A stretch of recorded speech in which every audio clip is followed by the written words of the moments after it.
I'm here.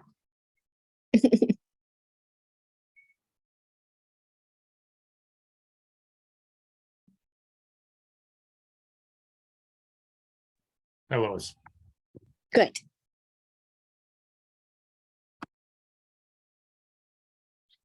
Okay, everybody, we'll get started in just a minute here.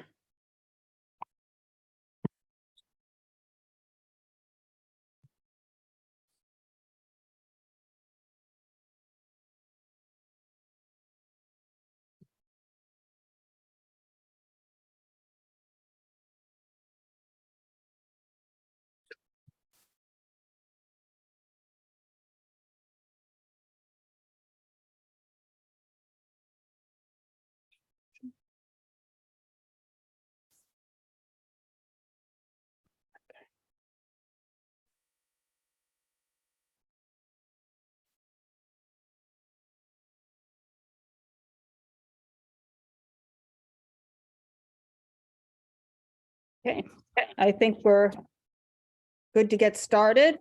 I want to welcome everybody to Committee Board 2, SLA 1 Committee for April 2023. My name is Donna Raftery. I am co-chair of the SLA Committee with Bob Ely, who is also here. Also in attendance from our committee is Dr. Shirley Smith, Lois Rakoff, and Carter Booth. Joining from SLA 2 committee is Brian Pape. I think that covers it. So the procedure for tonight, we'll take the applications pretty much in order. I'm going to vary it a little bit. When I call on the applicants, please raise your hand and we will promote you to panelist. At that time, you'll be able to turn on your video and you will be able to speak. The applicants will present their application to the committee, and then the committee members will ask questions. Anyone from the public wishing to speak on an application, just please wait to raise your hand until I go to the public. And then you can raise your hand, we'll promote you to panelists, you can turn on your video and you can speak. There will be no back and forth for both the applicants and the public. You're supposed to be addressing the committee and not each other. Once we've gone to the public for comment, then we'll go back to the committee for follow-up. There will be no back and forth. I ask for everybody to speak respectfully to each other. And let's see, hopefully I will put tonight's agenda in the chat where you can also find the applications. Okay, there you go.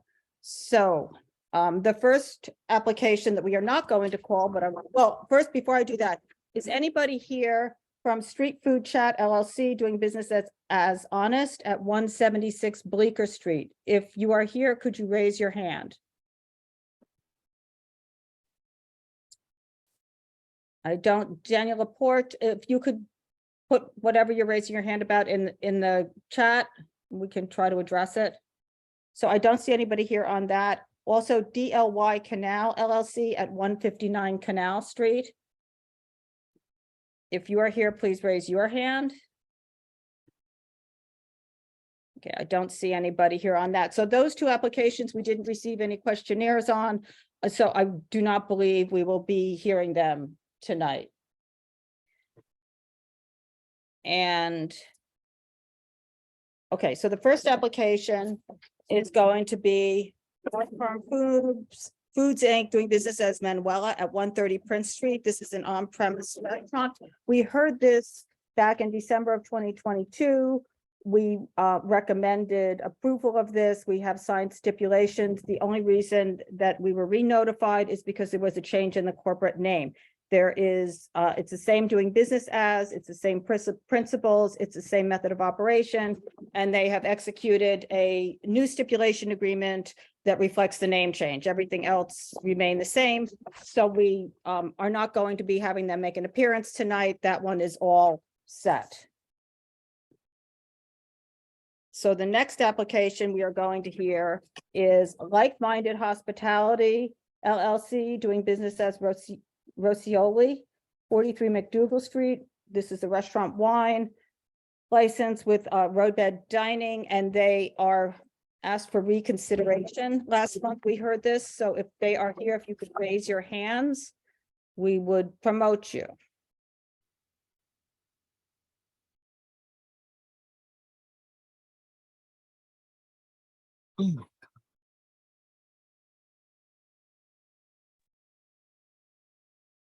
What was the address?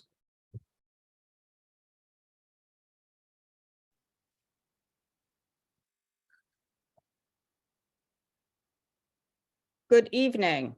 Good Good evening, evening. everyone. Can you hear? And Terry, I think you are muted, and I just want to say Anthony Wong from our committee has also joined us. Can you hear me now, Donna?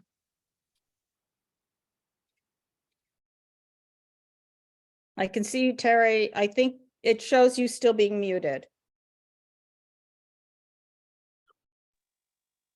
Now you're not muted, but I Okay. can't see you. How about now? Now you're muted. All right, just go without seeing me because my voice is more important than my face.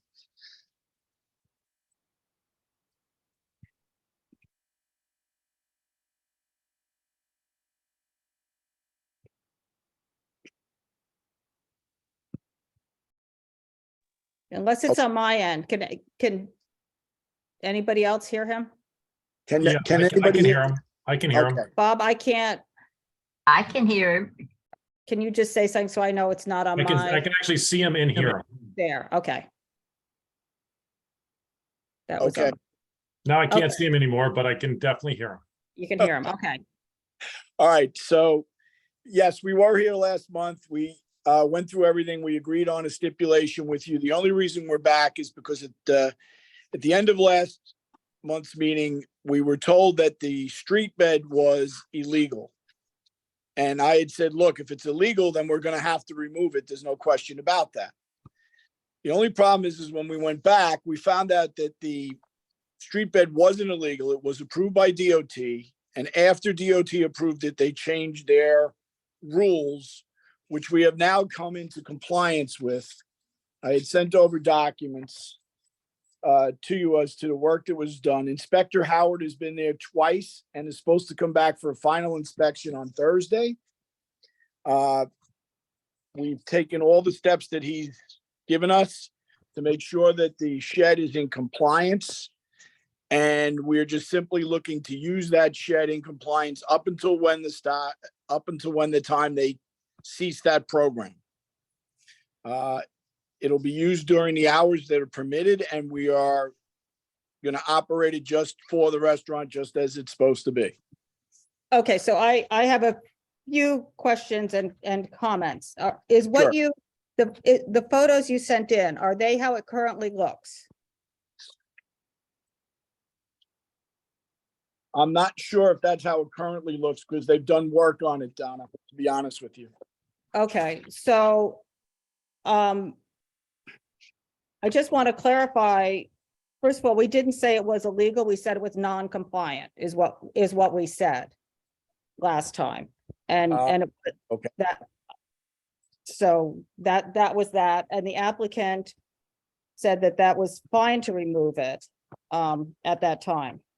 So it looks like what and DOB was there actually before our meeting and said it wasn't compliant. So that should have been clear before our meeting. So according to what DOT gave you, the barriers need to be 8 feet, 18 inches deep. The barriers need to be filled. It Yes. needs a ramp to be accessible. It Yeah. needs to have reflective tape around it. It needs Yeah. to be 8 feet from the curb to the roadway. It needs to be 8 feet from the sidewalk walkway to the structure. And the only thing that looks like it's different from the pictures that we saw from the community and I had walked by from last month is that the ramp that went onto the sidewalk by 2 feet and covered the sidewalk is not there anymore. Yes, the ramp was removed because we ordered a compliant new ramp to be installed for the ADA accessibility. Okay, I just want to say that the ramp can't cover the sidewalk.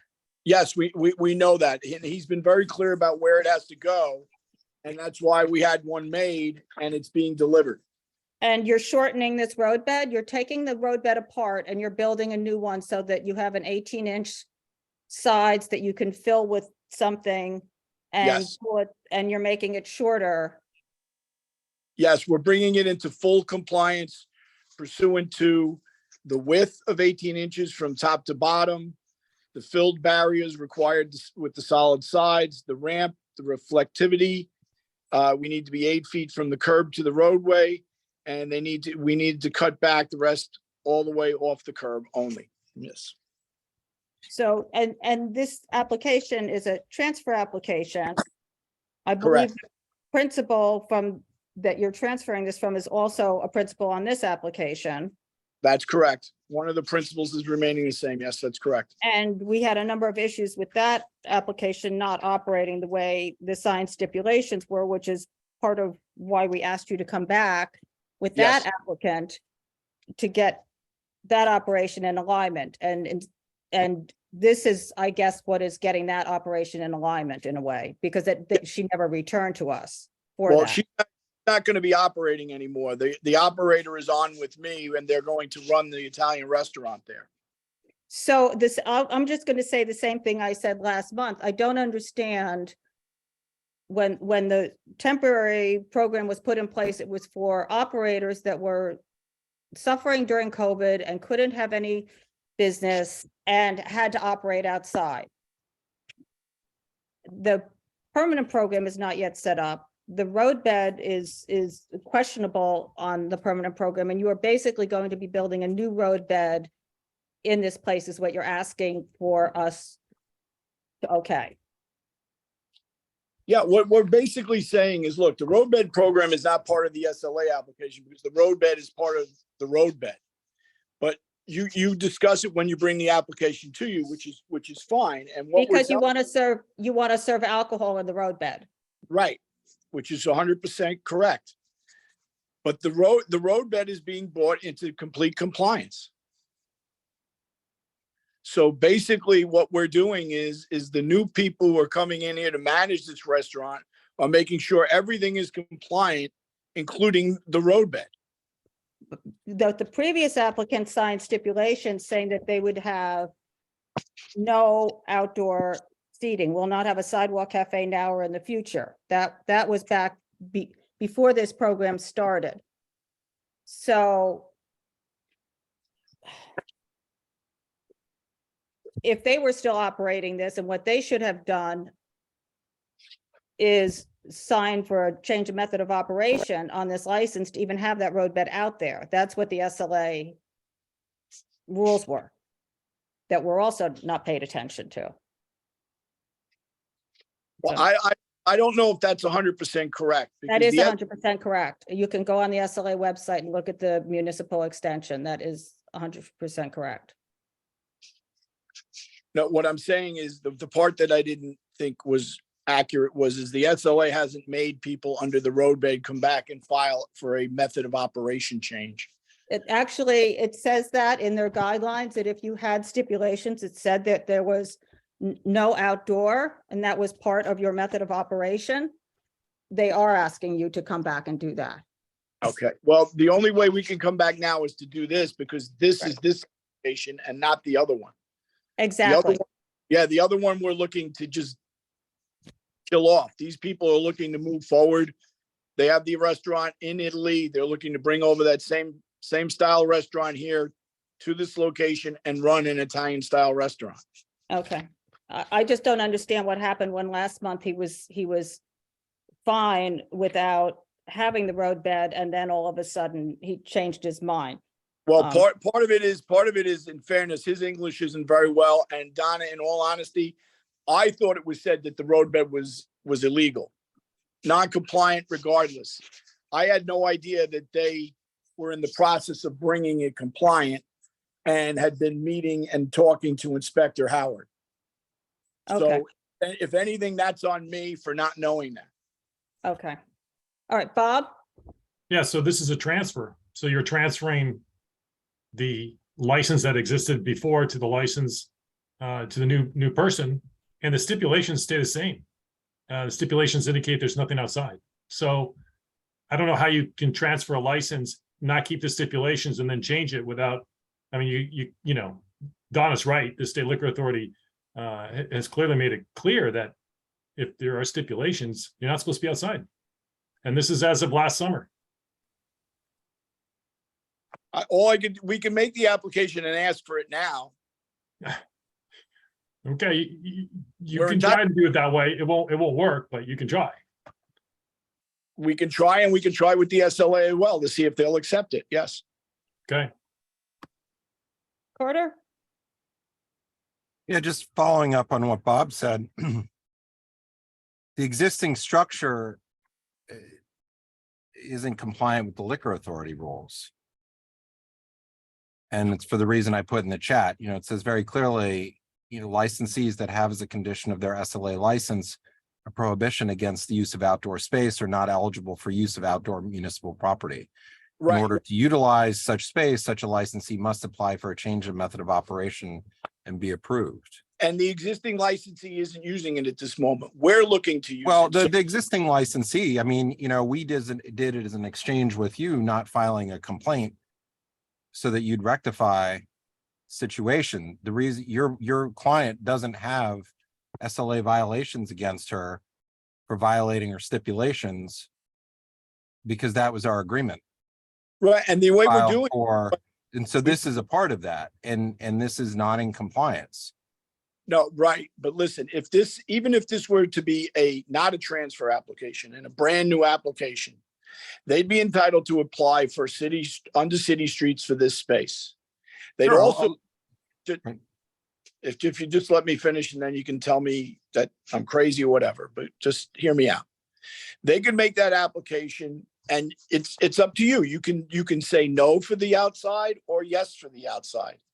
But what they're trying to do is make everything compliant and applicable to them moving forward, as they're the ones who are going to run this operation. And they're going to operate in accordance with the law, in accordance with all the other steps you sent over to us, with the exception of they'd like to use the outside area now that they're bringing it into compliance. Right, but you know, just going back to what our agreement was when your client, she would have a disciplinary action against her. She's also a principal on this application.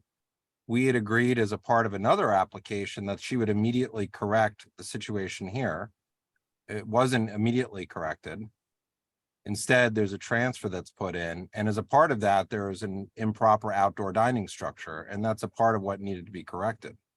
Right, but it's being And now you're selling or somehow transferring a structure that shouldn't be there to a new entity as if it's allowed to continue to exist.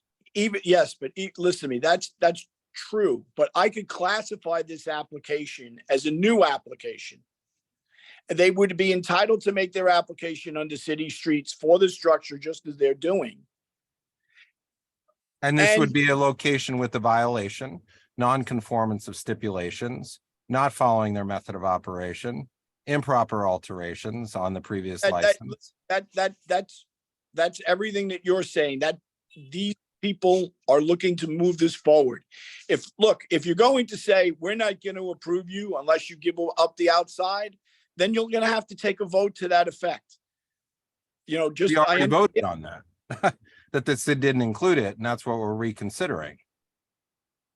Right. That's what I'm saying. Tonight, you'll have to do that based upon the fact that now that I brought to your attention, the fact that they have done the work to make it compliant.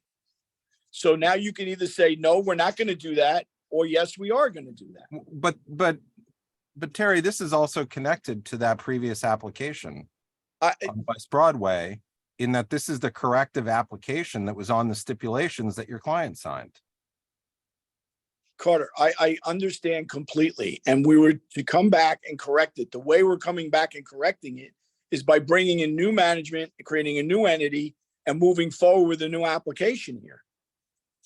So that everybody sees from the beginning exactly what it is. They're signing the stipulation. they want to abide by the stipulation, they would just like the ability to have that outside area like everyone else, but only if it's compliant. Okay. All right, I'm gonna see, is there anybody else from the committee right now that has anything?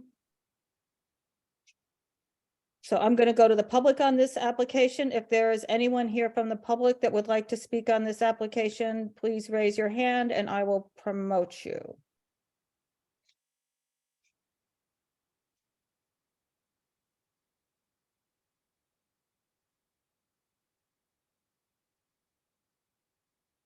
Just turning my video on. Sherry, yep, go ahead.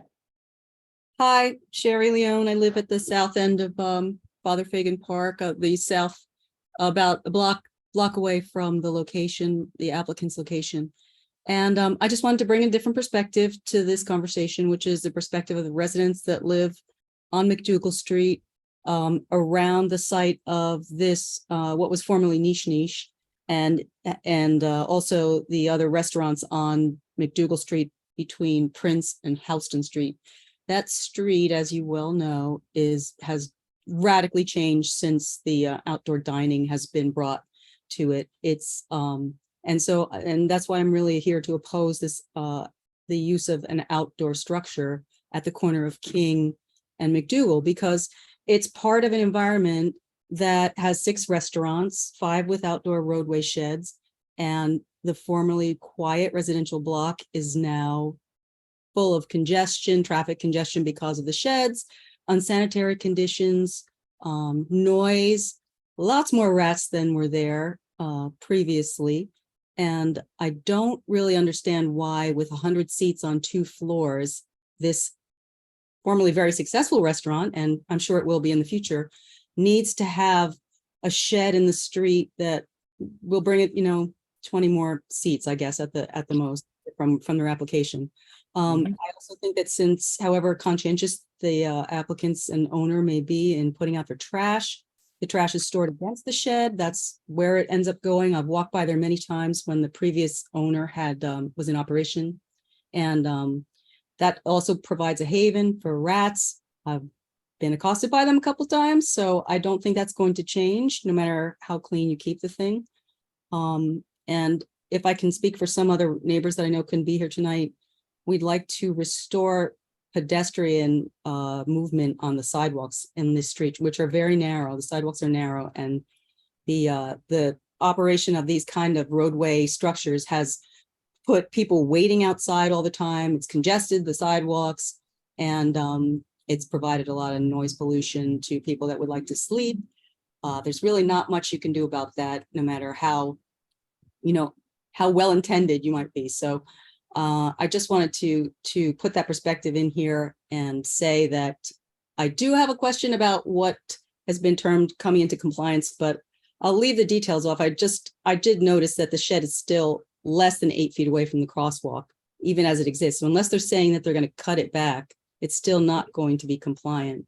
I can't, I don't really know the details of what the DOT inspector told you. I just know that with my experience with, talking to them about other sheds that aren't in compliance, that there's a lot that's still left, not conforming, even after taking the extension onto the sidewalk away. That's it. Great. Thank you. Thank you. David Rosenberg?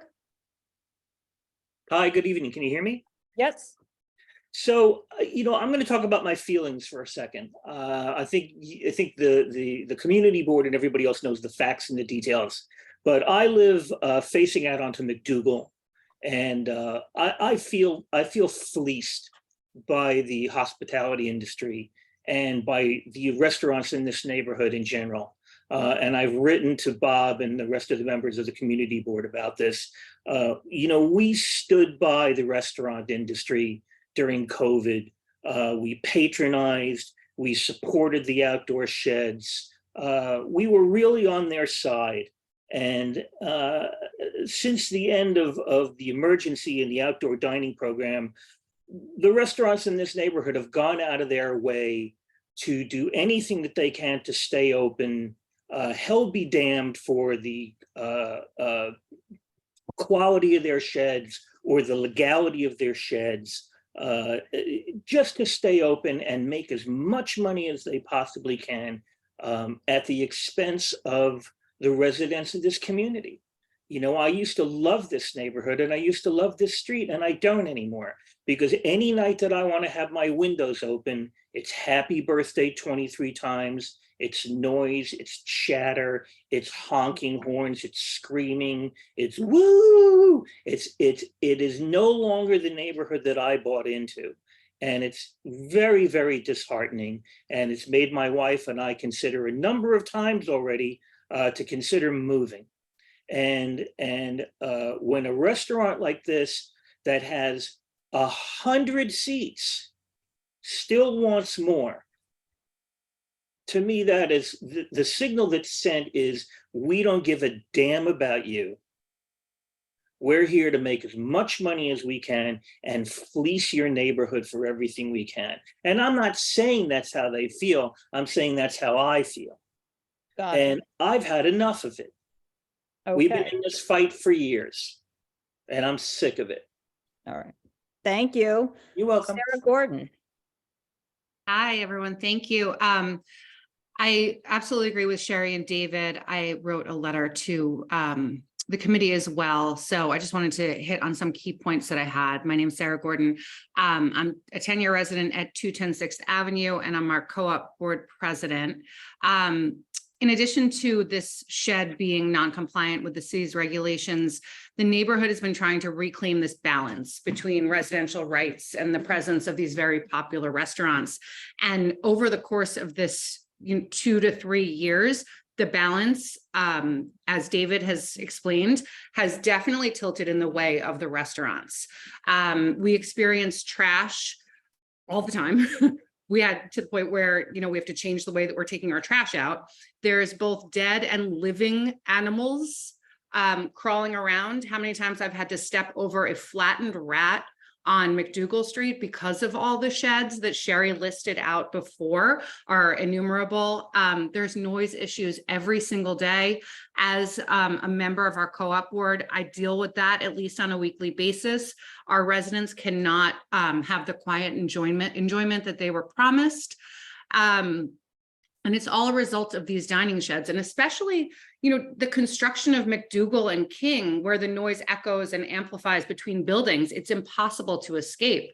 We already have the recycling trucks and the trash trucks that bounce off the sides, but now we have, like David said, these like obnoxious happy birthday singing songs until midnight. And, just to add to that seems completely unnecessary. And again, like hitting that balance is just tilting it in the way of the restaurants and not the residents that bought into this neighborhood. We have residents in our building and in our neighborhood who have lived here a short amount of time, maybe moved here during COVID or before, all the way up to their entire lives.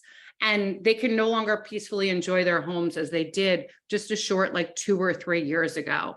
And I just want to say this is, I think, an opportunity for the city to make a small step towards restoring that quality of life and restoring that balance. And I thank you very much for your consideration. Thank you. Okay, is there anybody else from the public? I do not see any other hands. Donna, I got a quick question Yes. for Sarah, just to Go follow right up. ahead. Sure. So Sarah, just the building that you're talking about is the big building that actually the corner of it faces MacDougal and right? MacDougal and I'm sorry, King, right? We're the building right to the south of that. So there's like that white building. Yeah. That has the dry cleaner in it. We're the one next to it. Gotcha. Thank you. Sure. Okay, and I think Pete Davies. Hi, yeah, Hi. I'm just hoping the committee can clarify. This is a transfer application, yet it includes an establishment for hours for outdoor, which seems to be a change of method of operation. But it's not a change of method of operation application. So I'm confused. Maybe that's my fault, but if you guys could clarify that as to what's required tonight, that would be helpful. Thank you. Bob Bob, do you want to wait? I mean, it's a transfer application, which I think to our point is, I think the discussion that Carter and I had with Mr. Flynn brought out all the issues with regards to the transfer. That's something that we'll have to try to resolve. And if people want to stay to the end when we discuss the application as a committee, we will go through it at that time. Thank you. Terry, do you have anything else to add to this?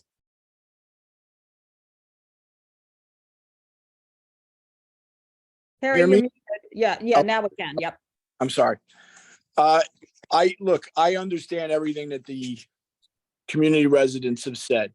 And I told my clients, in the background while you're doing this, I've been texting with my clients. If in your resolution tonight, look, my clients are more than willing to live by the entire stip that you gave us originally. If you do vote on this tonight and phrase this, I think you can phrase it that you just don't grant our reconsideration and we either take the stip that you had last time or not. And I'm going to speak to my clients about why you have the concerns you have and also about why the previous licensee should have done a method of operation change or certainly come to you about the outdoor area to begin with. With that said, these people do want to operate a very community-friendly restaurant, an Italian restaurant. That kind of goes hand in hand. That's what they want to do.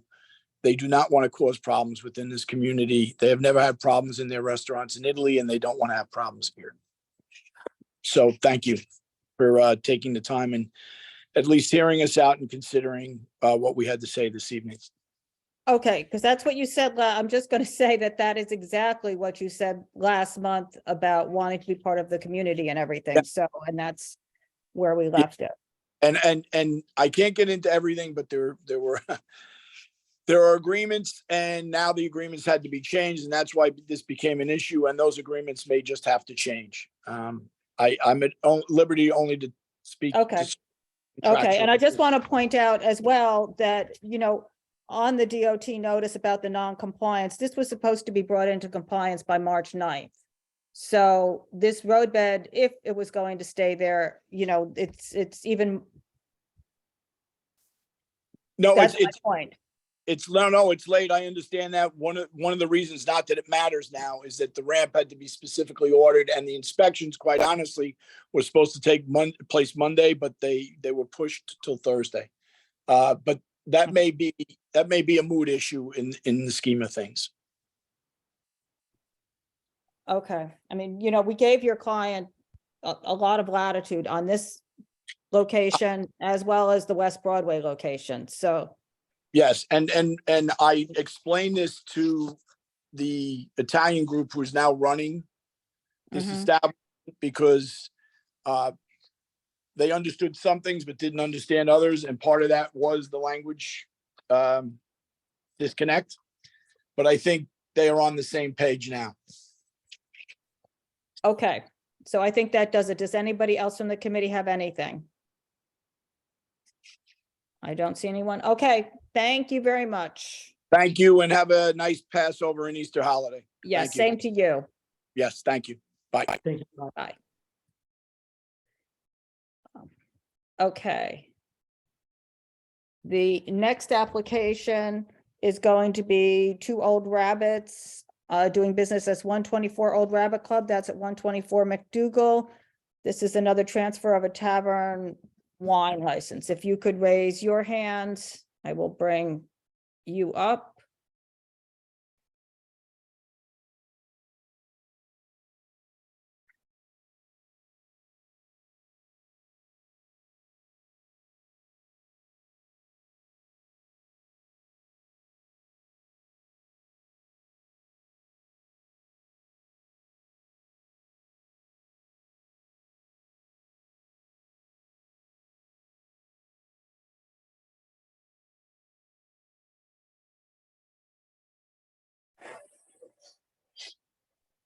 All right, my name is Ron on here. How are you? Oh, Good. Okay, so I have, let's just see. There should be one more person, my business partner, Joe, so should be joining. I'm over here. So we have- who are you speaking I'm right Richard, now? I'm Richard Blaine. I apologize. I don't know. Okay, I just let me rename you just so that we get that correct. Okay. No problem, no problem.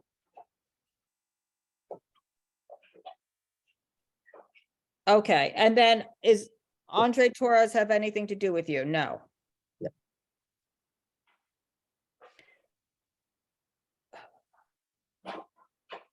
Okay. So go right ahead. Tell us about the application. Sure. My name is Richard. My partner is Joseph here as well.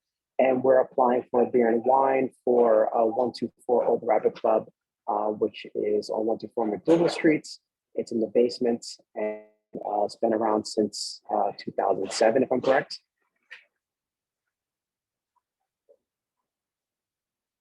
I'm sorry, I don't know why I can't hear you. Because I muted, that was my fault. Okay. I should have called. Okay. No problem. The hours are 4 to 12 on Sunday and Monday to Saturday, 6 to 2 a.m. Yes. And let's see, there are 2 tables and 4 seats and 14 seats at the bar. Correct. There's no outdoor with this? No. And all the doors and windows will be closed. I don't think there are any operable doors or windows aside from the entryway. That is correct. There's no TVs, there's just background music. Correct. It's not going to operate as a lounge or a sports bar. It's just going to be a tavern. Correct. The closing time, just so you know, that's a hard close. That means all patrons are out by that hour. And there are no unlimited drink or unlimited food and drink specials. No. So the one thing I was just going to ask is, do either of you have experience managing, running? And could you just tell us a little bit about that? Yes. So I have over 25 years of experience in the hospitality industry. I started off my career as a chef, working at the Sea Grill in Rockefeller Center as a pastry chef. Then I moved over to New York City Restaurant Group, opened up Meat, Bond Street Cafe. And from there, I moved to Columbia University at the Faculty House, and I ran their business there. They had a full wine and beer in a conference center there with catering. Then I moved to Boston with Harvard University, worked at the Faculty Club at Harvard, opened a restaurant for Harvard called The Heights, and had a full beer and wine license, actually a full liquor license as well. And now moving my way back to New York City to work with Richard over at 124. If you guys would generously allow us to. You just froze, but yeah. Okay, and so were you managing those places? Is that a chef and manager? Chef And Matt, Richard- into the front of the house after the Okay. first. Yes. Richard, do you have, Yes, I've actually done consulting for restaurants. One particular restaurant I work with is Sushi Seki. They have about 3 locations, Hell's Kitchen, and also on Upper East Side. So, work more in the front of house and just helping them with the logistics there. okay. Okay, does anybody from the committee have any questions on this one? I see none. Anybody from the public have any questions?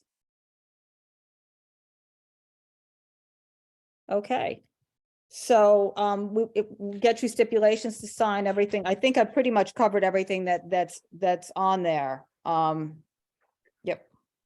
So that's good. Thank you. Thank you so much. Okay, you have a good evening. Bye-bye. You too. Take care. Okay, the next application is going to be Hamburger America LLC, doing business as Hamburger America at 51 MacDougal. If you could raise your hands.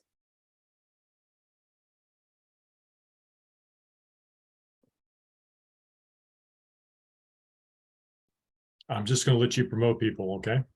Yeah, maybe you can demote. I will do that. Okay.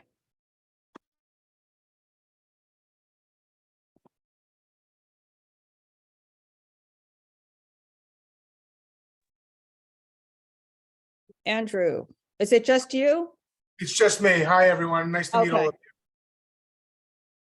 Thank you for having me. Go right ahead and tell us about your restaurant. Sure. My name is Andrew Schnipper. I've been in the restaurant business for got to be 35 plus years now in New York City. I've had a variety of operations, started my career operating and building a company called Hale and Hearty Soups. And more recently, in the last 15 or so years, my brother and I have been operating a mini chain here in New York City called Schnipper's, our last name. There's only 2 left. We had 5 before the pandemic. We lost 3, unfortunately, but we have 2 that are coming back and doing nicely. One in Times Square and one on 41st and 8th Avenue in the New York Times building, and another one in 51st and Lexington in Midtown East.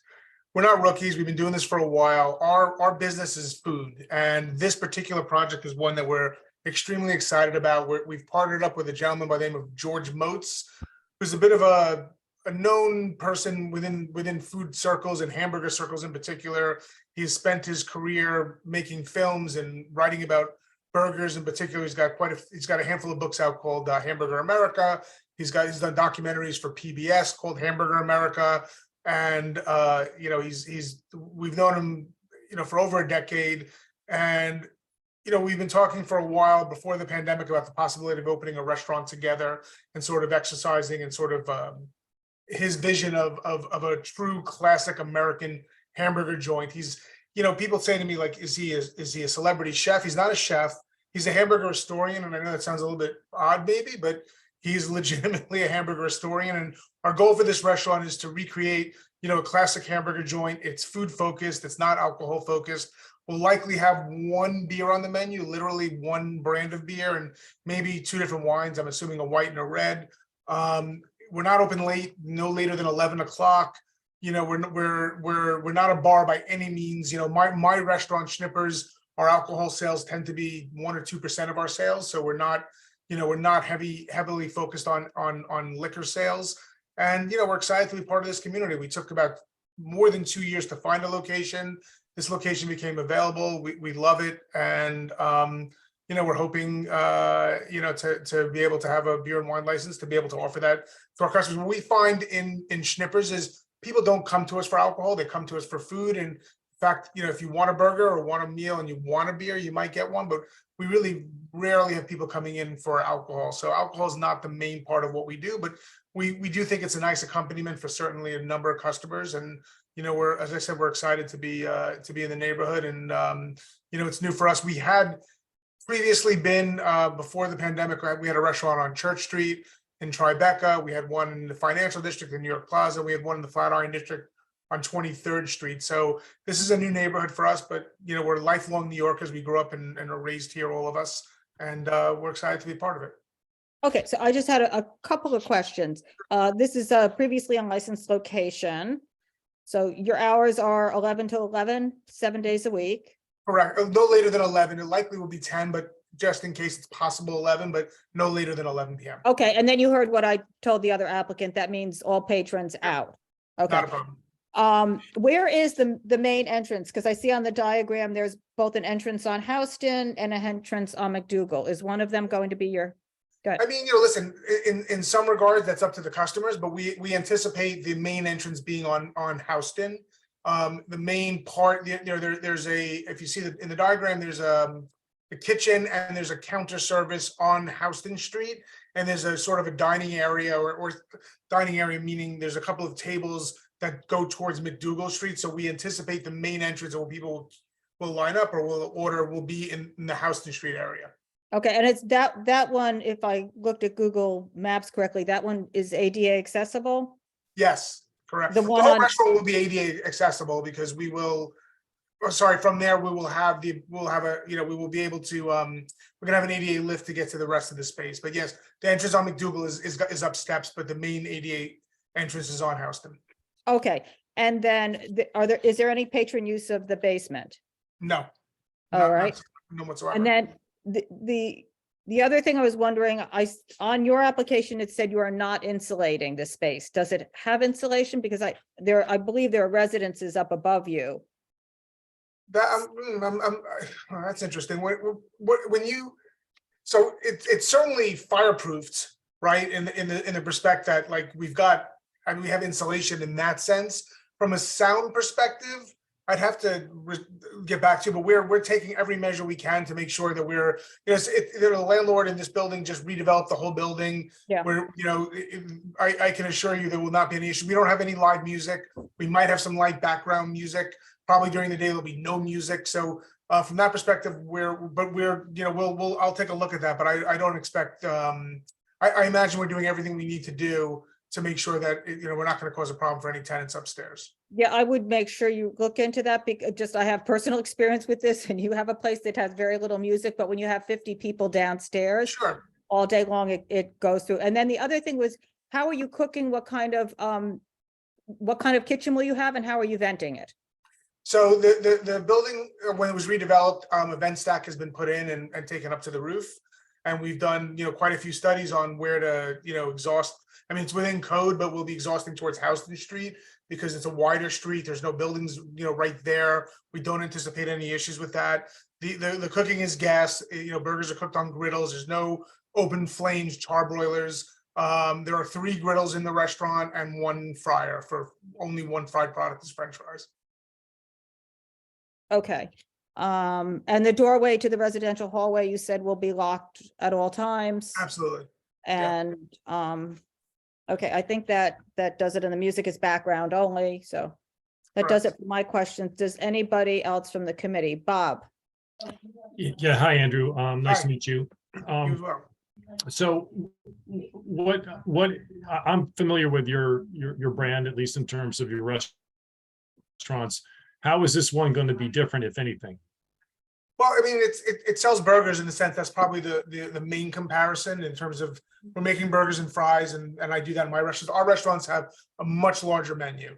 We offer salads, we offer sandwiches. It's significantly, more comprehensive. This is a very focused menu of a handful of burgers and a handful of sandwiches. And part of the reason for that is that, one of the main goals here is to be historically accurate to what was served 100 years ago and how hamburger places got started in America. One of the deep conversations I had with my partner George was, traditionally 100 years ago, places wouldn't have French fries. They would only have bagged potato chips. And I was like, listen, I've been in this business a long time.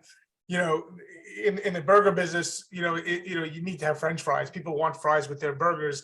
In 2023, I don't know what happened in 1923. So but other than that, though, it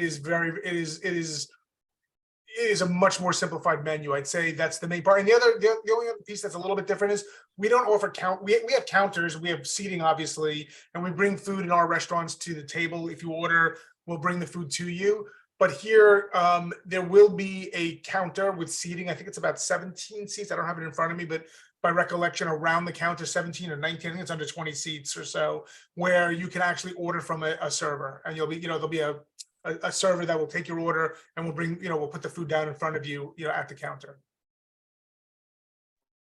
Yeah, so that was my other question, was about the service of alcohol. So you're going to order things like you would at the register, Yep. and then they're going to give you the drink right there, and then you take that back to the seat. For those that are dining, so we've got 2 separate sort of seating areas. There's one around a counter space, that's around the kitchen. That will be direct waiter service. Like, you sit down at the stool, you'll order from a server, waiter or waitress, you'll order from a server. They'll bring your food. If you ordered a beer, they'll bring you a beer right then and there. I mean, it's literally, imagine, any, counter in an old luncheonette. The rest of the restaurant is sort of self-seating. It's actually the way the orders will be placed is everything is either to go or you're at the counter. If it's to go, you're going to get your food and you're going to go find a table and sit down. It's self-service at that point. So yes, the answer, Bob, I hope I'm answering your question, is in theory, someone could order a beer and go sit down and have a beer at the counter. At a table in the restaurant. Yeah, and so just in terms of, I mean, the people live in that. I mean, if a hamburger joint opened up, I'm calling it a hamburger joint, but a restaurant that focuses in on hamburger and French fries as a main dish. Excuse me. I guess I would say to myself as well, that's going to be a lot of hamburger smell. And so, I mean, have you spoken to anyone that actually lives above there? Is it just the landlord? I mean, who is living in the building, and have you spoken to them? We have not spoken to them. I've been operating restaurants, I think, as I said, for over 30 plus years, and I probably built over 30 restaurants in my career.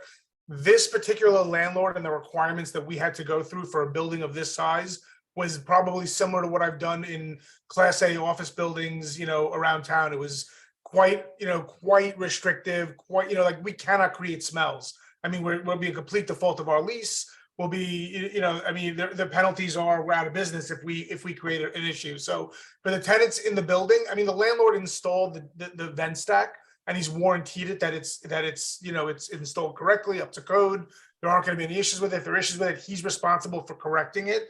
But we anticipate, it's brand new installation, brand new construction. We're going to the roof, so we're going to be above any of the tenants in the space. And as I was saying to Donna before, the way that we're venting it, there's very thoughtful thinking about this. I don't want, even if you guys are okay, and even if we're in, not in violation of any codes, the last thing we want to do is be that restaurant in the neighborhood that creates a problem for other people, because we hope that everybody in the neighborhood is going to be our customer. So we're very thoughtful about how we're venting. We're venting towards, Houston Street, which is a very wide street. And we don't anticipate there to be any problems, and we'll address any should they come up. But, we're pretty good at this. Like I said, I've built a lot of restaurants in my career, and I don't see that being an issue. But the answer to your main question is, we haven't directly spoken to the tenants. They're residents. It's a small building. It's a 4-story walk up. I don't know how many apartments are upstairs. If it's 4 or so, there's not a lot of tenants in the building. But we're going through the building. We don't anticipate, that's usually not where the problem for smells would come. It would come, outside of the building, right? Because we're going up and out. And if everything's to code and sealed properly, which it needs to be legally, or else we're in violation of the law, there shouldn't be any issues. Thank you, Andrew. Thank you, Rob. Okay, does anybody else have any questions? Don't see anybody. Anybody from the public here on this application? And I'll back off my comment about being a hamburger joint, because I'm sure that was a little offensive. I apologize. No, not at all, Bob. I mean, honestly, it is. I think running that hamburger restaurant, you probably didn't need me calling it a hamburger joint, but I do like hamburger joints. So listen, it's historic, right? So we're thinking like I don't think, and George would be here tonight. He's actually on a plane. I mean, literally couldn't even do a Zoom call. He's in the air going to an event in Oklahoma. The burger that we sell is an Oklahoma fried onion burger, is what it's the historic name of it. So he's spending some time in Oklahoma, and he would have been here. And I don't think he'd be offended by that, but I'll ask him. Thank you, Bob. Okay, great. Thank you very much. I think that does it. Good I luck with appreciate the, your time. Thank you, everybody. stipulations. Okay, Thank you. good night. Okay, the next application is going to be Babak Horami, 29 Kenmare Street. If you could raise your hand.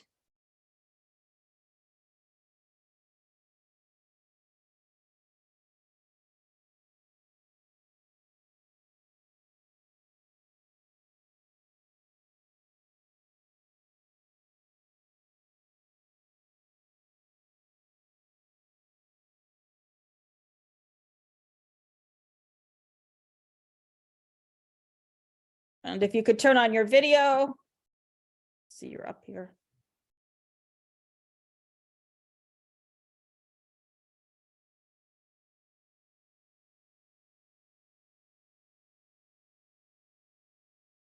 Mr. Karami, you're muted and I don't see you. There you go.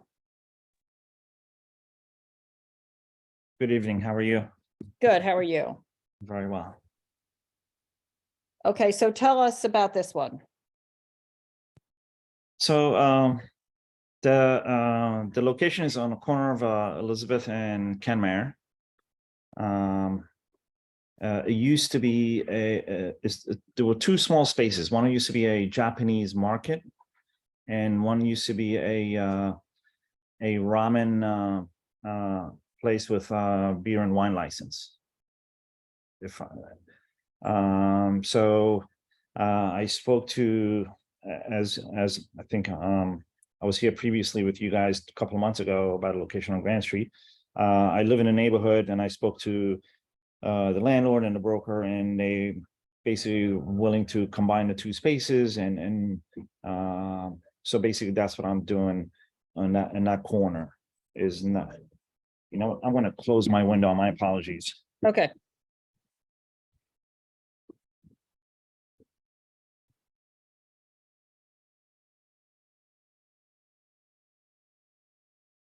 Sorry about that. That's okay. I live on Grand and Mulberry, not quite.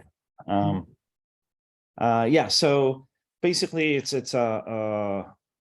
and my girlfriend used to own a salon there on Mott and Kenmare. We live in the neighborhood and we love the neighborhood, and every time I walk by there, it's unfortunate, you see all the graffitis and all that stuff going on there, and it's a beautiful corner. So love to do like a French, like across the street, like one of my favorite places is the Thai diner there. So basically we love to do like an American French bistro kind of thing, open all day long, you know, with brunch, lunch, dinner, etc., and open a little later if possible. Okay, so there's a lone, Hmm? I'm sorry, it's a lone standing building. There is nobody above. There on my left side, on Elizabeth side, there is Little Rascals, which is a restaurant there. And on my Kenmare side, there is a tire shop or mechanic shop that's been there forever as well. And we cross the street from the Nolleton Hotel. so that was going to be my question. So the space goes down to the auto shop, correct? That's correct, yes. You combine those. And the hours that you're looking for, the application says 11 to 12, Sunday to Tuesday, Wednesday 11 to 2, and Thursday to Saturday 11 to 4. Is that? Yes, please. And so basically, I used to work back in the day when I was younger, and I like to believe I'm still young, but probably not now. But I used to work for a restaurant group called Tour de France, and they used to own L'Express on 20th and Park, and they basically served food late, and it was always about the food. It wasn't about, you know, because at this point in my life, I'm like, I have a kid, I'm married, and it was just food driven late, and it was such a New York City thing, and I love to create that there, especially there, you know, there is no residential above me or to my left or to my right. And I can emphasize it's a food driven place. It's not going to be a bar. I don't want any part of the headaches of a bar. They could go to Mother's Ruin or Spring Lounge for cocktails, whatever, but I'm a food driven place. so, okay, so my first question is, what's going on with 183 Grand? It's great. We actually Because you never returned stipulations to us on that one. No, I notarized and returned it. You did? Yes, I'll I have did. to check that. Okay. So you're opening that one now. That's going. Yeah, so it's going to be basically an American Japanese restaurant with sushi and all that stuff, but creative sushi, like I hate to say it these days, you know, the No, Instagram. it's okay. I just wanted to know if you were doing. No, that of course, yeah. or I not. Okay. literally live across the street from there. Right, that's what I remembered, because I remembered Yes, that whole yes. conversation. So Yeah. this has 14 tables and 74 seats, I think, inside, and then a bar with 11 seats, and then is there also a food counter with 11 seats? So yeah, the food, we actually, I did another walkthrough, and I think we have to scrap the food counter because the kitchen is not, it just one lent to itself. I did it this morning, so I apologize. I wasn't able to do that change to that. So that food counter is not going to be there. We're probably going to be a wall there, and then because we need the kitchen space for that. Okay, so it's approximately, it's what, 85 seats inside? Roughly, yes. And then, and no patron use of the cellar, is that correct? No, Or do they go down for the bathroom is downstairs? no, there's 2 bathrooms There's upstairs. 2 bathrooms, so they use the bathrooms upstairs, okay. That's correct. And then just to circle back on those stipulations, can you send them back into the office again? Yeah, of course. Okay, because I don't recall that. The music is background music. That's correct. All right. And then do you have outside seating, which I believe you do? I do, because one of the biggest, to be honest with you, is the attractive part of it is it's such a huge sidewalk over there. It's huge. And I would love to have some presence on the sidewalk, and obviously, you know, we shut it down by 10 o'clock usually, per your direction, etc. No music outside, and yeah, and it's far enough. It has the distance from the sidewalk to be compliance. And how many seats are you looking at for out there?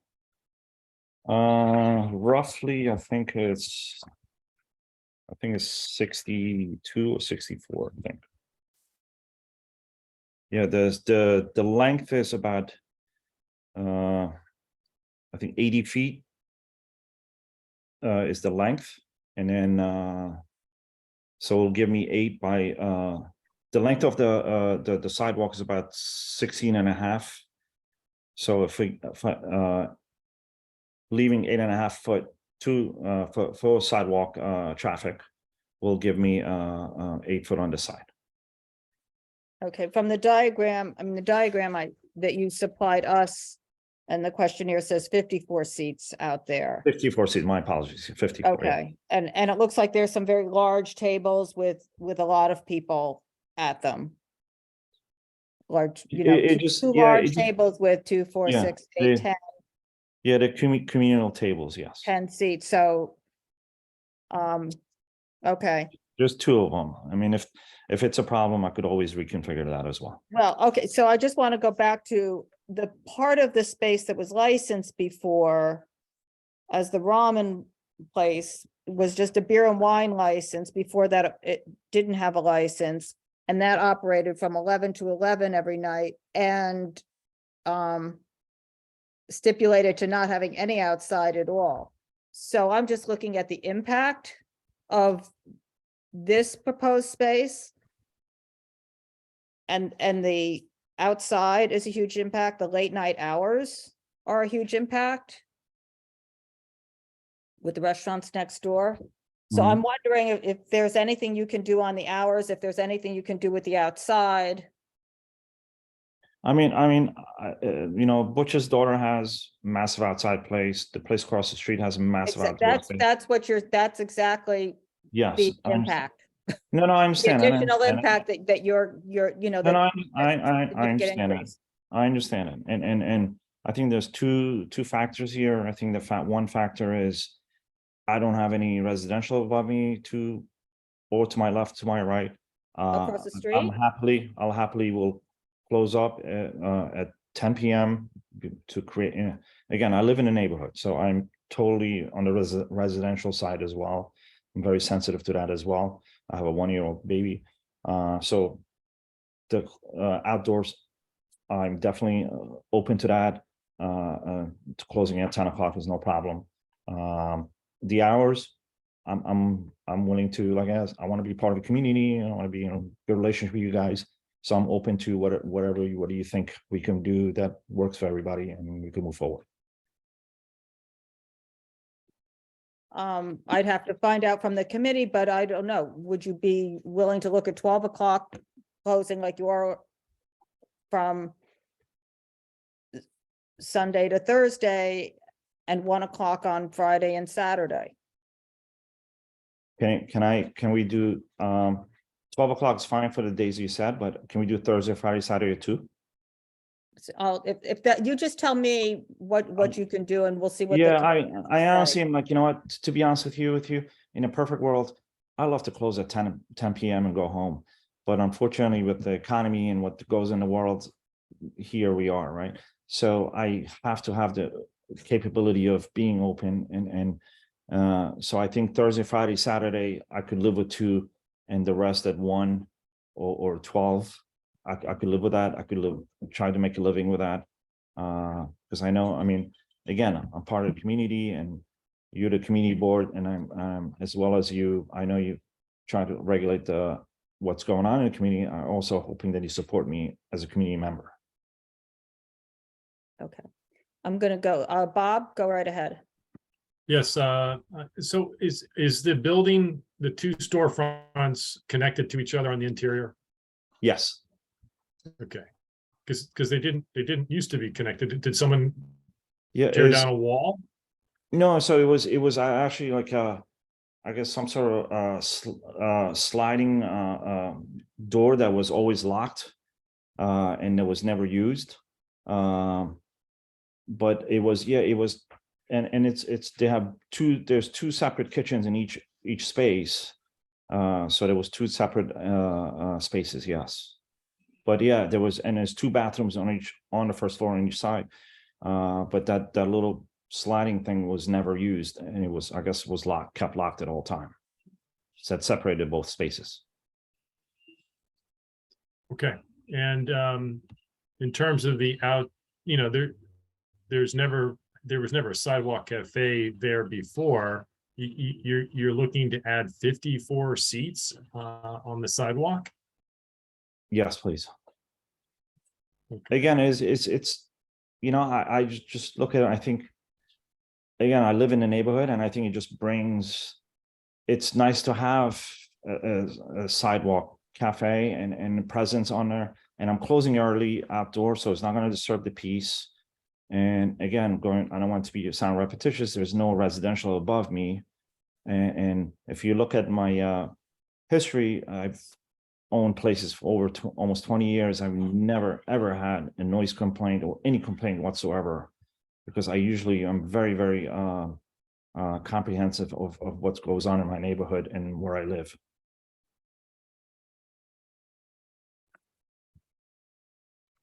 You done, Bob? Yeah. Carter? So can you tell us, how do you plan to legalize the interior occupancy? So I'm gonna get an expediter. So I actually sent the CFO late. I don't know if it was provided to me a little later, but it's for the full space, and it's basically says on a 29-37 Kenmare. It's for 100 seats, if I'm not mistaken.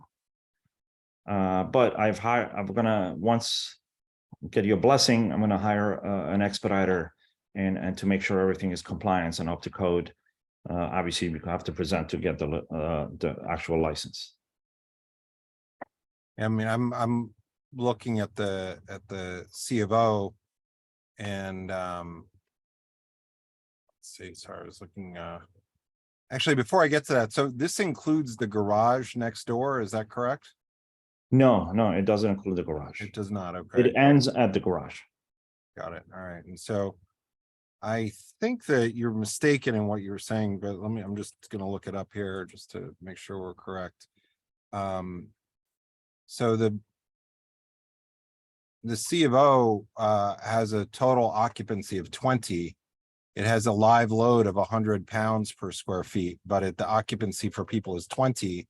And the space that you're creating is a place of assembly, which requires a higher standard because the occupancy is in excess of 75 people. And so that's a significantly more challenging filing with the Department of Buildings.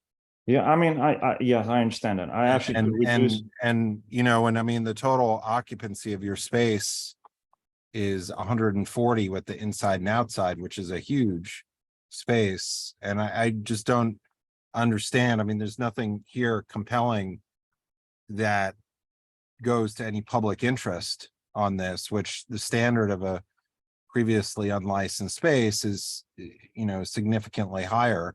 You have a huge outdoor space, you have an inside space, there's no permits in place for anything. There's an area that's residential, you may not have residences above you. And I mean, you don't even have a plan to figure out how to go about legalizing the interior on this. I do. For the occupancy. And you quoted to us the wrong occupancy on the building. So I have a lot of concerns here with respect to weighing in on this, because we don't really have anything from you as far as how you would plan to proceed on that and achieve that. Well, I think that's a legal issue for an expediter to figure out. If I have to reduce the number of occupancy below 74 inside, I could get a letter of no objection and move forward with that. So that shouldn't be a problem. Okay, but that's not what's before us right now.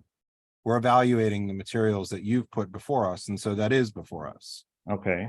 And so our questionnaire specifically asks if you're going to be filing any plans with the Department of Buildings, that you provide copies of those or some explanation. And, you know, you've already cited to us the wrong occupancy of the building, and that's just raises concerns for us. And as part of the public interest standard, I mean, these are some of the elements that are weighed as far as how you plan on moving forward. And so, and you started off with 4 a.m. hours on the weekends in one of the most densely licensed areas, you know, that we have around here, where there's already incredible existing noise issues. And so it's difficult to evaluate all this in the manner that it's been presented to us. No, I understand what you're saying, but again, you know, I asked for certain hours, and we always come to an understanding, and I think that shouldn't be judged because of that. And if again, you know, I'm part of the community, you know, and I'm looking for support from the community board and not being punished for it, right? So I think I can, and I appreciate the support in the last space, and I truly do. And you know, reducing the occupancy to compliance legally and whatever, it shouldn't be a problem. And I will comply to the hours as you recommend. I have no problem with that either. So, you know, again, I'm willing to work with the community and see the best we could do here. Okay, I just, you know, you want to be open bar hours, and then you say you're not a bar. The occupancy is well above 74. So even if you trim the seats, it doesn't account for any employees, doesn't account for anybody standing in the premises. So, I mean, these are, and it's a big space.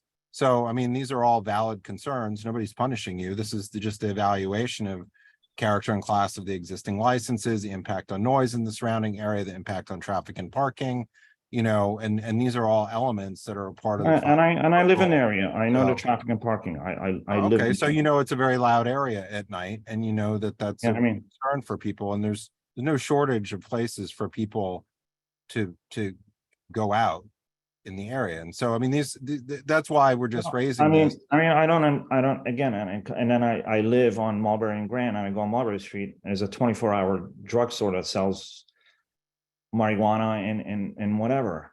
It's 24 Okay, hours. did you put in a 311 complaint? Because that's how they're seeking those But complaints. what I'm saying is, I don't see how you see a restaurant existing in that corner is a bad thing for the neighborhood. That's not what I've said. Well, you imply. What I've said to you is that you're presenting a non-realistic plan for occupancy, a seating plan that doesn't conform to reality. You have no idea what the plan is. And I'm willing to work with you, and I'm hoping that you're willing to do the same with me. Oh, okay, but we review whatever you provide to us. And when you have a plan, we can review it, but it's unrealistic in my perspective, as far as unless that space is very large, and it is a place of assembly. It's a 1,600 square foot space, roughly 1,600 or so. It's not that large. Well, you've presented it to us with well over 74 seats, and that doesn't include any employees or standing patrons. I understand that. I understand what you're saying, and I said I'm willing to work around that and comply with what the community board and the laws are required. I'm willing to do. I will happily do that. Dr. Smith? I'm just listening. All of Carter's comments are valid. So if you're saying, I don't want to mispronounce your last name. How do you pronounce your last name again? Karami. Mr. Karami, when you say you're willing, what are you willing to do? You're willing to reduce the hours to what? And I think the point is that we really don't have we have to make a decision on what you're presenting now. Are you willing then maybe to get the expediter, someone to help you sort of do this? Because we can't make those decisions for you. Those are your business decisions that you have to make that you think will work for you.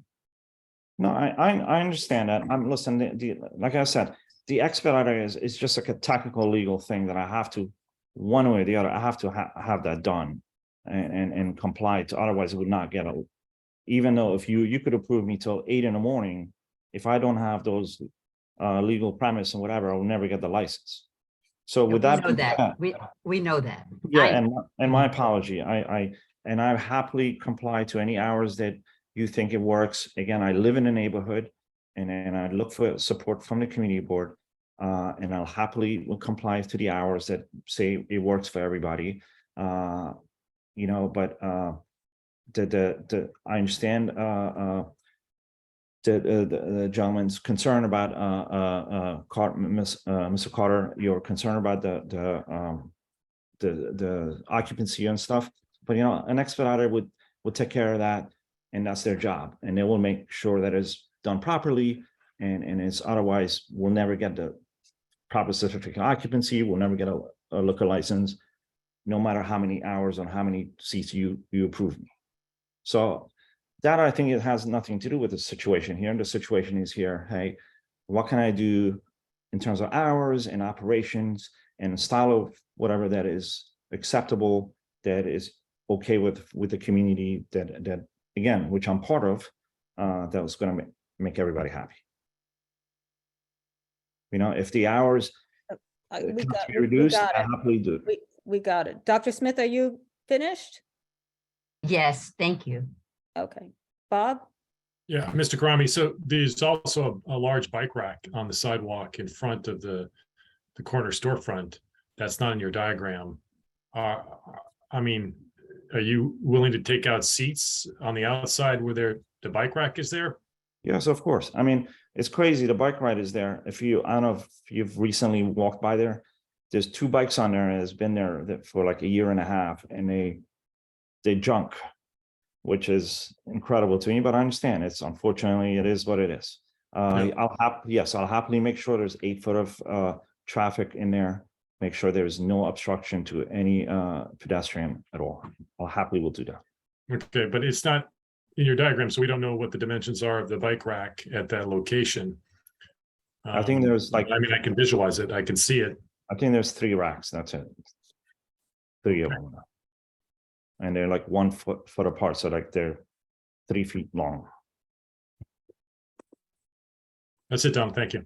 Okay. I just had a couple other questions. Who is managing this, and who are the 2 other principals on here?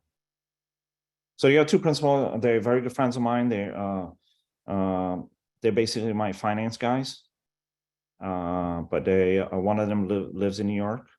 And he's actually getting married this week, so he's was not available to make this.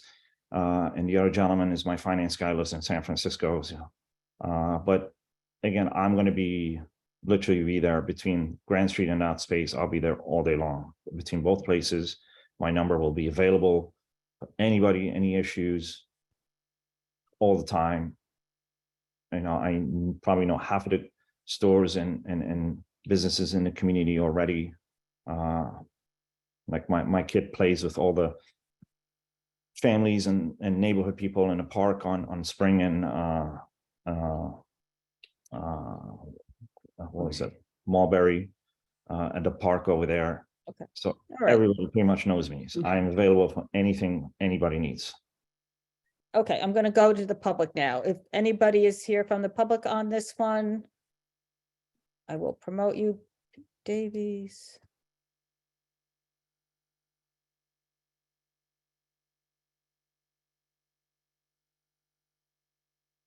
Okay, William Lee? So this is, Hello. hi, Yes, hello. we are residents on 354 Broome Street. So we're the building on Broome and Elizabeth at corner, sort of the east, Just northeast southeast. corner of. Southeast of the spot that you're But talking we're about. southeast to that location. Of course, we're quite aware of the location when it used to be Kokoran, when it was Gaumont Curry. The hours, I mean, obviously restaurants are restaurants. The problem with the hours is like, you know, Elizabeth Street is a thoroughfare where everybody goes up, go down, goes up, goes down. We have residential building, of course, on the corner of Kenmar and Elizabeth. That is that Todao Ando building. Maybe their glass is bulletproof, but certainly we have 36 owners units in our building, and we are not bulletproof. And so depending on there are restaurants in our neighborhood, like for example, on Broome Street itself, we have an Italian restaurant called Piacere, but they do close by 11, 12, no issues, never any issues. But once you get drinking to you know, those later hours, it doesn't matter if it's weekday or weekend, you'll have screaming matches until kingdom come. Yeah. So And also, sorry to interrupt, but Kokoran, if I'm visualizing the space that you're trying to run this business in, was an incredibly small restaurant. So I, like Carter, I think his name had mentioned earlier, I cannot visualize 70 something people, and I for sure cannot visualize that amount of people occupying the sidewalk space. It will completely change the dynamic of this corner, this sort of like little ecosystem of our neighborhood. And understood, you don't have residents above you, directly above you, but you know, as you can see, we also have a baby, and her room faces what would be your restaurant. And you know, well, on Elizabeth Street itself, you have all the other, you know, buildings with all the Chinese tenants, and I feel like unfortunately, they're not going to participate. they're not They all going to live participate. there. So we wanted to be here for this meeting. Actually, we're here for the rooftop on Bowery. So we didn't even know this existed, but you know, we do want to speak up for that part of the community who A, can't speak English as well as we can, and B, doesn't know that this meeting exists. So you know, yes, you don't have residents on top of you, but there are a lot of residents on the block south of you and the block north of you. And the noise really does make a difference. And it's a little worrying that the conversation has gone from 4 a.m. to 12 a.m. to, okay, 10 p.m. When this little corner, yes, there are a lot of restaurants at the moment, but Egg Shop is a daytime restaurant. Butcher's Daughter is a daytime restaurant. The hotel doesn't have enough business to be loud enough, you know, so it's a little worrying that all of a sudden this kind of energy is being brought yet again into this, you know, part of Nolita / Chinatown. There are lots of families that live here that are being inundated post-COVID. And like someone had said earlier, you know, we want to support the restaurant industry, but we are feeling a little taken advantage now. So we just want to ask that you really keep in mind the hours of operation and that occupancy on the sidewalk, like our children walk there. You know, we don't want this to become a clubby neighborhood, which is kind of what it's starting to feel like. And can I just get your name? My name is Carla. Thank you. Yes, thank you very much. Thank you. Thank you. Thank you. Is that the little one? Pete Davies. May I address? Ma'am? No, don't do it back and forth. You're going to let all the Okay. public go, and then you can address us. Sure. Hi, yeah, I just want to back up what the Lees just said, William Lee, and I'm sorry, I Carla. forgot the other name. Carla. About the hours, the other Nolita, Butcher's Daughter, they're all quite a bit earlier. And the sidewalk, I know it seems wide, but if you look at the setup that was there for the prior restaurant, which didn't seem to be conforming, but it took up a massive amount of the sidewalk. I put a link in the chat for how it looked in 2021. And they also, just like the Noliten Hotel, they've affixed a structure to the building that extends out over the sidewalk. I know that's all gone now, but that intersection, when that was in place, was really difficult to traverse. So just wanted to back up the neighbors on that one. Thank you. Thank you. Laura Tenenbaum? Hi, again, it's kind of repetitive, so I don't want to say it much. I agree on the issue of the hours. It's way too late. I'm very familiar with restaurants with this type of cuisine in France, just having come back from 3 months there. Jet lag is pretty bad, but worth it. I can argue about serving noodles with dough, but that's another issue. But restaurants with this type of menu do not stay open till 4 a.m. It's just not, it doesn't fit. And the other thing that doesn't fit is the sidewalk cafe. It doesn't, I mean, it doesn't fit on this sidewalk. There's got to be a place where people can walk without having to sidle along the sidewalk. I think that the drawing is out of scale. The way it looks is if at the corner of Elizabeth, you're going to have 2 feet walking. I doubt if that's true. And because of the bike parking, I don't think you can do much of maybe a single row of seats outside would be appropriate, but nothing more than that. I am very concerned about this taking advantage of the open restaurants by taking small spaces and making most of your patrons outside. We haven't talked about seasonality of the outdoor cafe, which is an issue. Will it be enclosed in during the winter? Will it be used during the winter? When do the tables come in? I just think personally that I would go for an 11 closing for the restaurant and 8 o'clock for any outdoor cafe you have, if it's larger than a single row of 2-seaters, something along those lines. The neighborhood cannot take any more pressure. It's too much. And that's pretty much what I have to say. Thank you. Thank you. Is there anybody else here from the public that would like to speak on this application? I do not see anyone. Mr. Karami, you can address us. You're muted though. Can you hear me now? Yes. Okay. Again, I want to thank you for your time, and I appreciate the feedback. And I truly, I can't emphasize how I'm part of the community and I want to do right by the community. I just want to be treated like a community member. And, if Jack's wife, Frida, has an opportunity to have an outside cafe, I like to have the same. That's all. And I will happily close early. So let's just cut to the chase. What are the hours that you can live with? I'm not going to do it. I just want to hear from you. You heard from the community and everything. So you need to tell us so we have something to talk about when we go to business session and we evaluate this license. I need to know what you are willing to do on the outside and what you're willing to do on the inside. Okay. So the outside, I'll happily do at 10 p.m. Make sure by then everything is clear. Sunday, Monday, I could close at 11. Tuesday and Wednesday, I could close at 12. And Thursday, Friday, Saturday, I could close at 2.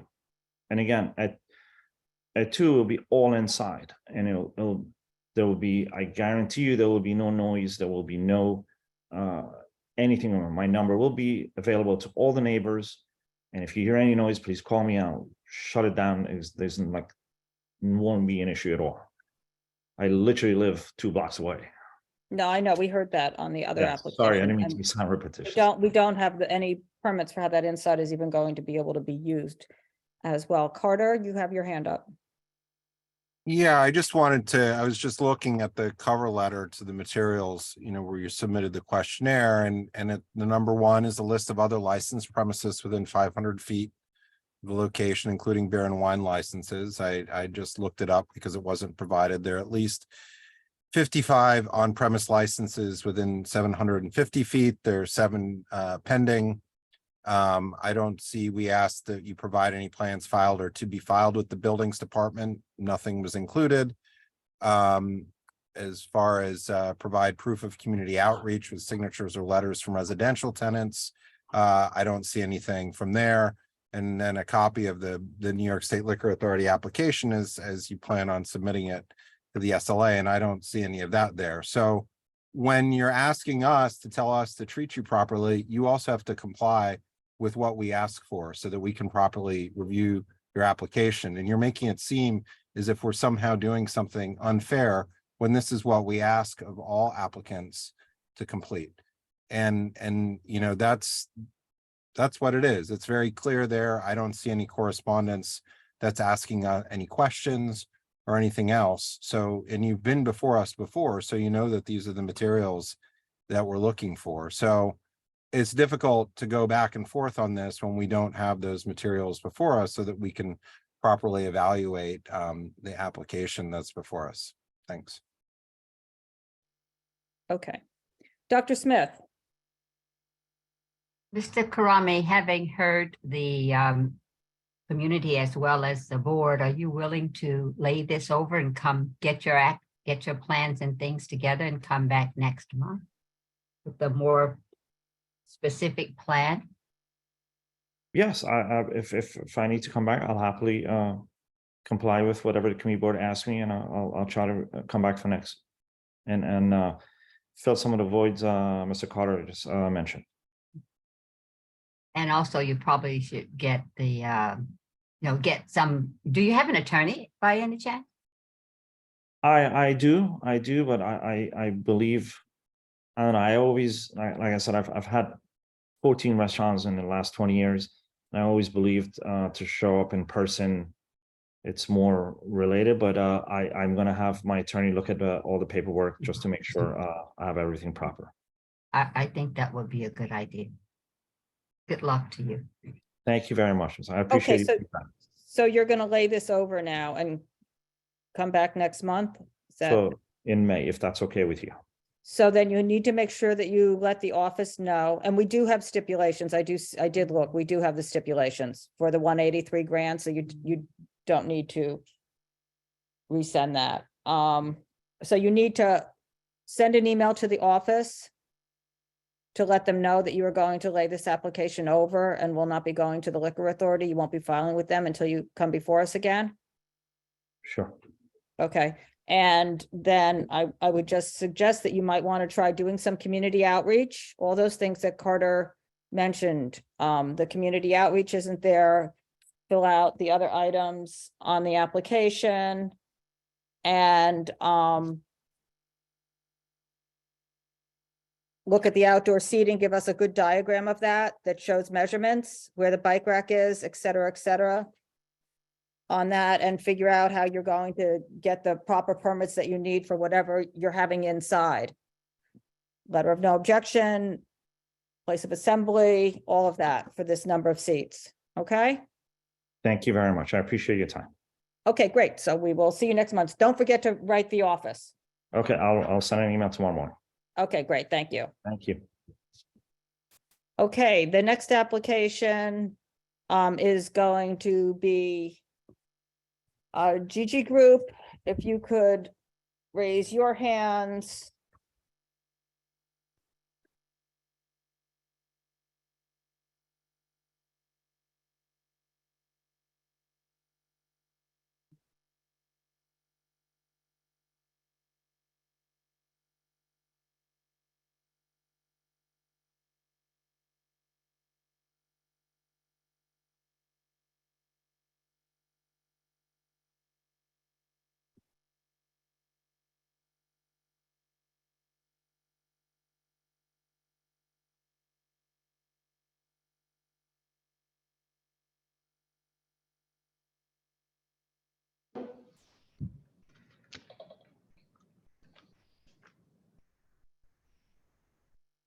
Yeah, I think we have one more coming up. Yep.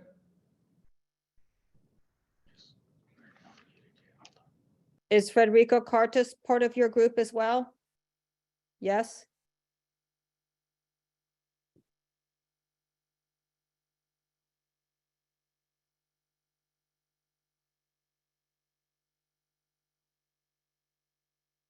So both Alf Einstein and Federico Cartas, you need to allow yourself to be promoted to panelist if you're here on this application.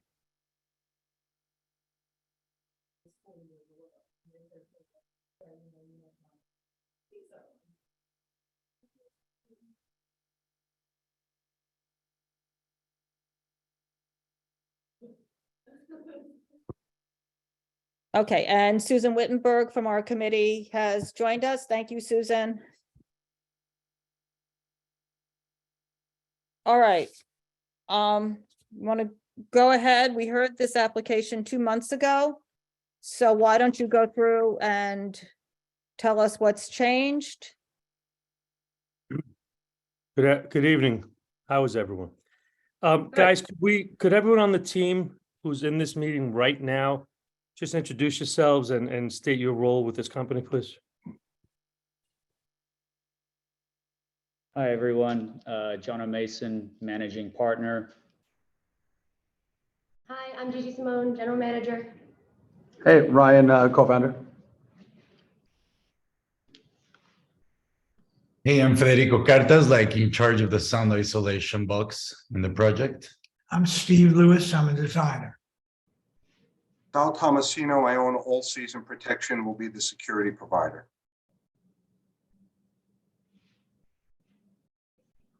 Don, you are muted. Somehow, I don't know, it doesn't look like you.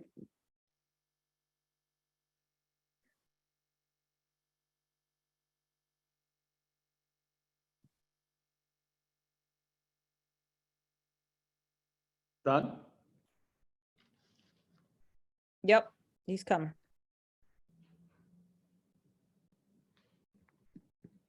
Don, I can introduce him in interim.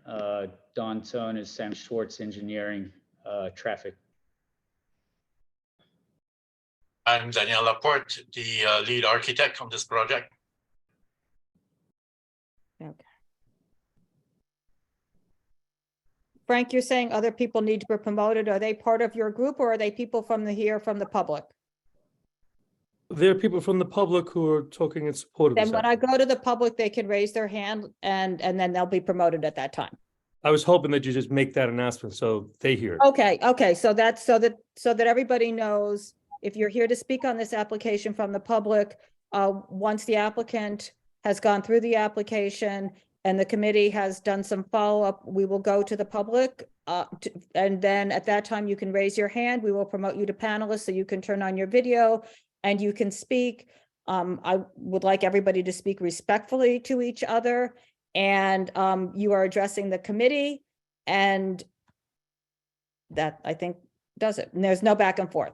Okay, so go ahead, Frank. I think that covered it. Yes, Don, and you're right. 2 months ago, we met with this committee.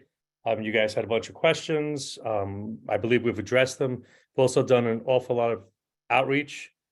Jono, maybe you want to speak to that? No, I mean, Donna and Bob, Eli, thank you. Ava, I'd sent through just a summary of all the revisions and the adjustments that we had made, taking into consideration some of the feedback that we received from nearby residents, and then continuing that, yes, we've done a good amount of outreach and engaged additional community members and people in close proximity to the venue. We also think in the packet that we've submitted, one of the concerns was, I don't think we were clear enough on how the actual venue is going to work. And I know Jono detailed a sample program, just to give you an idea of what we're looking at. Okay, we did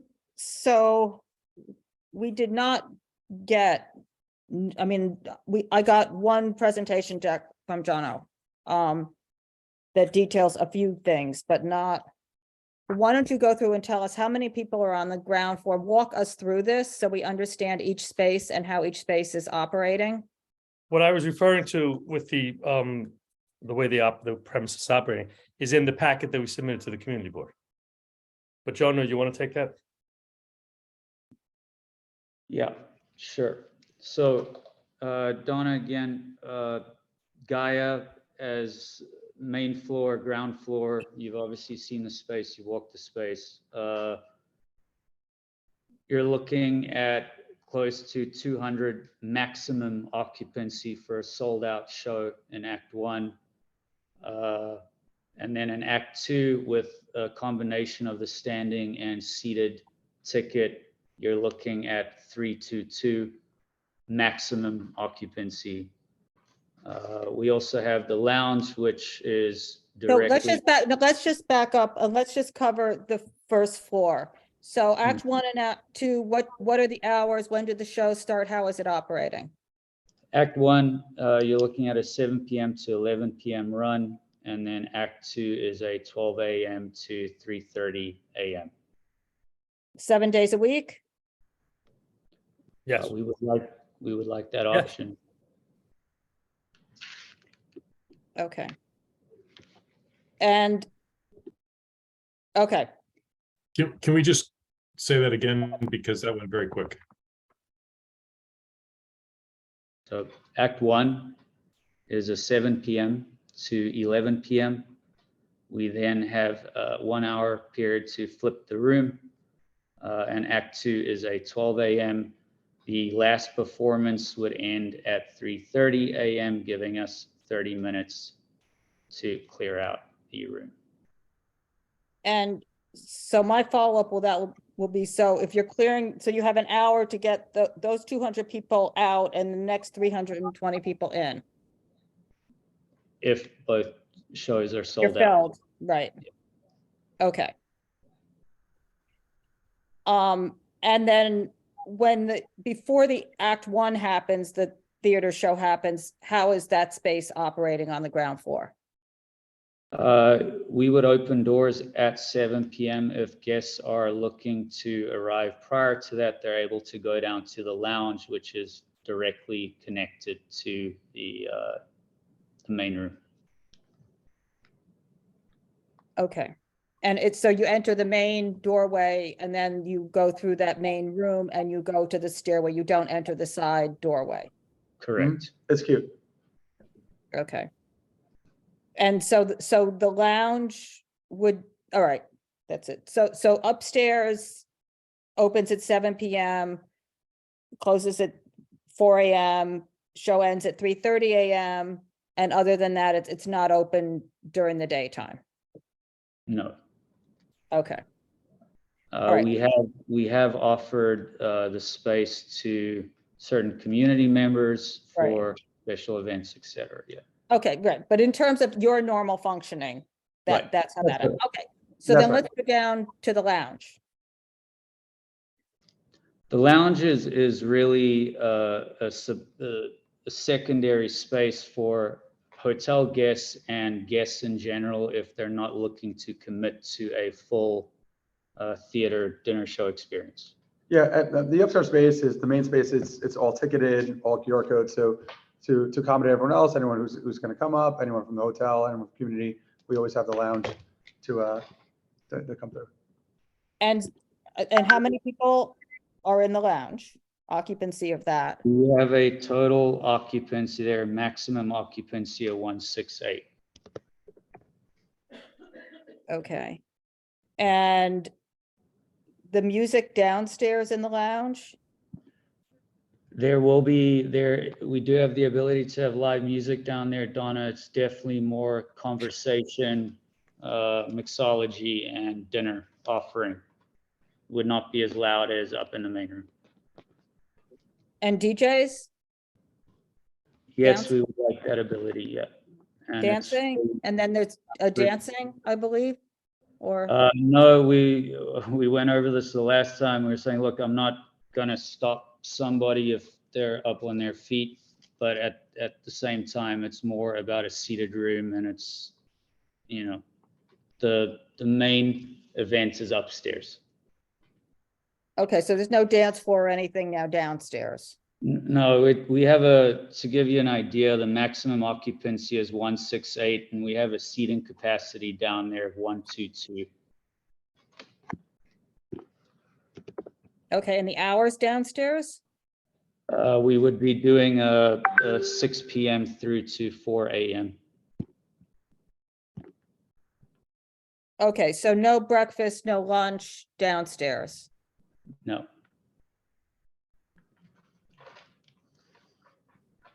Okay, and then there's the rooftop? Yep. Concept for the rooftop would be to be able to serve breakfast and lunch on the roof.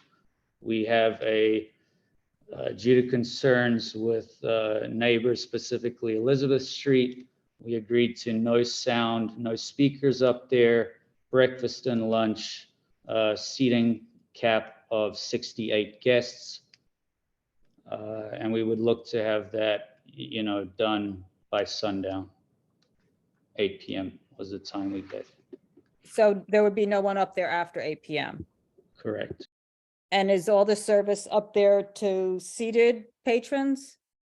This is basically going to be for the hotel guests. So does, Yes. okay, so so does It that is mean seated everyone's patrons. seated who gets it? So it's seated service Correct. and only hotel guests can go up there? No, but you know, we do plan to feature breakfast, lunch, and dinner for our hotel guests. So the roof will be available for breakfast and lunch, and the entire space for dinner. Okay. Is there any enclosed area up there? Not currently, no.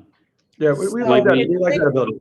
I guess what I'm trying to figure out, how are the hotel guests having breakfast and lunch and dinner when it's raining, snowing, or cold on the roof? Yeah, Portions- that makes sense. Portions of the ground floor are going to have to be open to accommodate the guests during inclement weather. We have to accommodate our guests. And we have discussed a retractable roof up there, Donna. Yeah, Okay, we'd but love that's to not, do a retractable roof as well. If so is that's that not- part, is that part of this plan?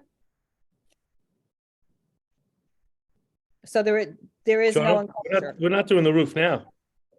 No, but you're licensing the application. I mean, I'm just trying to figure out what the application is. That's No, I know, and I'm just trying to ask John, you're not planning to put a retractable roof up at this point, are you? Not That'd directly. be phase two because, yeah, as I just said, it when it's raining other hours, if otherwise we'd have to put it in the lounge and do breakfast down there, which we could, but we prefer to do it on the roof. So what does also- that mean? we'd like So to the help with- retractable roof is not a part of the application right now. Correct. Okay. And is there a bar up on the roof? I believe there is. I believe there is, but I believe there is. okay. And do you need the bar on the roof? Yes. Listen, we're having a conversation. I mean, everything is, you know, we could talk about Well- everything. That's the plan. Let's put it that way. Roof. And then how are you figuring out, do people can come from the street and just say they want to go up to the rooftop, and those people can go to the rooftop as well as the hotel guests? So the rooftop is open, you don't need a ticket for No. that. You would need to make a reservation, So is the rooftop reservation only? as with, yes, with restaurants, you would need to make a reservation. And we'd have a lot allocated for the hotel guests. So there'd be a substantial portion allocated for people in the hotel and then reservation. But of course, people can walk up and make a reservation oftentimes as well. Okay, so, and then one of the other questions I had, is anyone on your team that is part of this application, part owner of the hotel? Yes. That- Yes. Okay, and who is that? Emmett Partners Okay, is John Young. okay, so they own the hotel. Correct. And the building next door. Okay. And we're managing all the food and beverage in addition to the lobby of the hotel. Okay, so that explains why it's not a separate license for the hotel guests. Okay. All right, so then you said that the hotel guests, if it's snowing or raining or too cold to be on the rooftop, I guess, are there heaters on the rooftop? Negative. No heaters. So at that time, if somebody wants to have breakfast, lunch, or a dinner, they would go where? Basement. We would look to do it in the lounge. And keep Okay, in so- mind, Donna, the kitchens are servicing hotel in-room dining as well. Right. And so what were the hours on the lounge? We're looking at again, if the rooftop is not in operation due to weather, then we would be opening up earlier. If it's more of a dinner service, then it would be the 6 p.m. opening. Yeah, and Donna, after we're in operation, we'll make an application to do a retractable where we can do heaters and proper things as well. We'll start with what we have right now.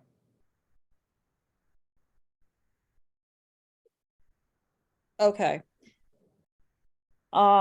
So the other concerns, I think that covers the general logistics. I'm not really clear on how it's a rainy day and then all of a sudden downstairs gets set up for breakfast and lunch at the spur of the moment. Well, that's where all the food is cooked. So the downstairs, the prep kitchen, the finishing kitchens, and Gaia. So a lot of stuff can be prepared down there. Right. I guess I was thinking more just of the seating and the ambiance of the downstairs and how that works. The same seating. It's the same seating. Okay. And then is this all operating under one DBA? Correct. So it's all called Gaia because in what I have something that says Gaia, Gaia Garden, and Gaia Lounge. Yep. So that sounds like three different spaces, three different. They're all Gaia, just those are descriptive terms. The garden being the rooftop. Sorry. All right. And so why don't you go through then, I think some of the other concerns aside from the size and the hours was the sound. You want to briefly, because we spent a bunch of time on that. So briefly, the sound, what you're doing with that. Yeah, so we engaged L. Firestein, who is on this call, who conducted our sound studies. We obviously presented a pretty elaborate and extensive soundproofing solution in the acoustic shell. We've had a number of engineers working on that. Based off of the last community board meeting that we had, you asked us to connect with L. Firestein to review the proposed soundproofing solutions. So L has been in contact with our sound team. And I guess if you would like, I also had then submitted the additional sound tests that you had requested on our soundproofing solution. But I can absolutely let L. Firestein speak to that, and Cardis as well, who's on the call. Okay. Al, do you want to say anything about how this shall, because you said there were certain things that needed to be done?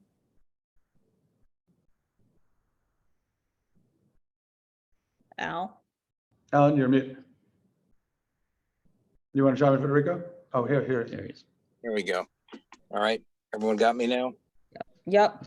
Yeah, I said a number of things had to be done in the report that I made that basically involved a multi-layer sheetrock shell and a floating floor.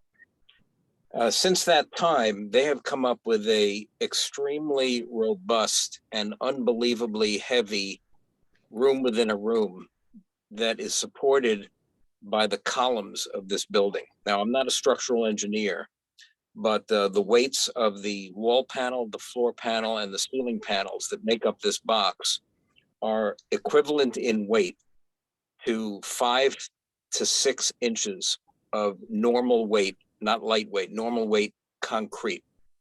So they're basically building a Kennedy Space Center blockhouse inside this space. And I said, look, you can do that, but once you open the doors, you have a problem. So you're going to have to build a vestibule with a sound lock. They said, okay, we're going to build a vestibule with a sound lock.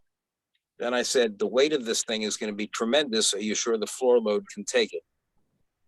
So they have a system where the entire box is supported basically on vibration isolators, not from the floor, because I don't know if the floor load is capable of sustaining the weight of this thing, but from the columns. And their engineers say it can do it. Now, I've never seen anything like this done before to this extent, but they say they can do it. Not only that, but they've tested in the laboratory a mock-up of this system. And they sent me the results, and I said, you know, I wanted to see whether it was real. They used real equipment, real anechoic chambers, real reverberant rooms, real equipment, and they got really, really good numbers, which is what you would expect if you have a concrete shell. So if they do that, it's going to work. Okay. Federico? Federico, did you want to speak to it briefly? Not, you know. Well, it's basically what Mr. Allen just explained to you. We make like calculations and we make like real tests in the laboratory, like to explain him that the system like officially works and that even it's like in a higher level that can sustain what is going to happen inside the box and even outside. Because like I told you in the last meeting, like I don't want sound to go in and I don't want sound to go out. So that's the beauty of this box, you know? We're taking care of everything. We're not doing more noise to the outside. We are not like mixing the frequencies from the street to the inside and vice versa.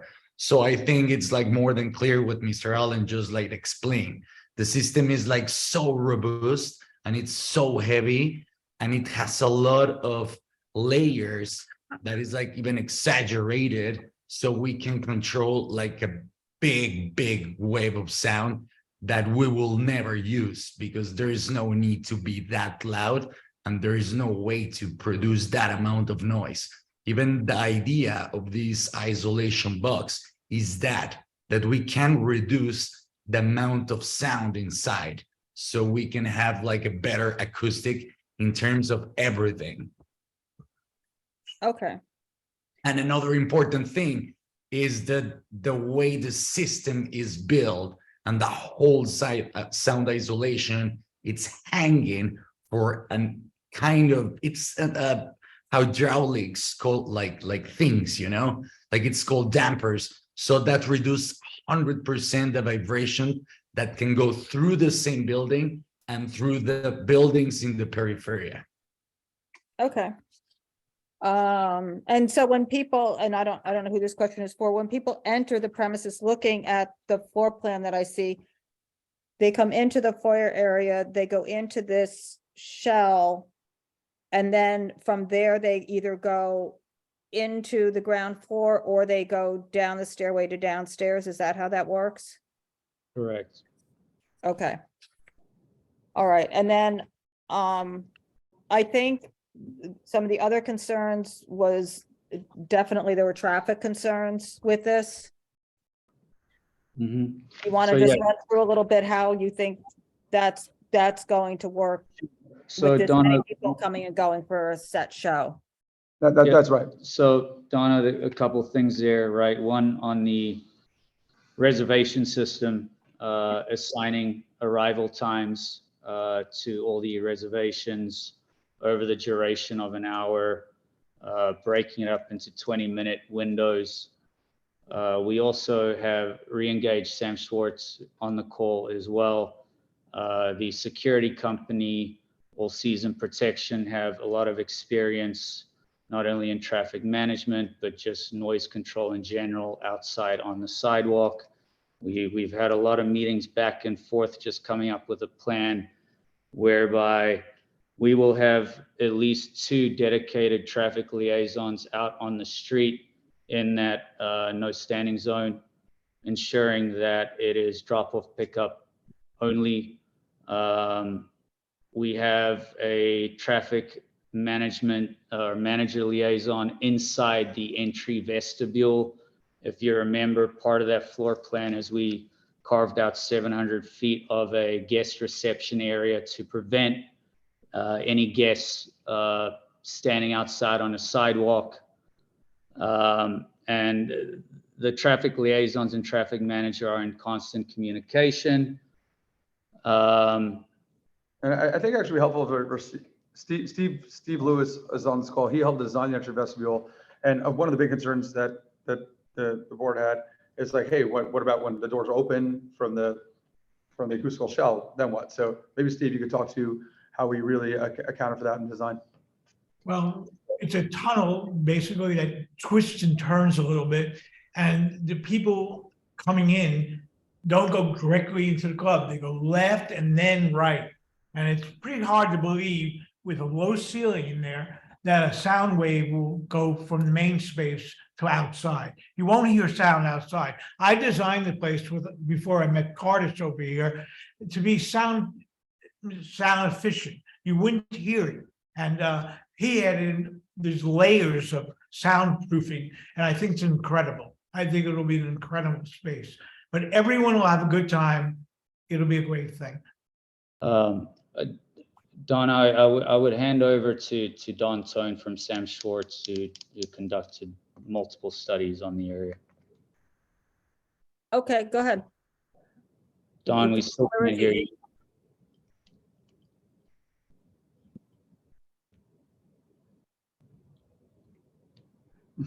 Is Don, do we have Don? Don? While we're from, what a big adjustment we made. We reduced the height of the entryway to like. Hear me now? All right, Don. Yes, Hey. go ahead. Hold on 1 minute, please. Okay, you can hear me now? Yeah. Yep. Okay, great. Thank you. I had to go to my third backup.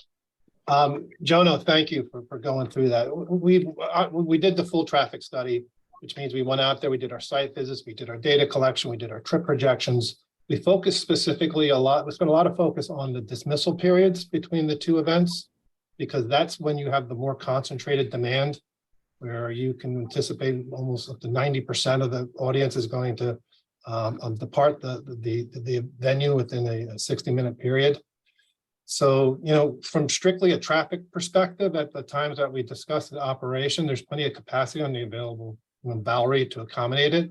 But we really spent a lot of time working with Jono to make him understand that his responsibilities don't end at that front door. His responsibilities extend onto the sidewalk, to managing the curb, and managing even the travel lane to avoid that people aren't doing what they're not supposed to be doing in the travel lane, which is picking up and dropping up passengers. We also verified that at this time too, that there's plenty of available curb space for drop-offs and pickups. The site has the advantage of there's 2 fire hydrants on the site that free up about 30 feet at each location, plus about 20 or so feet on each corner. So over a third of the spaces, over the third of the curb space is available, not to mention that the parking is also underutilized at those times. So I don't want to rehash all the important traffic management measures that he discussed, but I think collectively when implemented, the project would be a success from a traffic demand perspective. So just if I could just follow up, you have, let me just see if I have the math right here. So about 200 people coming for Act 1. Yeah, I can That's walk you through the split math. between, you're proposing doing 3 timed entries, if I understand that correctly. And your diagram shows about 4 to 5 cars in the no standing zone. And you surmise that about 50% of the people come by car, which I would quibble with, but going by that, that's about 50 to 100 cars coming in that hour beforehand. No, can I walk you through that a little bit and a little bit more incrementally? You know, and we're talking about like Act 1 when we have, I guess, 200 tickets sold 200 for that. people, yep. Mhm. So we're going to assume that based on these studies and standard methodologies, that 90% of that population is going to leave within that first 60-minute period.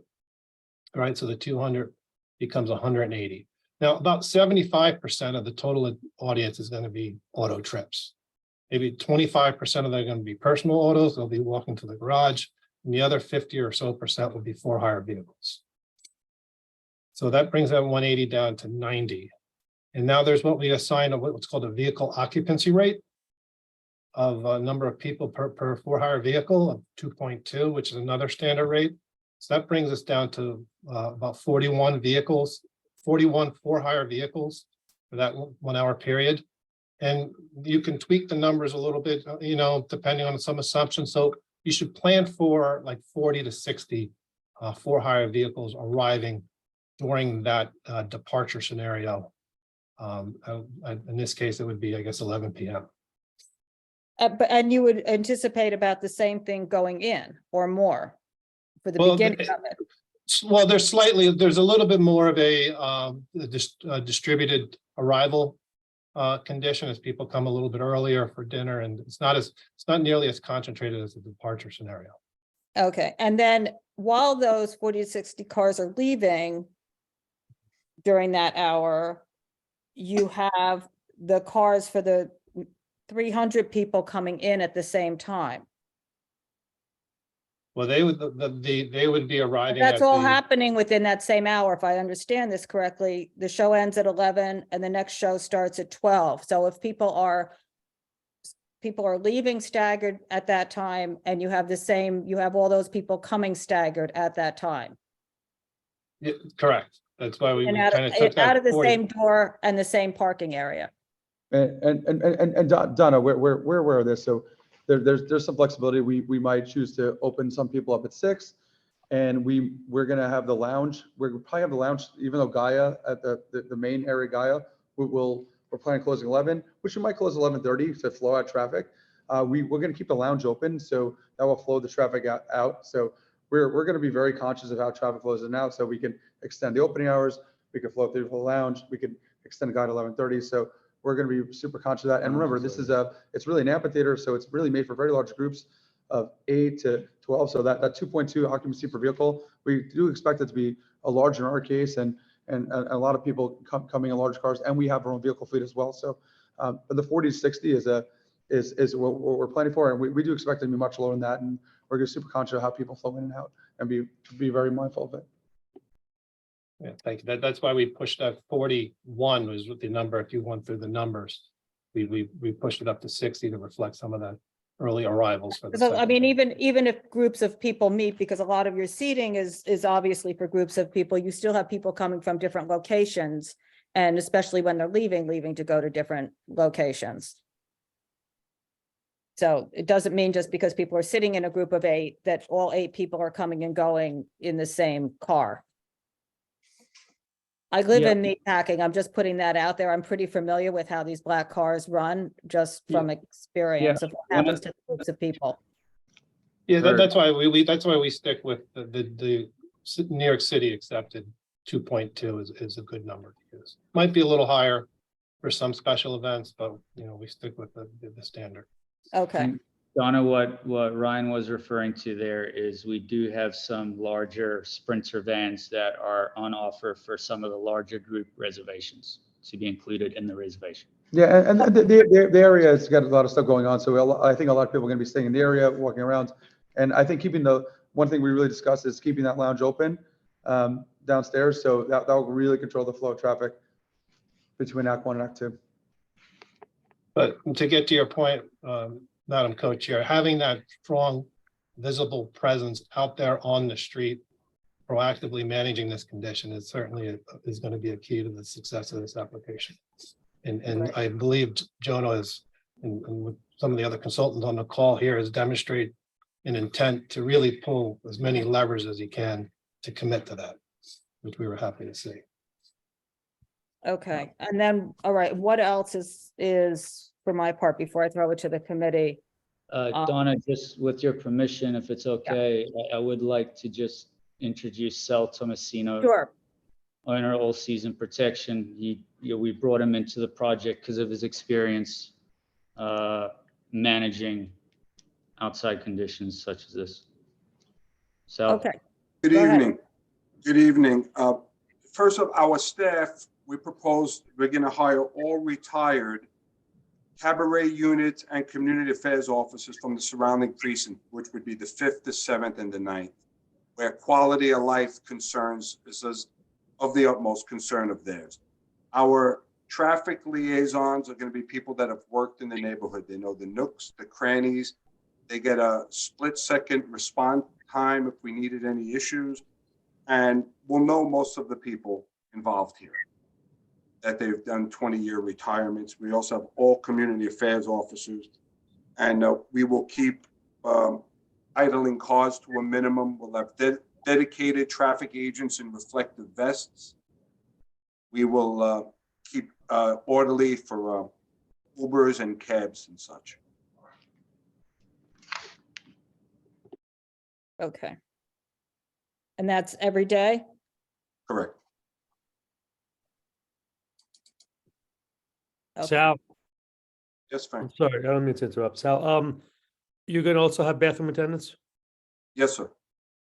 Thank you. And you're responsible for the security on the inside as well? Interior and exterior, all means of egress. Restroom, hallways, corridors, load-in docks, and especially the exterior to expedite entry and exits. Okay. So how much security is there on the rooftop area? Well, it's gonna be on an as-needed basis, depending on events, time of day, structure, shows. But at a minimum, Sal? At a minimum, 2. On the roof? Yes. And at a minimum on the ground floor? Depending on the day of the week and the ticket sales and events, but it could be 12 to 15. On the ground floor? That's including lounge. Correct. Donna. So the 2 floors, the lounge and the ground floor combined? Yes. Okay. All right, I think I'm gonna throw this out. Donna, sorry. Yeah, I go see ahead, in- no, go ahead. No, I see that in the chat, there's questions about parking garages nearby. Don, I don't know if you want to speak to that. I know that you identified 7 nearby parking garages. I think 5 of those 7 were 24 hours. Yes, Jonah, thank you for reading the report. We've done a comprehensive review of all parking facilities within a quarter-mile radius, which is a 5-minute walk from the venue. We've identified 7 facilities that have a capacity of, well, almost 700 or so. There's a lot of off-site parking that's available. Not only in regards to total capacity, but availability too, as because we interview the operators of each location. Okay. Anything else, Jonah, before I throw it out? Did I cover everyone on here just to give the quick rundown, and then you can respond to people once I go to the committee? Just an additional effort to stagger those departure times. We were talking about implementing a no entry or exits final after 2:30 a.m. That's right. Okay. Okay, got it. That's a commitment, Jono, correct? Yep. That's correct. Correct. Thank you. All right. Susan Wittenberg. Hi, how are you? Good to see everybody again. Hi, Susan. Hi. My questions are really more community related, not technical at the moment, but if I'm calculating right, we have somewhere between, I don't know, maybe 5,000 a week coming in and out of the club. Does that sound right? If I'm adding up each night and hoping you do well? That sounds high, but Susan, that would be us being sold out every night, 7 nights a week with two Okay, shows. so let's say 4,000 a week. That's doing Still seems- okay? Still seems high. Still seems That's high, not to me, but I mean, I Yeah. don't think high Yeah, because Steve thinks the club's going to be a staggering success and fabulous, and I'm willing to trust him. You know, if he says it's going to be a success, I'll go with him.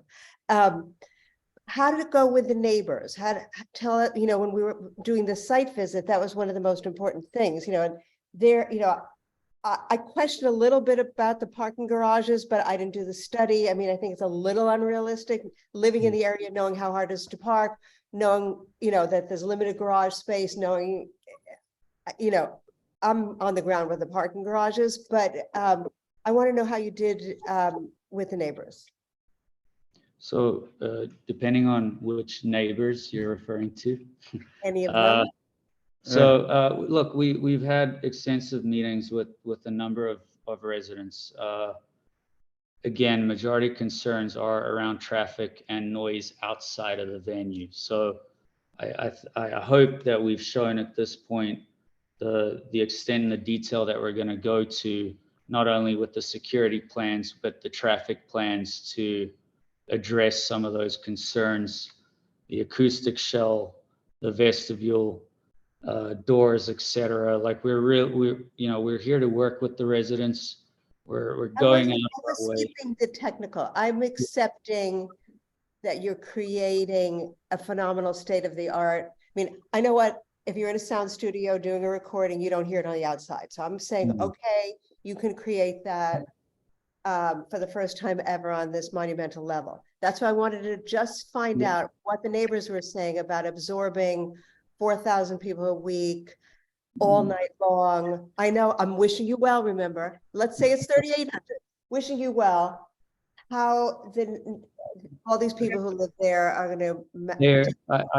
I would say it's divided, Susan. We have some amazing support who are all for it. And I suppose when you open up the floor to the public, they can speak to that. I wanted to talk with you first, because I know I'm here for them, but I thought even before we do, I wanted to hear how you felt it went. Again, there are certain residents, and I'll be very transparent. You know, we met with Michelle Campa a couple times. They've kind of made it evident that they don't want us there. There are residents on Elizabeth Street who are very concerned with the rooftop and noise levels coming from the roof. And that was our concession, where we're not doing any music or speakers up on that roof. And then there are residents. We have a emergency occupancy on the roof as well too. There are residents who are in the immediate area who are exceptionally excited at the project and bringing some art and theater back into the area. And they understand that we're trying to be a responsible operator, and we're there to work with them. And we have 40. One of my worries about I mean, like, I'm sorry. Accepting the sound won't come outside. That's amazing to me. But like, what happens if things don't go well with the crowds at night, and that their greatest fears come true? And there you are, and you're operating, and the garage thing isn't working out as well as you anticipated. I mean, you're saying I'm projecting too high with the numbers that are coming. I'm saying you're projecting too high with the available garage space and how much that's going to mitigate the car problem. What happens 6 months or a year down the road when you're already there and things didn't work out as we said? What can happen then? That I think is really what the fears are. You know, you have the greatest technology people. I'm not going to say the sound's going to leak out. I'll go with that for now. But it's the impact. And the other thing is that we know there are other hotels being built. We know what you're calculating now isn't going to be, there's going to be more taxis on the street when the 2 other hotels open up, and more street noise. So that is what I anticipate people are saying. And I'm just trying to get you to reflect a little bit about that reality. Yeah, we fall. What a big difference between us and every single other venue in the city, and we're not a club. We're certainly a venue. We're a real theater. Every other place at night, it's a negotiation process where even at dinner, you walk reservations. Are you getting in at night? Doesn't work like that here. Everyone's invited. You have a ticket. We have a vestibule on the inside. I know it's a that. That's not what I'm process, so- asking you. I'm saying Can I- what can I- happens all night long where they're leaving? I know it's. Ryan, can I interrupt? Ryan, can I interrupt? Susan, how are you? Good, thanks. The answer, the answer to your question, and it's a good question. I mean, every applicant should be considering this because the best laid plans don't always turn out the way we hope. But we haven't been shy about this project 2 months ago when we first met. This is an enormous financial commitment that we are making in this project. And if any one of our plans doesn't work, we're going to take whatever's necessary, whatever capital we need to spend to fix it. It's too big an investment. Jonah, what's the number on the shell alone? Close to $2 million. It could be up to A 4. little more. But When Frank, you're what, putting that type- it's not money that affects the sounds of people, the 4,000 or 3,500 people leaving the venue every night, all hours of the night. That, the technology part's amazing. I'm not even discussing it. I'm just. No, I wasn't talking about the But dollar money amount. doesn't change. No, I wasn't talking about the dollar amount to impress upon the technology. I'm trying to explain the dollar amount behind the entire project. I know, Sal I is was- very accomplished in this industry. He knows his Susan, business. lean We're on- relying completely on Sal. And if anything doesn't go the way it's supposed to, we're committed to fixing it. And Susan, I would say lean on the experience and the history of hospitality and the people that you have working on this project. Yeah, and people are going to be here proper. This is not. You can see the bar footprint we have. We have almost the space is 14,000 square feet, not even including the roof part. And there's such a small bar footprint. Obviously, we're gonna have liquor being served. This is really about the experience and really about activating yourself. And the people who come. Everyone who comes in, you're responsible for your guests too. So everyone at your table, you're responsible for your guests. So it's a real powerful place. You're gonna dress nice here. So it's and at night as well. So this place you're gonna dress up and really have a nice time. It's not about getting drunk and young people in the street. It's not like any other hotel. This is a very, very, very, very forward New York experience. But Susan, to summarize, you raise a good point, and we have the commitment to correct whatever problems may occur. It's as simple as that. The resources are there for us to do this. Am I correct, Ryan? That's absolutely right. And we want people to have a nice time, not be on the street, be loud and this. Like we want people to have a great time there. And also, may I interrupt, Susan?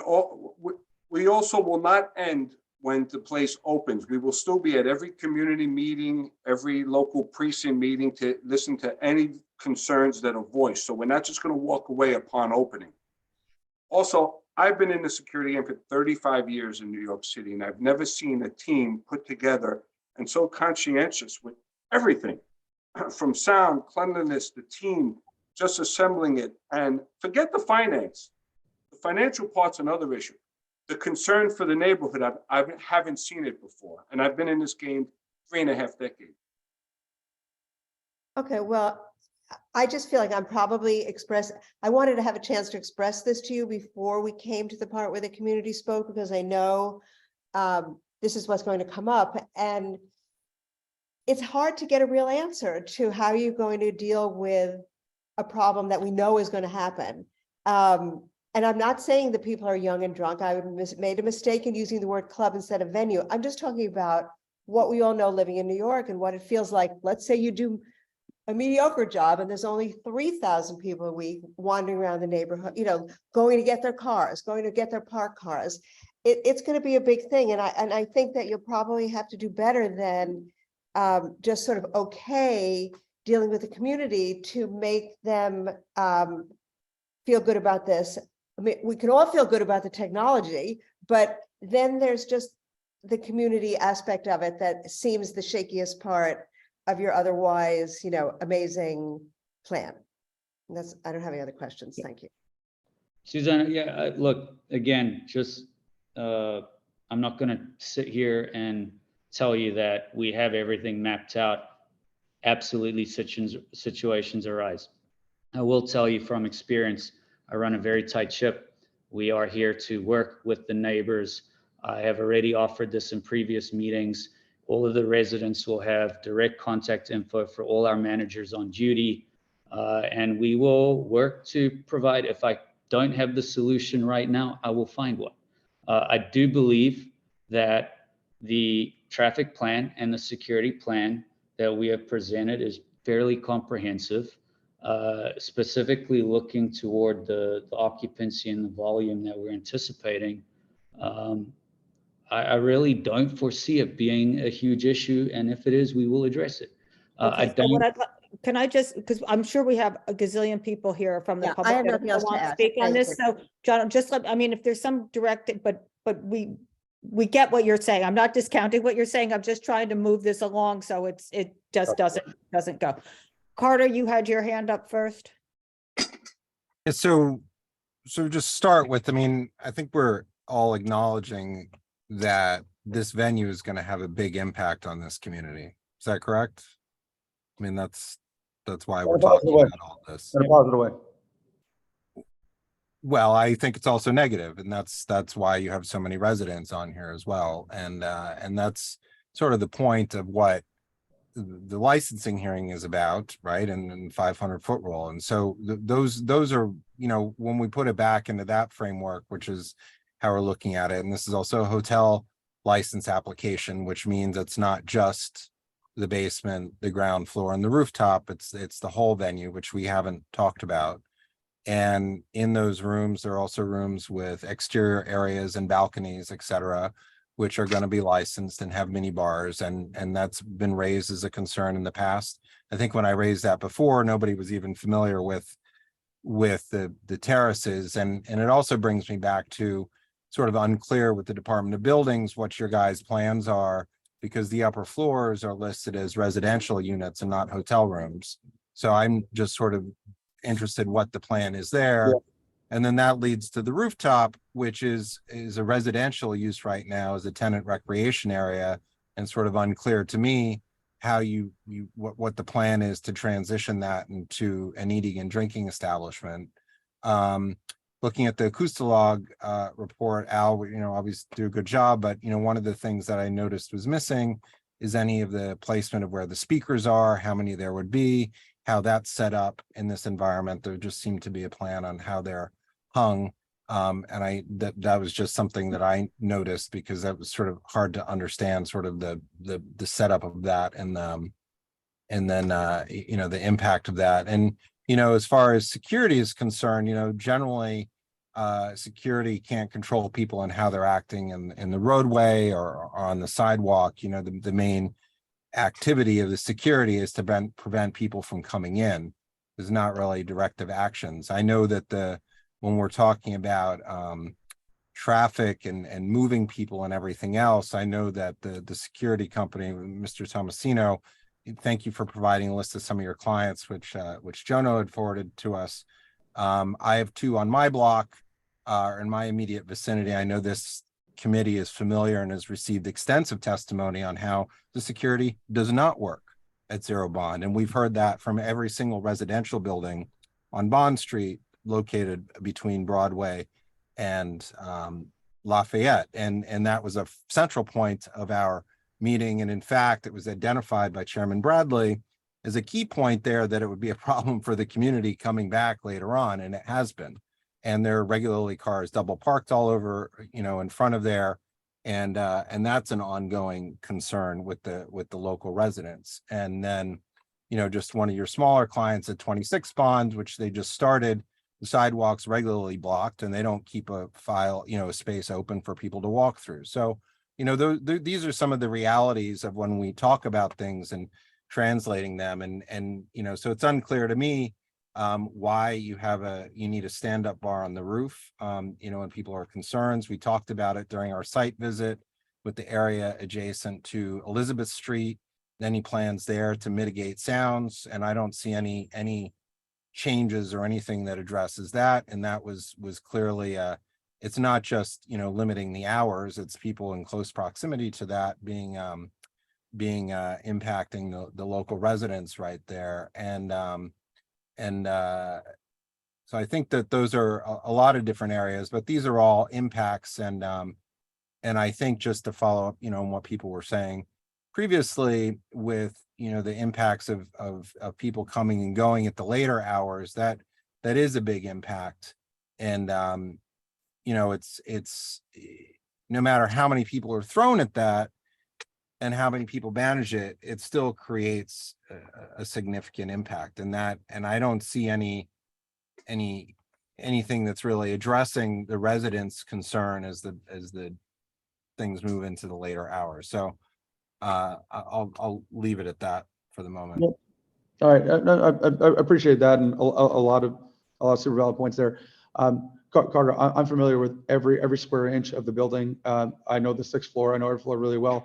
So we're not going to put mini bars in the rooms. And I know the 6th floor has some balconies on there. That's a transient residential right now. People are generally staying 1 week to a month, and the hotel guests are generally staying a little less than that.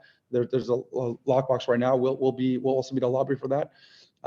With the roof, we're allocating dedicated space for the people who are in the transient residential moment. Currently, we have the lease for the main parts of the building, which is the main area, the cellar, the roof, and the mezzanine. Currently, we do not yet have the lease for floors 2 through 8. I would anticipate we would have that. That is not part of our current application, but certainly we would look to have that and build that out. That's why things like the HVACs and the noise on the 2nd floor and some of the issues with the 6th floor hotel guests that are not currently in our lease, we would look to take care of, because we're going to make that part of our lease. So, and yes, I wouldn't be putting a mini bar there. Just hold on 1 second. So my understanding is that you're licensing the whole hotel. Is that incorrect? That's right. That is okay. correct. So it doesn't matter whose lease it's in or whose lease it's not in. That's part of the licensed premises, and that's why I'm bringing it up. Yeah, And the application does, I believe the application does say that there will be mini bars, and the occupancy that you've just told us about is actually not an allowable occupancy if somebody's staying in there a week. It's residential. It has to be a 30-day stay or longer.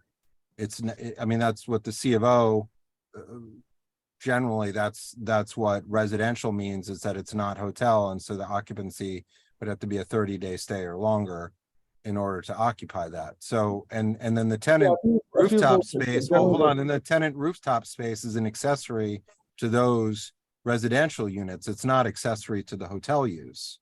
So these are just things that I'm asking about. Yes. You may be familiar, but what's the plan there? Because this doesn't match the plan. We solved those 24 months ago. Those needed to be solved pre-lease. So that's having out. Yep. Okay. So what's the plan? You're getting rid of the residential? No. We're going to enhance the residential part of that, and that's generally, as people saying, 30 days right now.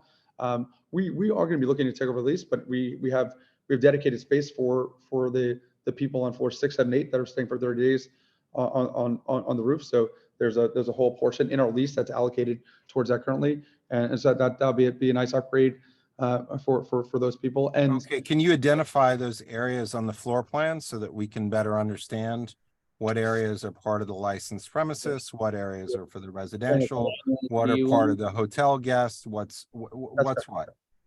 Daniel, do you want to talk to this with C of O, please? Yeah, okay, hi. So that's why we were always saying that the roof will come much later, and we never put a big emphasis on it. Because as you said, Carter, only the 2 last floors of this building are zoned as residential, are CFO as residential. So that means for us that we need to make an application to change the 2 last floor from residential to hotel, from residential to commercial, in order for us to use the roof. So this is where that's why we weren't clear enough about the roof, but we always said this is down the line. We want to apply for the liquor license still, maybe we come back, but yeah, that is exactly it. You were completely correct, Carter. We wanna do it for the liquor license. It's a process. By the time we filing for the by the time we're filing for the main space, we're gonna start the process for the roof. So it's just a phasing thing that we want to do. That's why we're applying for all of it. Yeah, we like to start building the roof like shortly after we open. So, and that, Exactly.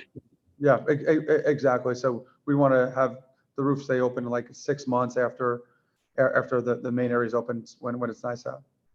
It is a separate C of O project from the ground floor. That's all. It's just we're doing it at the same time, but it is a separate application. Well, no, it's part of this application as far as the liquor license is concerned, and that's why we're discussing it now, because that's Exactly, and that's why I'm before us. clarifying, and I'm sorry if it wasn't clear before. Okay, so again, it goes back to, if we're just talking about the rooftop, then, you know, where is this addressing some of the impacts as far as, you know, that we had discussed on the walkthrough with the residential units that are immediately to the west, and what is the plan to mitigate the noise going to the west? That was the big concern. And it's, you know, look, I certainly appreciate the reduction in hours, but, you know, people living in their apartments have to listen to people from when you open to when you close, and so whatever mitigation plans which you seemed open to when we did the walkthrough, you know, don't seem to be reflected in I'd be happy. materials So, that we have. remember, we're not really responsible for the residents on floor 6 with the outdoor space right now. I'd be happy to close those areas. That would be my plan.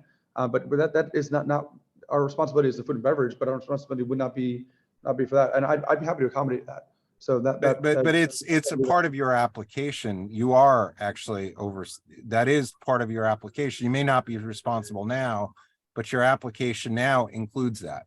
And so that's what's before us, and that's what we're discussing. And I understand what you're saying, but the application is for the full building, for all the rooms, all the food and beverage areas. And as your architect had, you know, clearly stated, you may be filing for that change in the future, but that's what's before us right now. And so that's why we're having this conversation. If it were not a part of this application, we wouldn't talk about it, but that is what is before us for this application. So, you know, when you're saying, oh, we're not responsible for that, that's not the application before us. You are. It's for the full building. So you may not have that now, but your application is for everything. So that's why we're addressing it now. And if I may, Carter, your other question is the other concerns about the neighbors to the west. This concern was related to sound, was it? That's the main concern that we've heard articulated. Exactly. So two of the things we already mentioned about the hours of operation, and then if I may share. I have a Google Earth photos of the roof, so I can just walk you through what we explained before, but it may be more easy with just the photo. Should I? Yes. Let me just, yeah, I think you can share. Okay. Let me know if you can't. I'm trying to. Hold on. Can you guys see this photo here? I think you just need to give it a minute to. Yeah. Okay. Okay, can you see also my my mouse cursor? Yes, the photo, I'm just gonna say the photo is very small, so it's, the biggest thing we see is the red dot. It's hard to. You see better? It's gonna load. Are you seeing now? Just let me know. We see the picture, it seems small, but.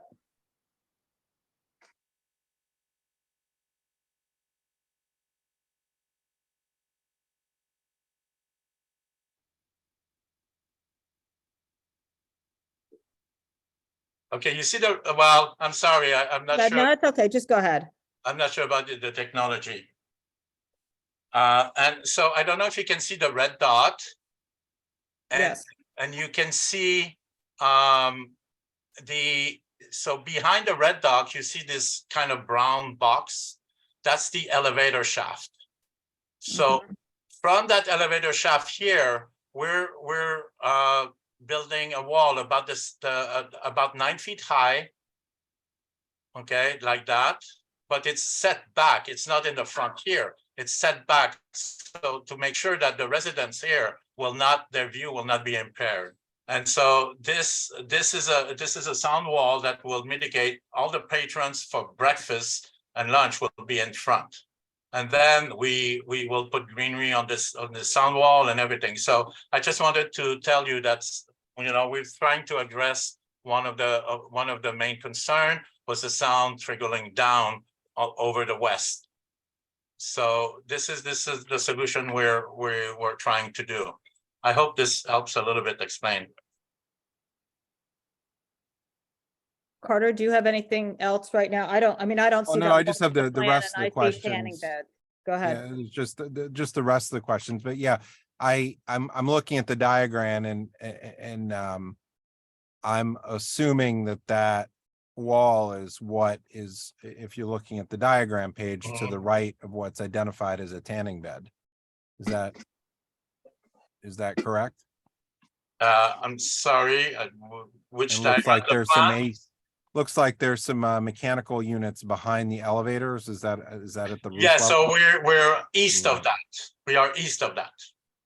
The wall Right, is so east it's of a that, straight, it's a straight line from the back of the elevator Exactly. going north. Okay.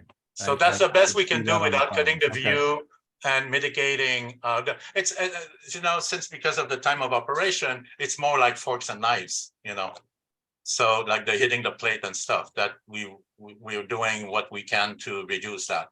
There are also eventual plans to do a retractable roof. So for inclement weather, and then it's going to contain even more the noise. So this is to answer the problems with not the problems, the concerns with the people living on the west side of it.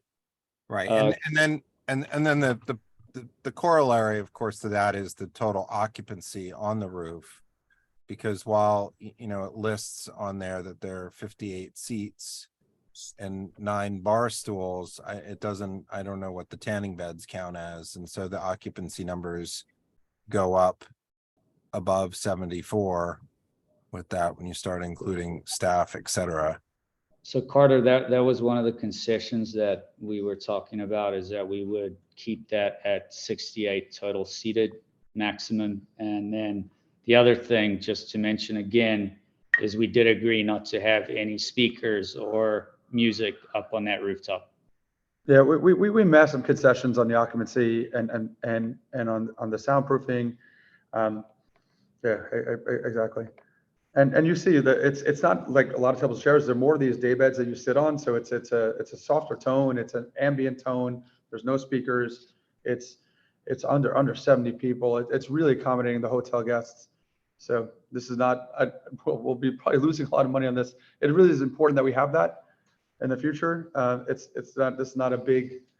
is a different part of the experience. It's more accommodating for us. It's a walled garden. It should be really nice. Carter, you done? Or Oh, yeah, I mean, I have all the other questions that I had Okay. asked. go ahead. Sal, you want to address some of the other ones? I'm sorry, one more time? You want to address some of the other questions that Carter had? Anything else? Sure.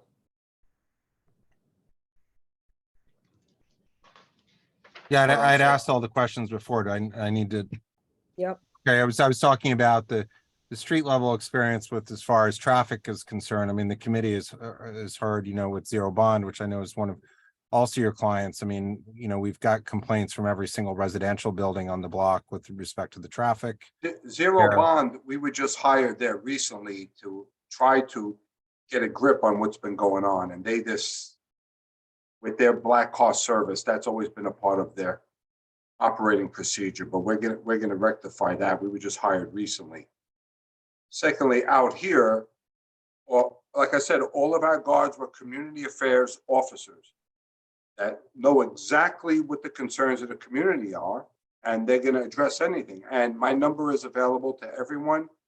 If there's any issue, they could call us, any concerns.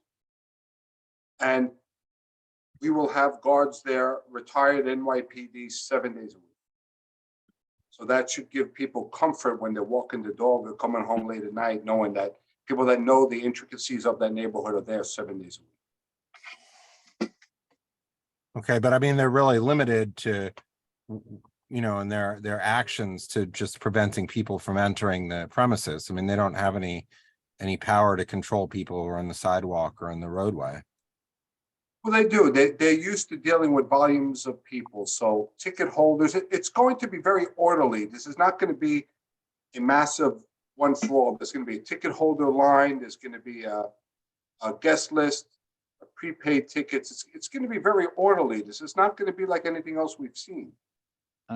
Carter, I'm not here to throw shade at Zero Bond. I can't speak to their management or their operation. No, I'm not throwing shade. I'm just saying this is something that, you know, I had asked specifically the last time you were here.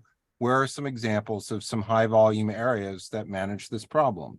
And the point that I'm making is that when you have this many cars that come to a venue, and it's not that, you know, look, it's not to throw shade at them. This is a known issue that people have been accommodating, but it's very difficult to address it because these are cars that come. You can't tell them what to do. I mean, just civilians, you can't have them do whatever it is. And if people are waiting for their customers, you know, an Uber is going to wait 5 minutes or a Lyft's going to wait 5 minutes for somebody to come out, and they're just going to stop and wait for them to come. I mean, that's why they drove to the location, and that's the conflict with for hire vehicles.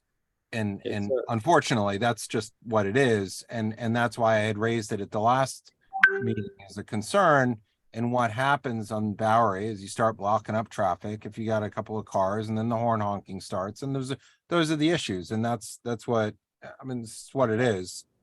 I can't speak to Zero Bond's operation. I don't think that they have a traffic plan as comprehensive as ours. They also don't have a 4-lane arterial roadway running in front of Zero Bond. Well, it's 2 lanes. It's the same number of lanes that you have in front of your establishment. But we have 4 lanes. No, but you have 2 lanes going in one direction. You can't cross. And I'm just pointing it out. That's on the other side as well. And then was just the question for Al quickly was just on the speaker setup. All right. Well, first of all, okay. Can you hear me? Yes. Yes. Can you hear me? Okay. When I did the sound test with loud speakers in this place, it was test loudspeakers. It's not the sound system they're putting in. I don't know what sound system they're putting in, but I tested the sound and based it. Normally I base it on a level that's 8 feet from the speaker when I do my test. This speaker test was done 20 feet from the speaker. And because of the way the speakers were situated, it was essentially in the center of the room. So I was testing the center of the room. So since the speakers that they're going to put in are invariably going to be around the perimeter of the room, the sound level in the center of the room is the same. And it doesn't matter what the speaker system is, as long as it's contained. And as I always say in all of my reports, Carter, as you know, the sound system limit can be set in conjunction with tests in neighboring areas after it's installed. And then the limit should be put on so it can't be exceeded. Okay, I just raised the question because usually you give a pretty, you know, you have a description on how people set up the speakers as well. And I just noticed that was not in there. I do that specifically. I do that specifically for places that have a lot of small speakers, which is the idea I came up with 45 years ago, and that everyone uses since, because that's for good background sound all over the place. But for this type of place with a presentation, they're going to have, I don't know, function 1 or one of these amazing sound systems. I can't presume to be the one to set where the speakers are placed. It doesn't matter as long as they're inside this concrete shell. Okay, thanks. Can I also make one comment, Carter, about what security can and cannot do? Obviously, they can't perform police functions, but fairly certain that the presence of security will act as a deterrent on the street and will actually make the street safer than it currently is at night. Yeah, the concern is the noise, it's not the. No, you had safety is- mentioned security can't do certain things. I'm saying Right. through deterrence, just by being there, they're going to accomplish certain things. Right, Sal? Absolutely. Okay, Lois, you have your hand up. And Thank then- you very much. I have two questions. One regarding safety and security. What is the communication that the attendants have with the management down in the bathroom? Well, everyone is on two-hand radios with management, security, out front, bathroom attendants. So it's The constant. attendants in the bathrooms have two-way radios? Absolutely, always. Okay, and is there going to be a video camera, an active video camera in the hallway to the bathrooms? Very, very good. Oh, the cameras obviously by law are only leading up to the restrooms, not That's inside right. the restroom, but very good. Yes, all videotape. Okay, now, your fire plan, what is your fire plan? I've worked in a place with 3,000 people, so what's your fire plan? Well, we will have FO3, FO4. That means places of public assembly. We'll also have FO7s, which are fire guards. We'll have S95 for the fire panels, fire life safety director. So all the credentials that are needed are all certified over at Metro Tech in Brooklyn. They'll all be on premises at all times. And where will your AEDs be? The devices, the defibrillator devices? It's a large place. Lois knows her work. I know my work. Very good. All managers on site will have knowledge of where every kit will be. And that'll be the most. Where are they? Can you give me a few? The most basic- accessible point, which will be closest to where the General Assembly is, whether it's behind the bar, management's office, or right there on site. Okay, and now my last more pleasurable thing is I love your hair, by the way, the blue. Thank you. The dancing. Now, my experience is that when management does not stop one person from dancing, then the second person starts to dance, or the partner, and then the third, and then the fourth, and before you know it, you have like 10 people dancing. You have to tell your people, that one dancer, to please stop dancing in a very delicate, very nice way, or else you're going to have dancing, especially with the DJ, because the DJ is going to play off the dancers and the dancers will play off the DJs.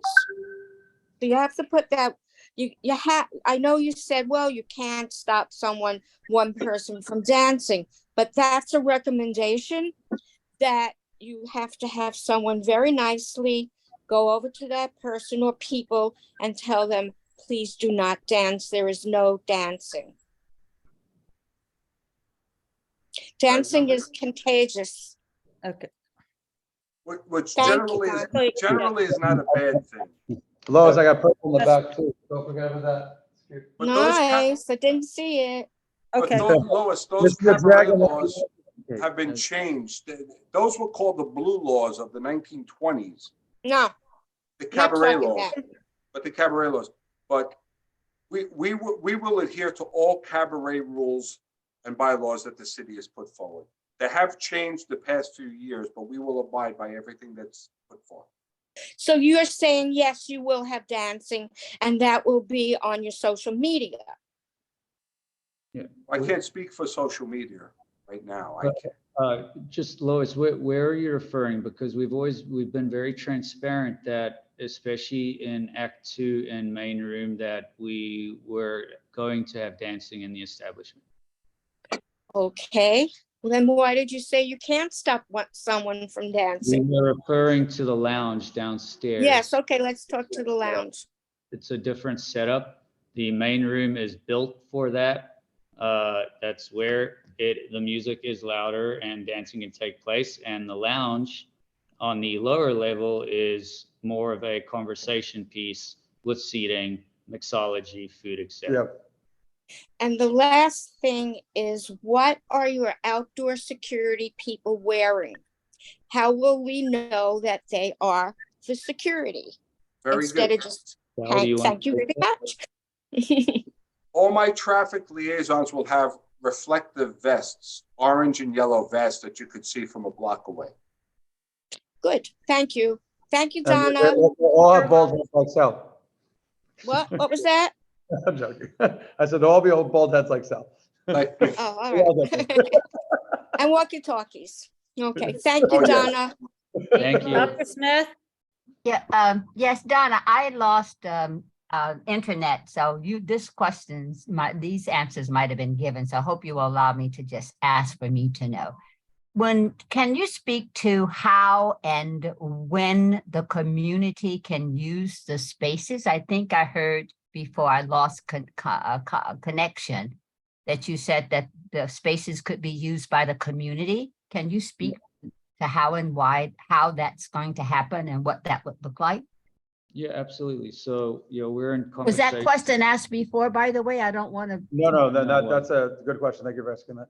Okay, thank you. We're in communication at the moment with Jackie Wong and Ed Casilla. And we have a general agreement in place where we're opening up the venue to the community in the arts to support charitable events with art, dance, music, once to twice a month. And we're giving that space to them to utilize and to build out their event. Yeah, that's right. And separately, I have a 45-year-old brother, adult who can't speak, severe autism. One time a month, it's going to be a dedicated space for autism development, skill development. Also, just a place for them to be able to dance. That we like Monday, Tuesday, and Wednesday are going to be lighter days, except for private events. We're going to do that. Also, from my company, Wonderkin, it's one of the largest employers in the city. We run a lot of community groups. We have different things, LGBT plus, and we expect to be using this space for that as well. So I'd be surprised if 1 or 2 days a week weren't be used for community. And as Jano said, we committed to 1 or 2 days a month with Jackie, with Chinatown, with Little Italy, for them specifically. And are you limited? Oh, I'm sorry. No, sorry. Go. Are you limited to our community within the geographical boundaries of Community Board 2? When you say. Well, no, it's a beautiful here to work with space. people. And guided during the day, it's not, so guided during the day, it's the main space is the amphitheater is not really being used during the day. So it's like, that should really be the time when the community is using it. So the answer is not just bound within the boundaries, can be more geographically than Community Board 2. That's right. Absolutely. That's my question. Okay. Yeah. Thank you so much. We'd love to host. We'd love to host. Thank you so much. Good luck, guys. Thank you so much. You should come down. Yeah, maybe I will. You will. It's gonna be nice. It's gonna be fun. Thanks for the invite. I just might do that. We're gonna have some sing-alongs too. So. Oh, okay, great. I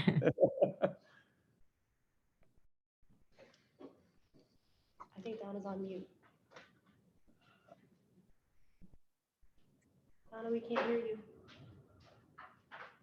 Donna, I think you're on mute. I was muted. If you're here from the public, please raise your hand and we'll promote you and you can turn on your video and speak. Apologies. Christopher Marte, go right ahead. Hi, everyone. First, I want to thank Donna for hosting this meeting and all the community members for asking really knowledgeable questions. I'm testifying against this application. I have huge concerns about the traffic it's going to create along the Bowery. As we all know, that is not the only establishment that would be using that sidewalk. Those temporary locations near the hydrogents, and also we know that that is typically a parking lot for a lot of the film industry that happens along the Bowery. So we know that in a worst case scenario, that stretch along Bowery will be a mess. And I disagree that only 50% of the people that are going to attend this establishment are going to be coming by cars. We already see it with the Roxy, where cars are piled up just to drop off people, and we expect the same for this establishment. Another thing I want to touch on is the character of the people that are owning this establishment. It came to notice to my office that they have sent a letter harassing one of our community leaders who has been in dialogue with this group in negotiation and asking what the community wants and fighting for the community to have a voice. This is completely unacceptable, and this really undermines the process that the community board is having today, where whether if you support it or you're against it, you're allowed to have free speech at this platform. And what we heard today or from our office was that this organization targeted one individual who is known in our community to fight for residents. And she was fearing that her voice was silenced, and many other residents don't want to come today because they fear they will be targeted as well. And so this is completely unacceptable. We deal with hundreds of applications a month throughout my district, and I have never heard anyone go through that. And so with that, and with the issues with the traffic, because we all know what's going to happen in real time at that location, I ask this committee to reject this application. Thank you.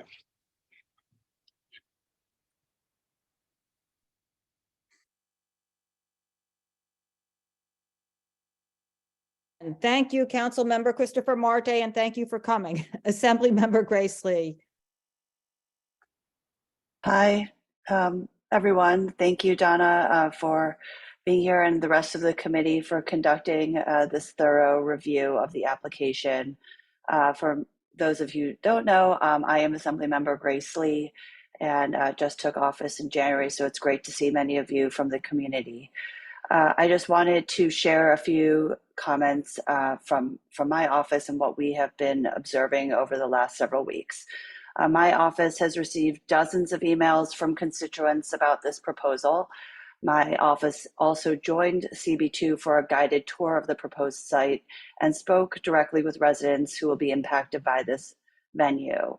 From those conversations and from the letters we received to my office, this is what we heard. Residents are concerned that the size, scale, and nature of this venue will increase traffic, noise, and disorder in the area. Specifically, residents have highlighted that the area of the proposed site is already highly saturated with late night establishments, as many have said, already suffers from high levels of late night noise and disorderly conduct, as well as existing traffic and congestion issues. So a proposed venue like this with a 600+ person capacity with a liquor license until 4 a.m. in close proximity to these residential buildings will exacerbate all of these issues. And also, similar to Councilmember Marte's office, my office has been made aware of allegations that there have been actions taken to intimidate and or interfere with the ability of community members to express their opinions regarding the merits of this application. As part of this application, it is important that the community is able to provide their input freely and openly, and that this feedback is considered in deliberations by the community board and relevant state agencies. These allegations, if true, are deeply troubling. As we've spoken to residents within the community, our office has concerns. We will continue to monitor this application closely. But importantly, as this application process continues, is our hope that feedback from the community will continue to play a central role in the decision-making process, and that people feel comfortable and safe in expressing their views. We welcome anyone from the community to continue to reach out to our office regarding this. We are going to be very involved as we can be to ensure that the outcome is one that benefits the community. Thank you very much. Thank you very much. Okay, let me try to go through here. James McCarthy.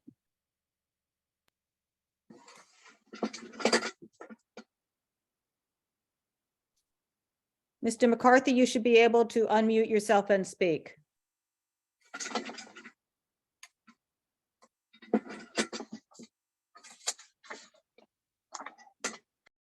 Okay, can you hear me now?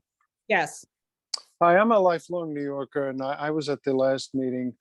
You know, lots of pearl clutching going on, but I see a team here that nobody else has put together. You know, we're talking about hamburger joints on Houston Street with in a very, very expensive, newly refurbished building. Not to throw anyone else under the bus, but you know, let me tell you, in 1982, I worked in a recording studio called Sun Dragon. It was a very famous recording studio. They had a room within a room, a hanging room, and I'm talking about 1982 technology. We had zero complaints from any neighbors, so not enough can be said about their efforts at engineering and soundproofing. What else? I walk my dog always down that block, and I think the ebb and flow of this traffic from this place is a healthy thing. You know, think of Blue Man Group on Lafayette. That's not really causing any problems, and the Bowery is a much wider street. And I'm very heartened by Mr. Urban's pledge to set aside time for autistic people, because my nephew is severely on the spectrum, and I'm going to look him up for that. And my nephew is a singer, and he can maybe regale all of you. We'll have something monthly, James. We'll have something monthly, okay? And we're not doing Thank a you, back man. and forth, please. We That's got a cool, lot of that's people cool. here. And to I don't want speak. to take up too much time, No, it's but fine. you know, we're talking about a place that it's a tall building with ambient music on the roof, superior soundproof engineer within. I don't really, you know, I don't really think it's a big deal. And you know, I think what's more a problem are these endless, dismal, shabby shebeens outside of these restaurants, slapped together with filthy water running underneath. We're talking, I think these guys put together a very state-of-the-art kind of thing, and I'm very heartened by it. I think it, and which I brought up 2 months ago, you know, it brings a vibrancy and an artistic verve to a moribund neighborhood that is slowly coming back, you know? And I wholeheartedly back these guys. And listen, I'm 64 years old. I don't like noise. I probably won't even go there to hang out and party, you know? But more power to them. And thank you, Community Board, for looking out for all of us. Thank you very much. Okay, and can I just ask, where do you live nearby, or where do you? I live now on Thompson Street. I actually live closer to the hamburger joint place, but I used to Okay. live at There you go. 262 and I walk my dog Okay, great. always down that block of Bowery. Thank you. Thank you. Okay, let me just go across here. Cindy Saz.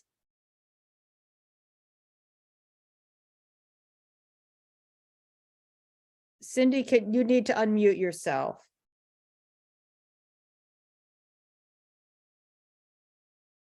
Here we go.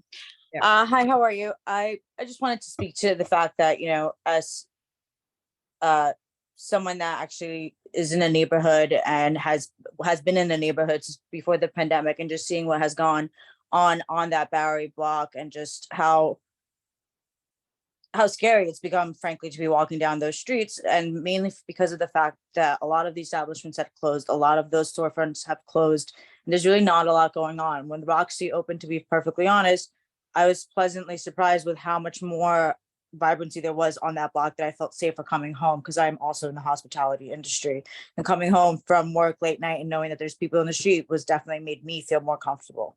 As far as what these guys have in store for the Bowery, I think it's absolutely incredible, and it's exciting to think that, you know, that the Bowery could be so state of the art, and bringing such a beautiful experience, you know, with a background in theater.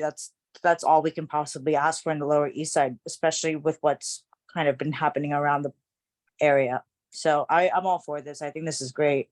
And I feel safer knowing that there's security that is going to be on the street rather than everything else that's been going on there. Can I just ask you where you live approximately?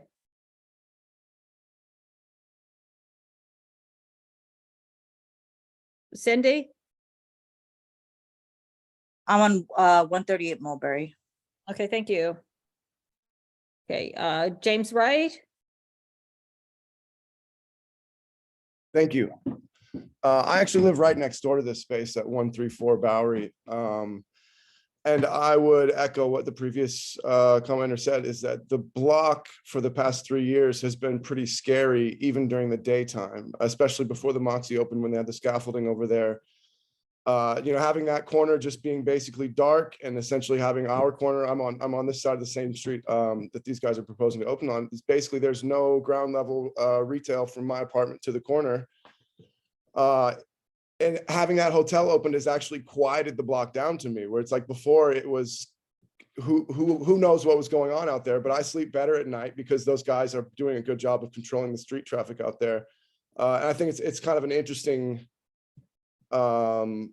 supposition that traffic is going to be worse. I think we need more foot traffic on the block, and we need more lights, and we need more presence so that people are comfortable walking outside. I have a dog.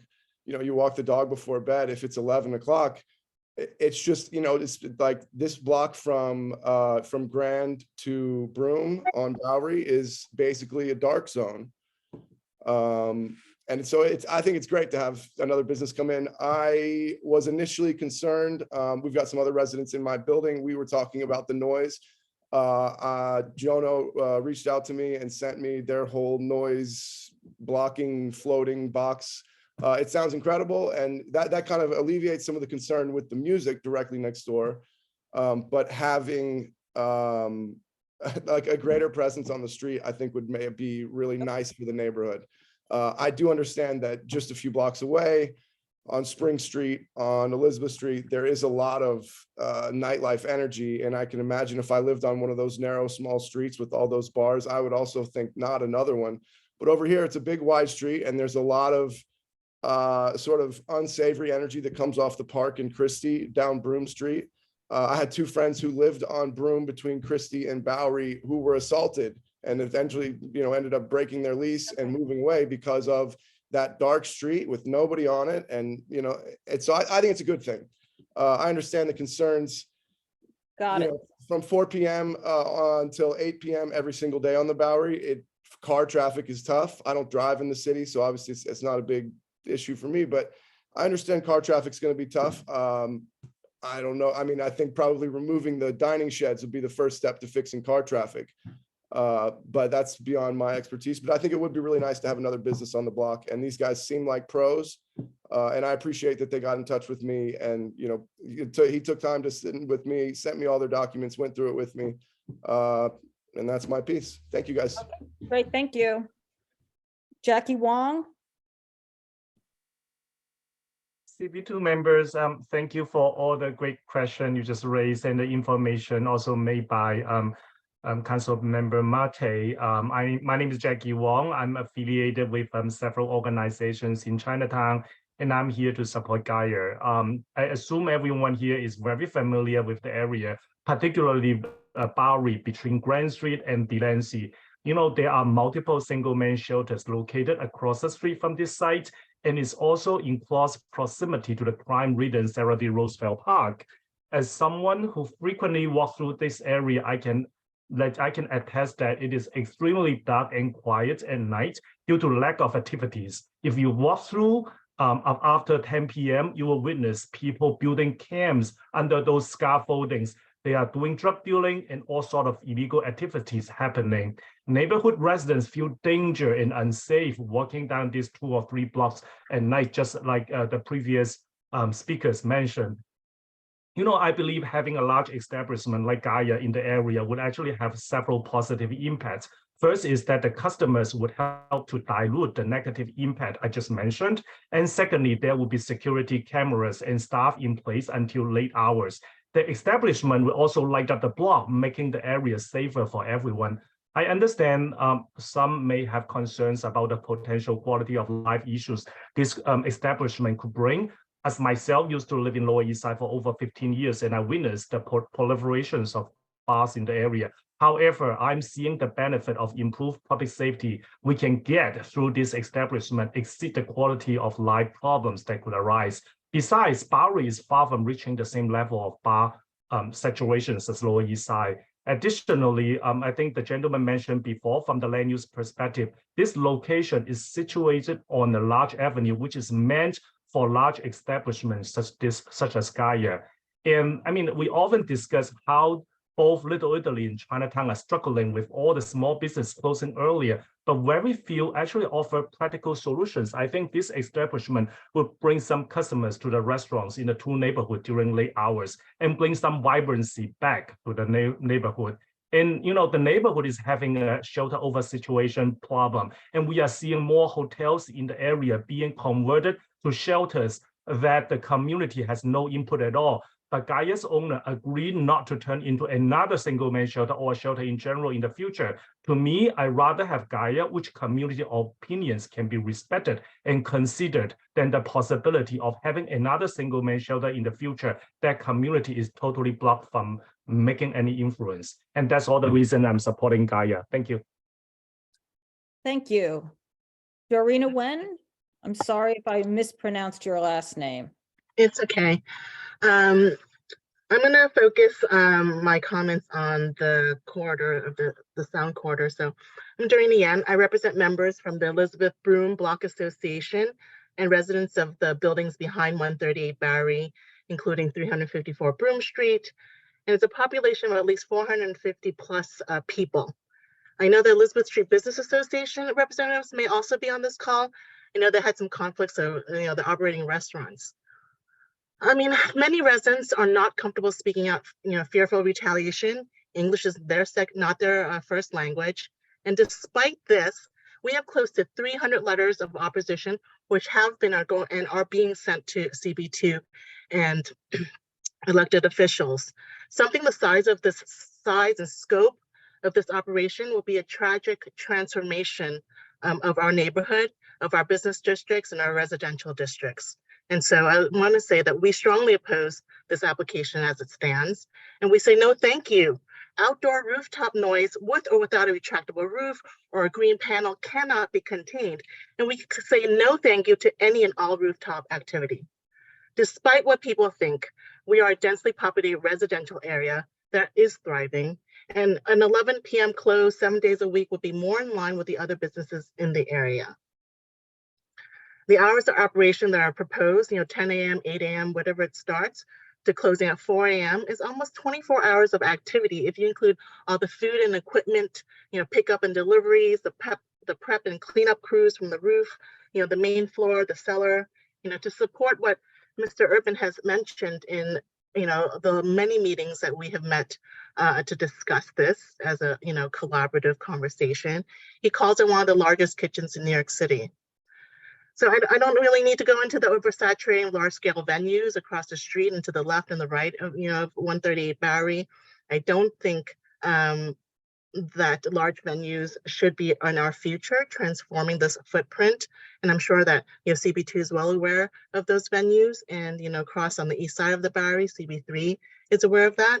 And in closing, I'd like to say that any outdoor rooftop bar, lounge, restaurant, Uber, late night venue would destroy any quality of life and add noise complaints, among other detrimental outcomes.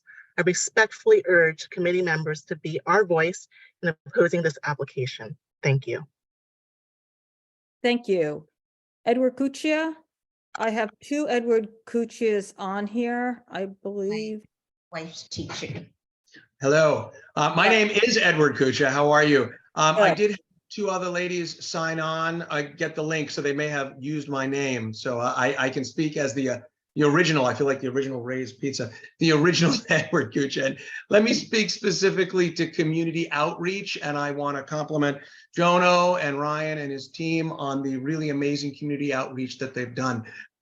I am a community activist. I live on really on the border between Little Italy and Chinatown. I, together with my wife, live on Mulberry and Canal Street, so we're right near the venue. They reached out to me. I'm also a board member of the Chinatown BID, and we do quite a lot of work with the Chinatown community. So we spoke about the idea about having the venue provide services, the idea of having the venue provide event space for the community. And I can tell you the community support has been quite remarkable. We've reached out to the following associations, and pardon me, I'll try to keep it quick. The Chinese Cultural Art Association. It's an art group specializing in calligraphy. The American East-West Art and Cultural Exchange.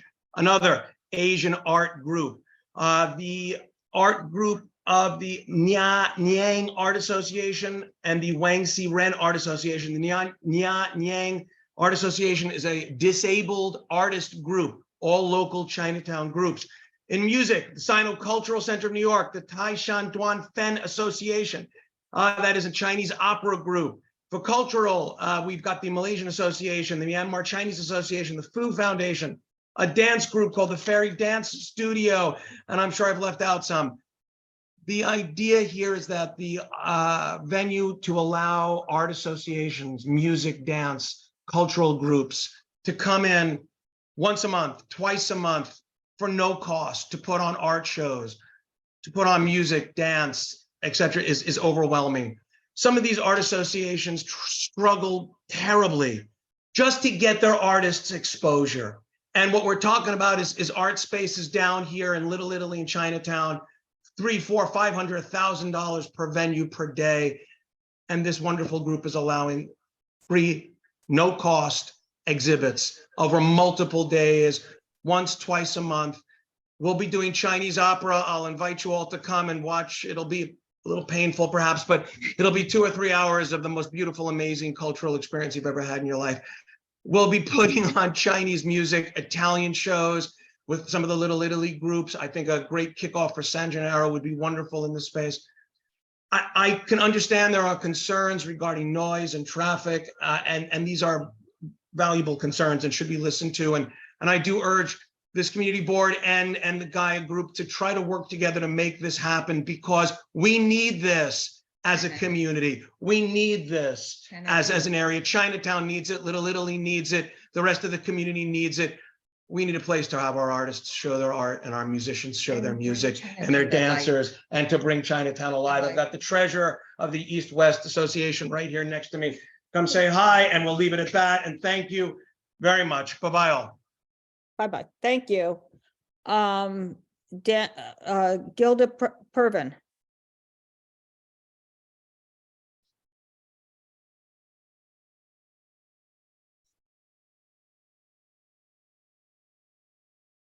Gilda, I think you. Yes. Can you hear me now? Yes, we can. Yes. Okay. I just don't know where to begin.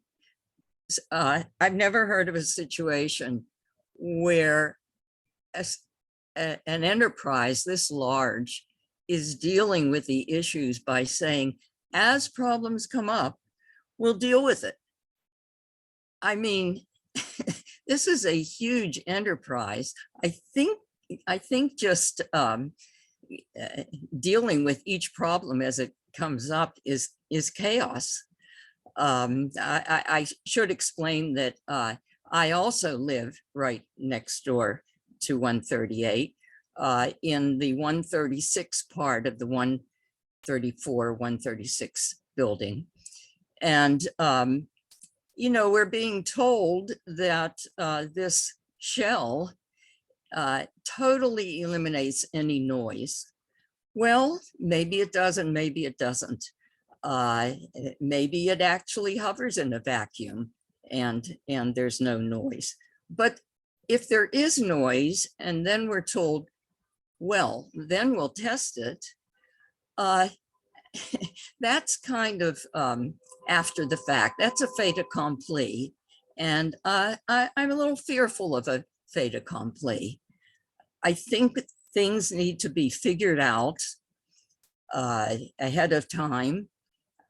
There are experts who are independent, who can look over these designs, independent experts, and find out, is it true that there would be no sound? Because there's a contradiction here. In the application, it says there will be totally no sound coming from this shell, totally none.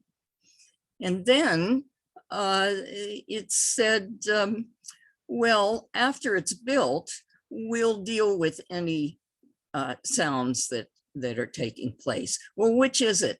No sound or sound to be dealt with after it's built? This concerns me. And as far as having opportunities for artists to show in a building like 138, that would be wonderful. I'm an artist, I would love to show. But it doesn't have to be on the basis of an organization like this club in order to have opportunities like that. I'd like to see the community take part, and I'd like to see an organization like Gaia take part. It's the nature of this club that is of concern.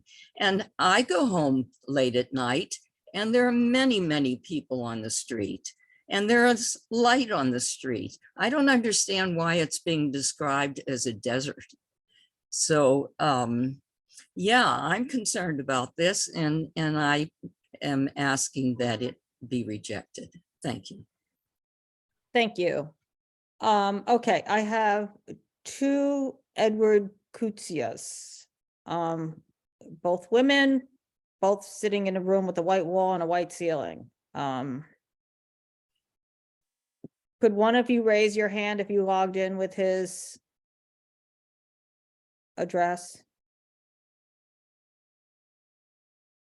Or so one, yeah, whoever just turned on and off your camera, if you could.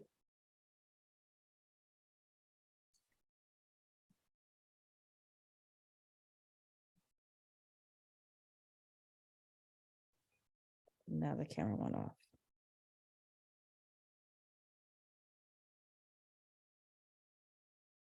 Okay, I'm gonna move on. Barris Peroglo? Did I get your name right? Yeah. So I Thank live you. Go on ahead. 288 Broom Street. I'm also in hospitality and finance. Wait, So I let me think just wait. Can you just, I'm sorry, I didn't catch that. Where do you live? 288 Broom Street. Thank you. Go ahead. I'm also in hospitality and finance. What we should do is that we need to have more businesses like this in our neighborhood, so more people can have more jobs, right? After COVID, a lot of people lost their jobs. Also, there's so many bad things happening all around. Security will help, my opinion, to have more people out there, like you mentioned, 12 to 15 people all over the place. So we will have more like security around the neighborhood. So it'll be more safe at late nights for the people like working in this business. Thank you. Thank you. Rachel McLean?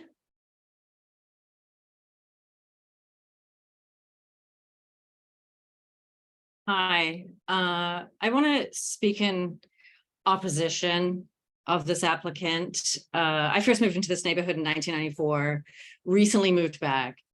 And I actually live on Elizabeth Street, and I directly face the building. I can see everything that happens in the building. I can see, people on the roof. I can hear, the venting is incredibly loud. There's actually been several complaints. It already exceeds the city limit. And so I've also put myself forth with the rest of the community and, attempted to be really collaborative and work on trying to find, some common ground and ways that we can make this work. So there were 4 meetings, and ultimately there's been really no significant changes. The scale of this is so enormous. And I think, it's not going to be a community center. It will be thousands of people, that are going to be coming to this neighborhood. In these conversations, the burden is being put on the neighbors a lot to manage crowds. And I think that's really concerning. Again, I think the one thing it has come across again and again is just inconsistent information. And from hours to, occupancy, to traffic, and specifically, just the last meeting, there was a plan that was asked to come back about the venting, the mechanical equipment and the HVAC, and it wasn't even clear the plan that was being put forth. Then things were going to be put on the roof, and then it was said in another meeting that it had nothing to do with the event space, whatever hotel operation was happening. So it's just inconsistent, and that's really concerning. And I think even then, things like the rooftop, if you look at the CFO application, from what I just look at it, all the information coming through, there was specifically no request for change. It's still a tenant recreation space.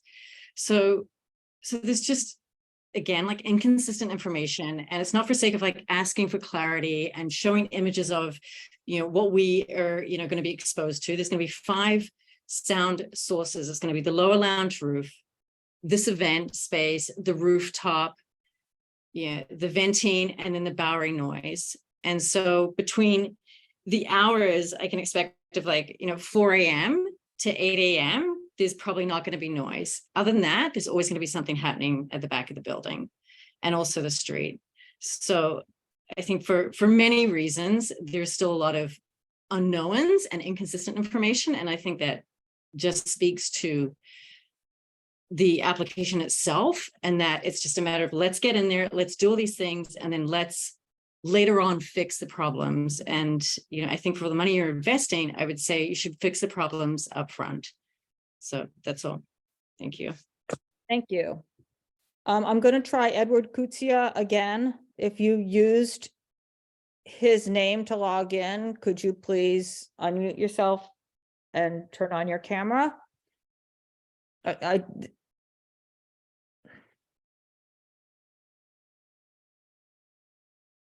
can't call on you if I don't. It's not working, so we just need to move on. I'll That's just all. move on. Okay, David Mulkins.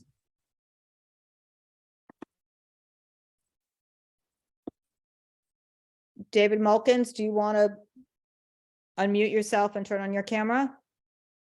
Hi, thank you. Yep. I'm the president of the Bowery Alliance of Neighbors, and we oppose this very ambitious application for a multi-floor indoor and outdoor 800-person capacity all-night venue.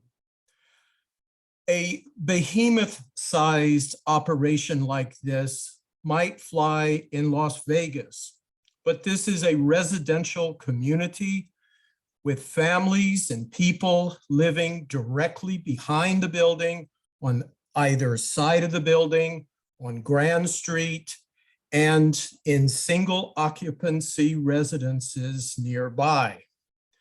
The Bowery is already overburdened as a conduit for Manhattan and Williamsburg bridges, and with hundreds of people coming and going from this 38 Bowery, this would be a traffic nightmare.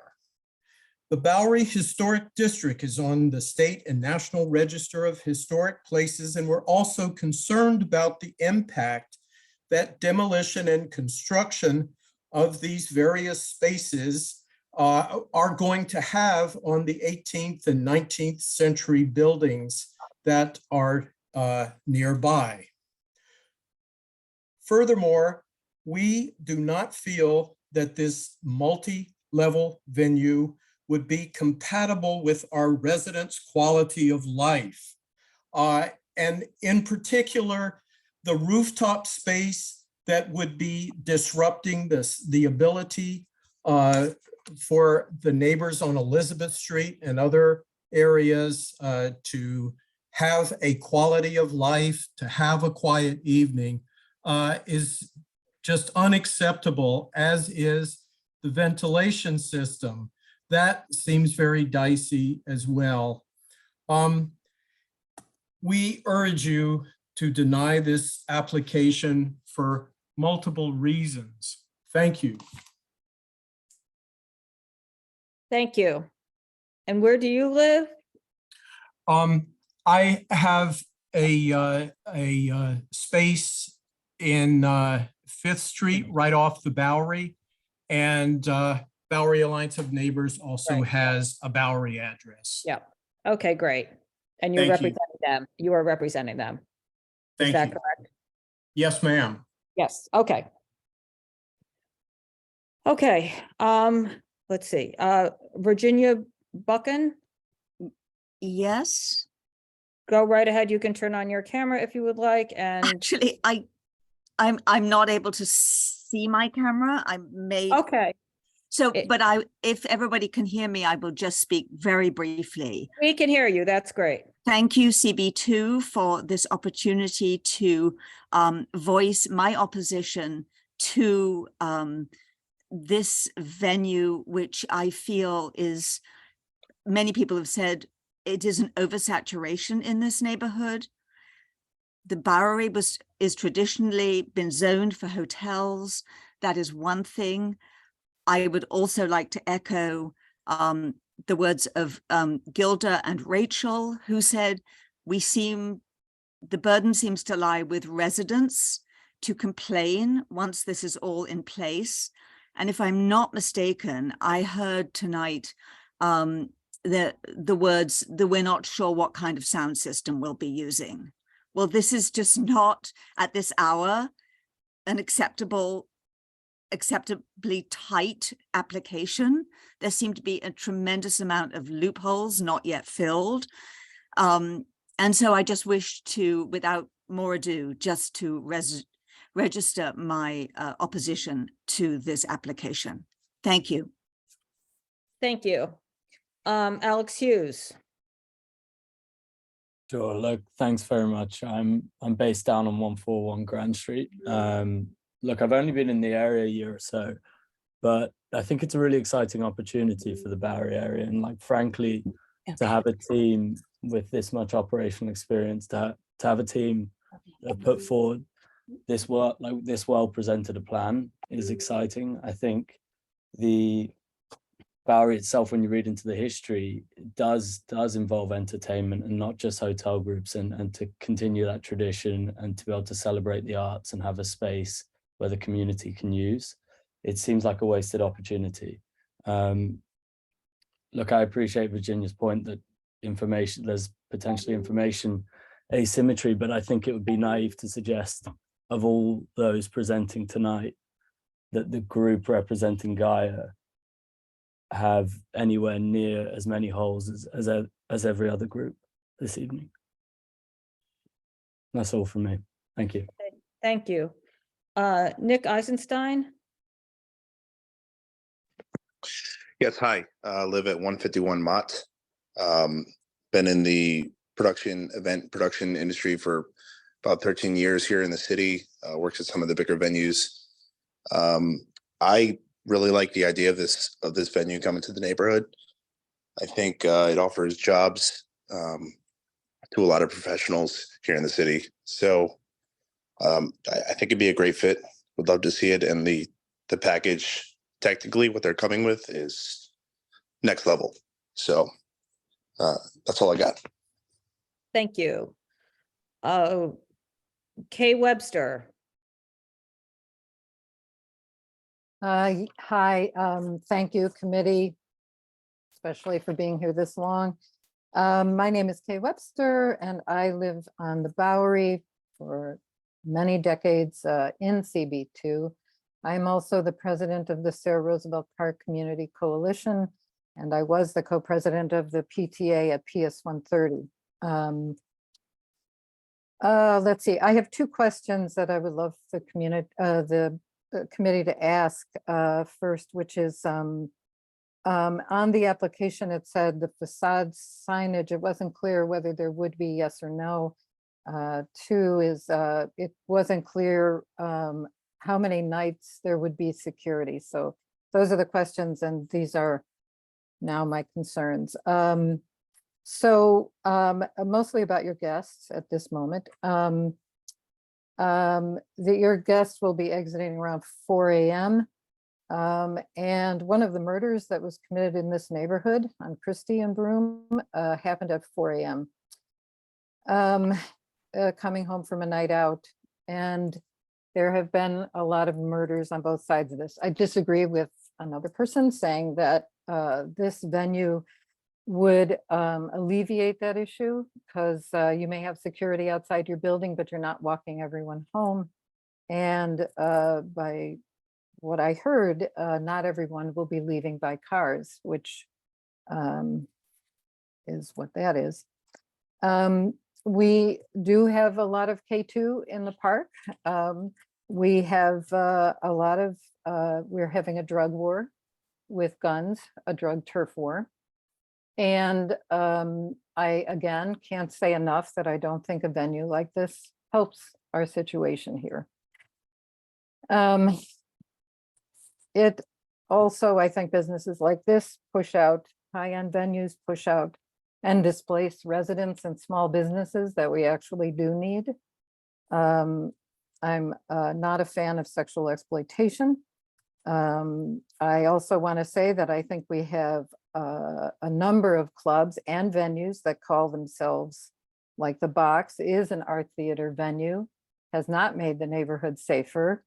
We have the Public, we have 205 Club, we have Outer Heaven, we have Daphne. We also have an after-school program that's on Christie and Broome. We have asylum seekers at families at Grandin Broome. We have an adult facility for asylum seekers coming and now partly filled at Forsyth and Broome. And I don't think this is quite the playground you imagine it to be, this neighborhood. We're having a very tough time here, and offering venues for certain groups to make art is a lovely idea. We don't think that that's how you make a neighborhood safer. And I do want to say that it's, after 10 p.m. on a weeknight, if you're a parent or your work starts at 5 a.m., and if you don't have the technology of Zoom, and if English is not your first language, you aren't here. So there are a lot of people who this kind of venue, I think, does push displacement, that aren't here. Again, I want to thank the committee, and I want to thank our elected representatives for coming. Thanks. Thank you. Andre Torres. Hi, how are you guys? So I live over on Mott in Grand, between Grand and Broome, just a few blocks away. I've been working in the music side and production of music side of things for about 7 years now. Recently moved to the lower part of New York City. And I just feel like this would be phenomenal for the neighborhood to finally change things up a little bit and actually try to come back from COVID. A lot of other places like Brooklyn and Midtown are taking a lot of the potential business. And I feel like we are really missing out on this big boom that could put the Bowery kind of back on the map. That's really it for me. Thank you guys for being here, and have a good night. Thank you. Michelle Campo. Hi, committee. Sorry you're here so late, but I know you unfortunately get to do that often.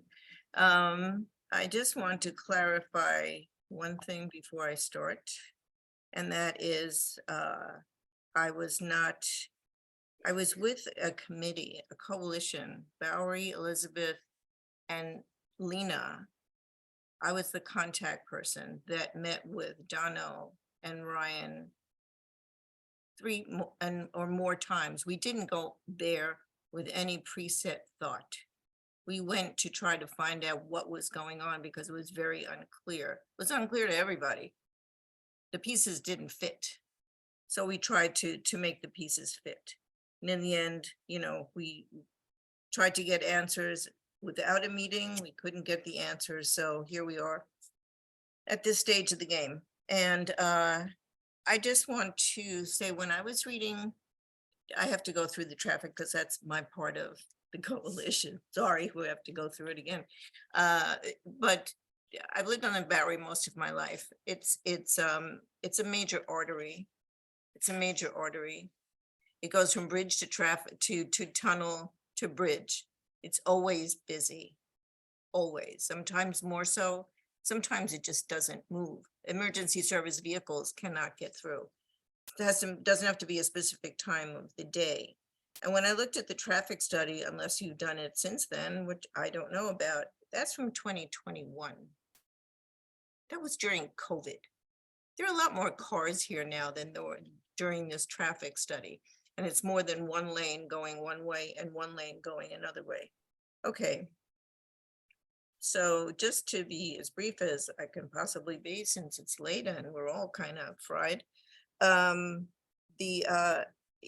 when you have cars coming, it's not just they're getting ejected into the place, they're stopping for a minute, for however long it takes people to get out of a car. And every time you do that, it creates a backup to the car behind. And every time that happens, it creates a backup to the car behind that. And ad nauseum, multiplies, it multiplies. You have a bus coming. I mean, that makes it even worse, actually. A lot of people getting out of a car, you can't just shoo them into the building. It doesn't work that way. People get out of a car, they talk, you know, they're not, I've never seen anybody jump from a car into a building. Maybe they have, but I haven't seen it anyway. The parking facilities listed are not within 5-minute walk. The closest one is about, I don't know, at least 4 long blocks away. Most of them are about 15 blocks away. One of them is about 5 blocks away. So if somebody's coming to park their car, they have to be walking back and forth. When all these people are walking back and forth to these cars, nobody's very quiet on the street, I would think. You know, and if you think, oh, you know, it's dark here except for this wonderful establishment which is lighting up the street, and aren't we happy? Well, they'll be going down the side streets, and I don't know, something may happen when you go there. You know, they're not being protected except in front of the establishment. I don't know what can be done about that. I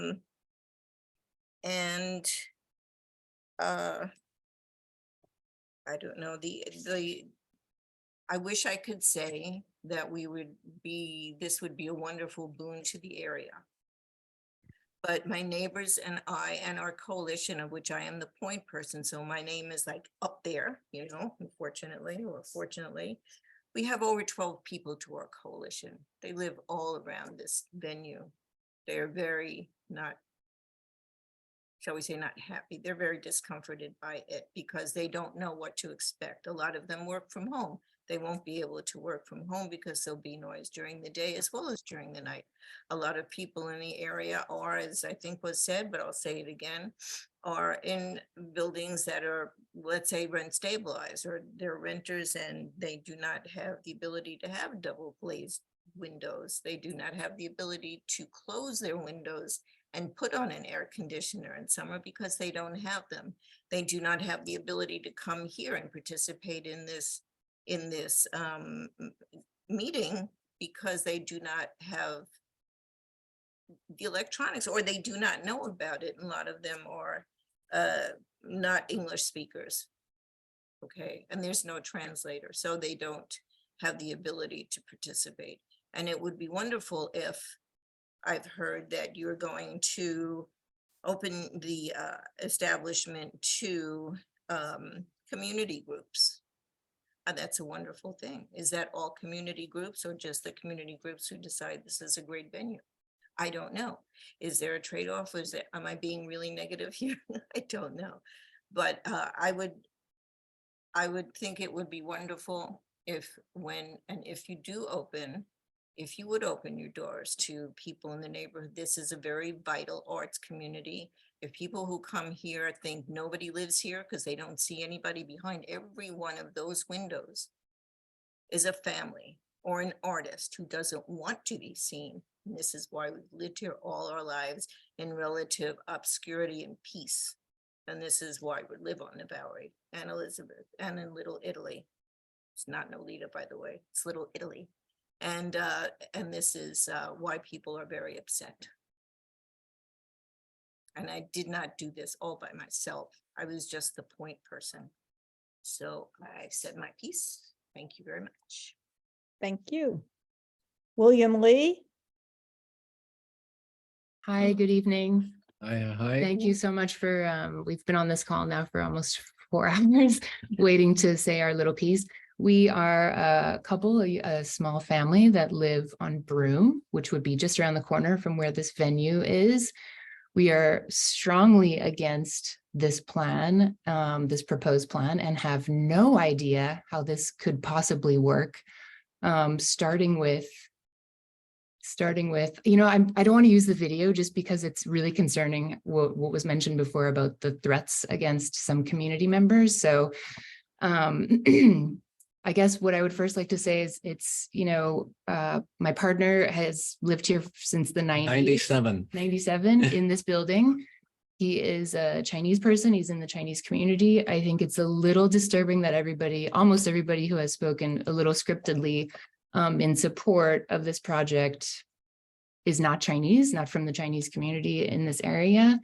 And I want to reiterate what many people have already said. People do not have, a lot of people in this neighborhood do not have access to this conversation, period. We found out about it just because we saw signs on the street, thank God. But in terms of community outreach, we had no idea this was happening until we saw protest signs all over the neighborhood. So I'm hoping that, whoever is able to, but I know a lot of people aren't able to. We have a young child, so thankfully she's asleep and we're able to be on this call, but a lot of this plan does not make sense. The strategies with the cars and with the parking lots makes zero sense. There's not going to be enough room in parking lots. The cars will be blocked up. And then what does that mean for Elizabeth Street? Like someone said, this is an artery. People come off the Manhattan Bridge into the city. They're going to take a left on Elizabeth. Elizabeth is already a thoroughfare because of all the new clubs and restaurants, and they're just going either stopping to those places or they're going straight to the tunnels to get to Jersey. So there's no way that this is going to be a cohesive, free-flowing, controlled situation. And in regards to security, I'm sorry, I will second what many people have already said. The Bowery does not feel unsafe. And this venue, in my opinion, as a woman, would make me feel more unsafe because you will have 7 days a week drunk people on my street, on our streets, doing God knows what. And what do we do with that? And as many people have said, again, this kind of project, you guys don't live in this neighborhood. It sounds really fun for you. You're going to call it a venue. It's a club. I'm just probably going to assume that. You don't have to deal with the ramifications of noise and how to raise children in this kind of an environment. Do you have anything to say? Carla, go. Yeah. No, but we of course completely disagree with this project. I mean, you're talking about 3,800 people a week, insanity. 20 hours a day, and they will be coming and going, having consumed alcohol. Yeah, it's unsafe. And no one, gets out of a venue and get in a car and go home. Nobody. It doesn't. They will. You linger, you shout, you yell. We have a small bar across the street from us, and that alone on a weekend night, creates a lot of noise. So all the conversation about security, that's great for inside of your space, but you do not control the sidewalk. Once they're out of your security team will not follow your guests out. Exactly. Into the neighborhood, into all the narrow streets, into all the Chinese neighborhoods where they will not be able to complain, and they'll just swallow what you have to dish at them, which is extremely unfair. Yeah. And lastly, we're talking a long time, but the rooftop thing, I'm so unclear on what is happening with the rooftop. And that is really scary, super terrifying. During COVID, there were a lot of illegal rooftop parties, and the noise was blindingly, deafening. It blanketed the entire neighborhood. For blocks on end. So much of this is vague and it seems very sketchy.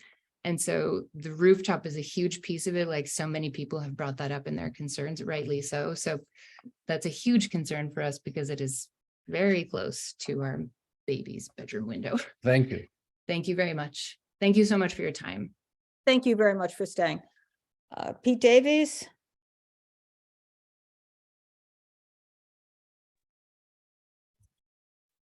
Yeah. It's been said many times tonight, often by the applicant themselves, that, oh, that's not part of this application.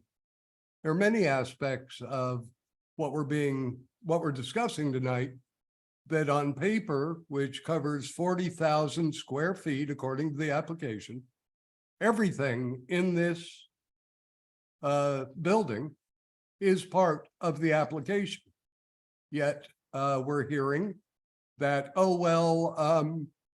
we'll fix that later. The C of O will fix that later. The rooftop, we're not sure. Part of it'll be somewhat, we don't know, but that'll be for tenant recreation. We don't know. The focus has really been on the very ambitious entertainment venue.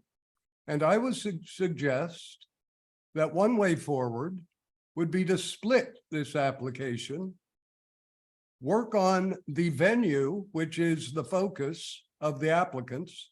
The hotel is an afterthought, very clearly, even though it is a hotel application.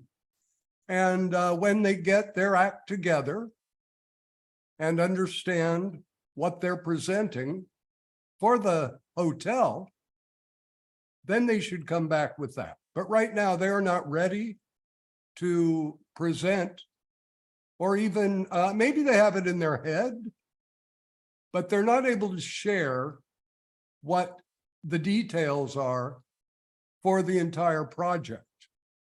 So the project as presented is not ready to be accepted. And I support all the folks who live nearby. I live on Crosby Street, which is a bit away. Opposite us is a hotel, twice the size of this building, same number of rooms, much smaller eating, drinking portion. Down the street on Crosby, we have what's now called the Nomo, which was a notoriously problematic big venue with hotel rooms on top. So that's what this is being presented as, is a venue, entertainment venue with some beds upstairs. And it's really a disservice to the neighborhood that this is what we have to deal with right now because the applicants are not ready. Thank you very much. Thank you. Mitchell Grubler. Yeah, I live on the Bowery and I represent the Bowery Block Association. We are opposed to this application. At the end of the day, what this is a huge nightclub being fostered on a community of working class people and artists who live behind the building, on either side of the building, and an SRO directly across the street. And we look to the community board to manage such a huge project. And this is the time to take a stand against it. You may not know this, but just down the street, this very same month is an application to CB3 for another huge nightclub, a two-story nightclub. It's time to take a stand and manage such proposals for the benefit of the residents of this community. Thank you. Thank you. Kristen Schranz. Hi, can you hear me? Yep. My name is Kirsten. I live on Christie. It's okay. I live on Christie Street. I'm a resident in the area. I am all for this plan. I think just piggybacking off of the safety aspect, you know, I'm a 30-year-old woman going home late at night. I've had a lot of safety concerns, especially over the past few years with the pandemic. There are a lot, you know, a lot of businesses have been closed, a lot of restaurants have closed down. There isn't a lot of foot traffic out there right now. And I personally, I know a lot of people said that they feel safe right now. I personally don't. And I think that, you know, in creating a venue such as this, it would add, you know, more people around, more job opportunities for the people in this neighborhood as well. I am a performer. I'm a dancer and nightlife performer. You know, I love the fact that this is going to be a space that is open to artists. And not only, you know, we were talking about all the artists that live in the neighborhood, but not only the artists, but, you know, people that can come and use the space, you know, as neighbors to do whatever it is that they need. I think it's just, you know, going to create more job opportunities. And I personally just feel like I would be more safe with that type of traffic happening in this particular neighborhood. This neighborhood, you know, has been an entertainment, what do you call it? Entertainment in the history of entertainment and the arts for hundreds of years. Burlesque shows have been happening here for that long, you know, rock shows in the 70s. And I don't want to see that gone. I think there are so many artists throughout the city and in particular in this neighborhood. And we've lost work over the past few years. And I think that this would just be a great way to create more job opportunities for artists and for people that are in the neighborhood looking for work and just wanting to create new things. So I'm all for this plan and this project. Thank you. Thank you. Curtis Watts.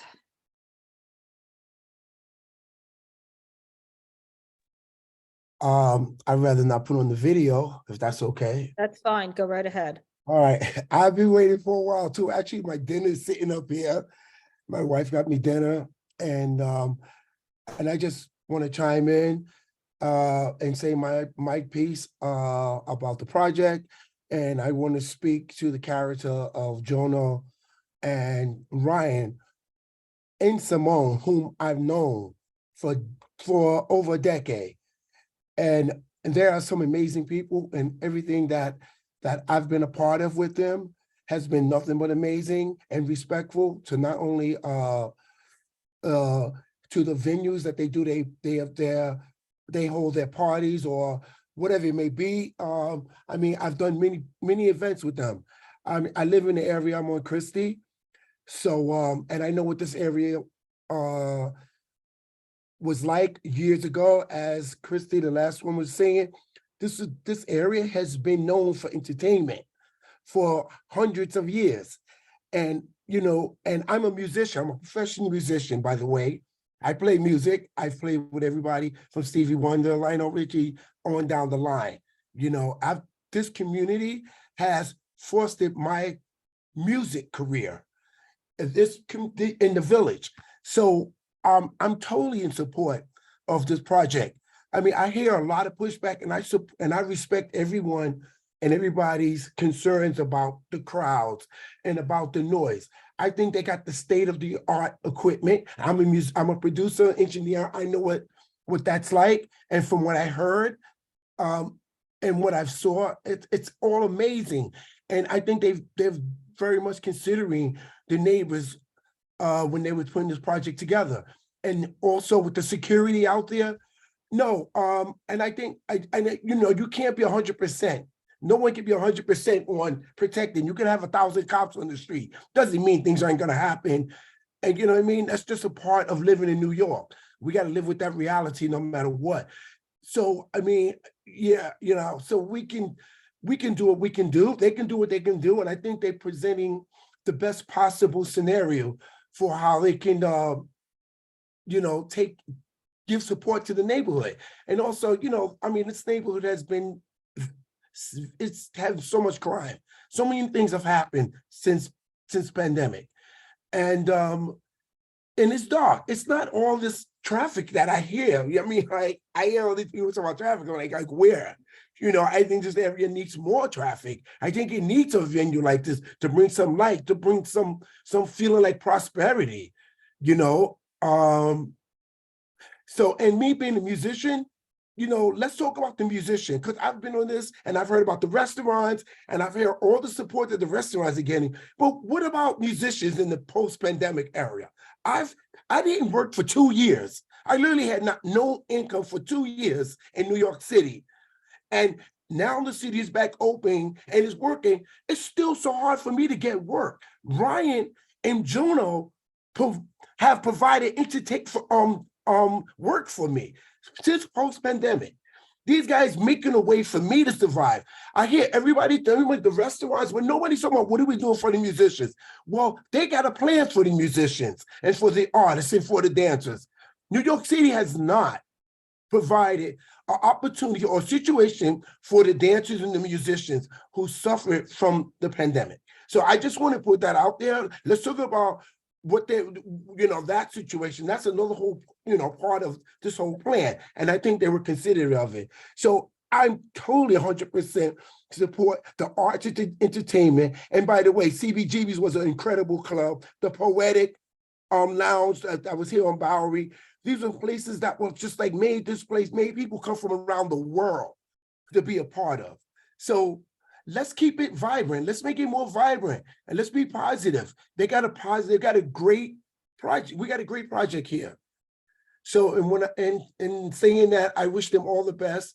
And thank you, Donna, Carter, Bob, all of y'all for even listening to these guys and taking it into consideration. God bless you. Have a blessed night. Thank you. Enjoy your dinner. Thank you. All right. Mandy Nang, I'm so sorry, I'm butchering your last name. Mandy, do you want to speak?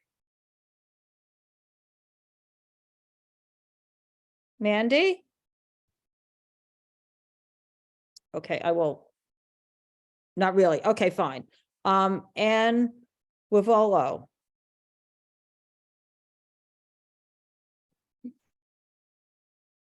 Hello, can you guys hear me? Yes, I can. Go right ahead.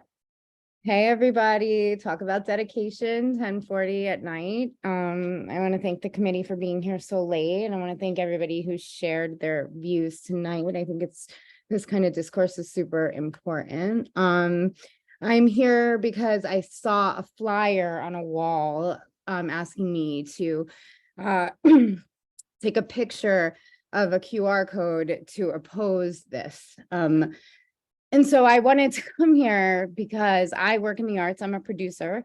And I was so excited to hear about something like this. I dug into what was happening. They are here to foster theater, it appears, and dinner shows and art. And this is New York. It's the Bowery. It's a cultural environment. And I was excited to hear that somebody was trying to bring this level of execution and thought to this environment. What I also heard, as somebody who produces shows in the city of New York for the city of New York, a plan. They had a plan. They have a security plan. They have a traffic plan. They have an operations plan. To me, the conversation should be, how do we make sure this plan is executed in the best way possible to be able to do, to be able to work with the community? It feels thoughtful. I know as somebody who vets these things and builds these things with partners strategically in municipalities, I'm impressed at their due diligence. So I say that the Bowery could use them, and I am for this. Okay, and where do you live? On Christie Street. Okay, thank you for your time. Thank you for letting me speak. Sure thing. Thank you. Nick H. Excuse me, Don, I have a question, a follow-up. Oh, I'm sorry, Dr. Smith. I didn't see That's that. okay, no Go problem. right ahead. And did I understand you to say that you saw something where it says to oppose this particular application? Yeah, there was a flyer up on, there was a flyer on the Tell me, street. where did you see that? Where was that sign?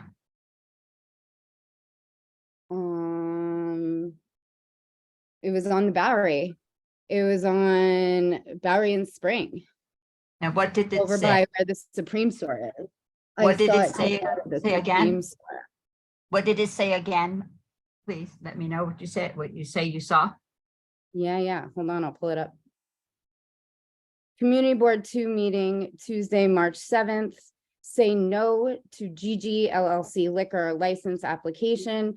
Operating hours 7 a.m. to 4 a.m. 7 days a week, 700 people. capacity club, and there are scan to register, scan for letter template, would destroy our quality of life and would not be additive to our community. And no name was there, no reference of who. Email cb2info@manhattancb2.org. What did what did you say it was? CB2?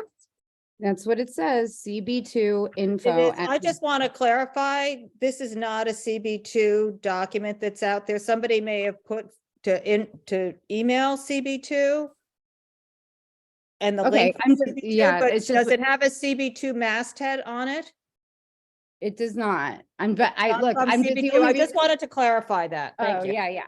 I just saw it and it sparked my interest. Well, I'm troubled to hear it, first of all. And So understanding that's Michelle Campos' team putting that up. and for Excuse me, Jono, you're not speaking now. Ryan, sorry, Jono. Go ahead, Dr. Smith. no, I was just saying I was troubled, and I still am troubled by it, even though I would hope that nobody on CB2 would do that. So anyway, thank you for that information. That's very troubling to me, but I And don't just to clarify what I ever said, get to the bottom of it. I just want to say that I wasn't saying it wasn't somebody in CB2. I'm saying it's not an official CB2 document. Just to be clear on what I said. Wasn't my group. Thank you, Can Ann. we not do this? Okay. Nick H. Want to be accused. Hi, how are you?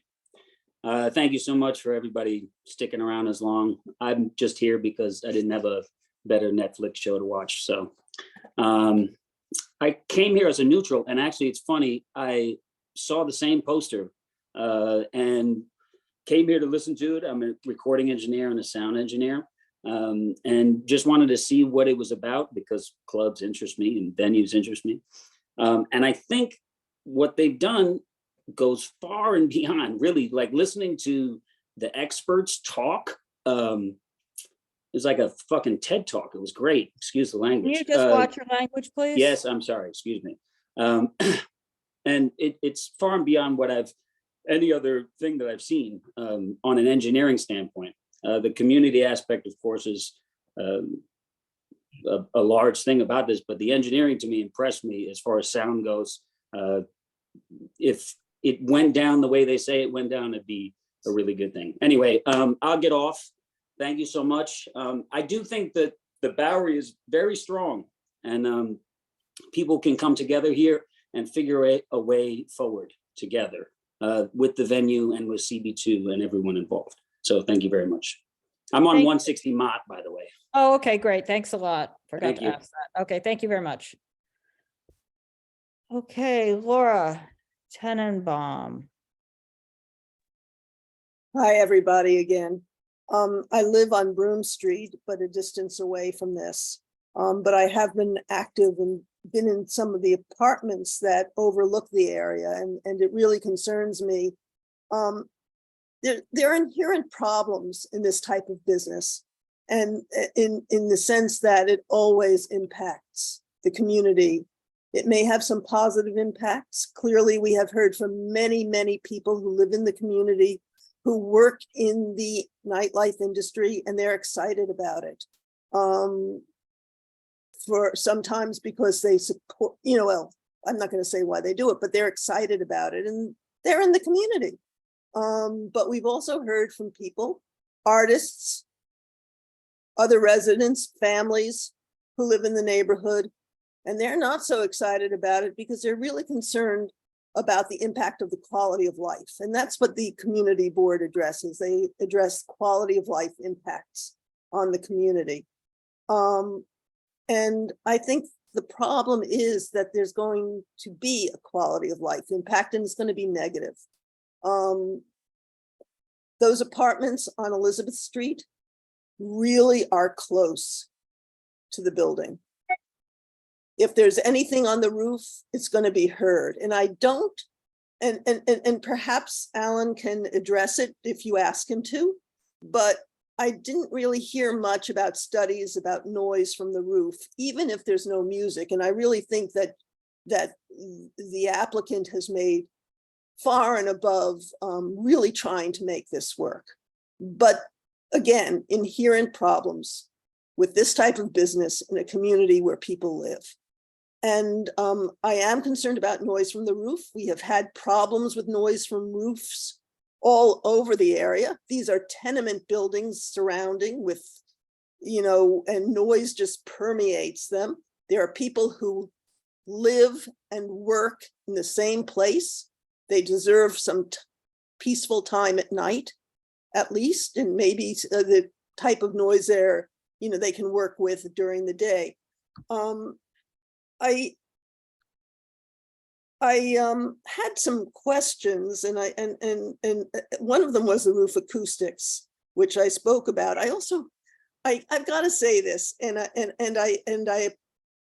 I did try to figure out a way to say it nicely, but it's hard. When I heard that the security detail are going to be local former police officers, I thought, oh no. And because I don't think that's a good thing.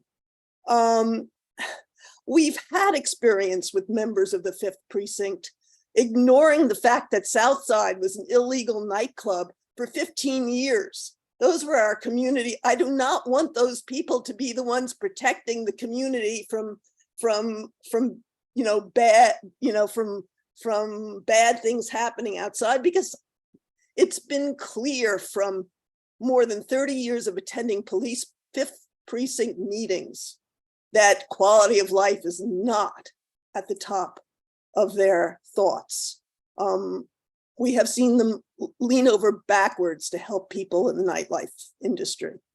I just want to point that out. Some of the guys in the precinct are great, but the overall has not been wonderful. About the retractable roof that's being considered, should they ever get a C of O for eating and drinking on the roof. I don't know whether that increases FAR and becomes an issue or not. And I would like to know if it is. I would be much happier if there were no use of the roof at all. In this neighborhood, it's a bad idea. HVAC. There's got to be some way that air gets into that sealed, controlled venue, and does the penetration for HVAC have an impact on the noise that will be heard by the neighbors outside? I don't care what happens inside, but I do care about what happens outside.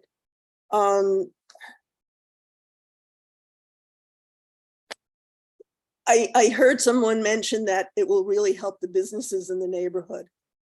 I don't see that, because the clients are leaving at 4 a.m. What businesses are open at 4 a.m.? What legitimate reasons are open at 4 a.m. other than other music venues, eating and drinking venues? I don't want to keep on going with little bits and pieces. I wrote a lot, but it's late, and that's about where I'm going to just leave it off at this point. Thank you. Thank you. Okay. I think that does it. Oh, come on, people. Okay, this is the last call for anybody who hasn't spoken to raise their hand to speak. So do I have any hands up? I'm not going back to anybody who's spoken. Ralph had his hand up. I know, that's why I'm at, okay, so he's coming up.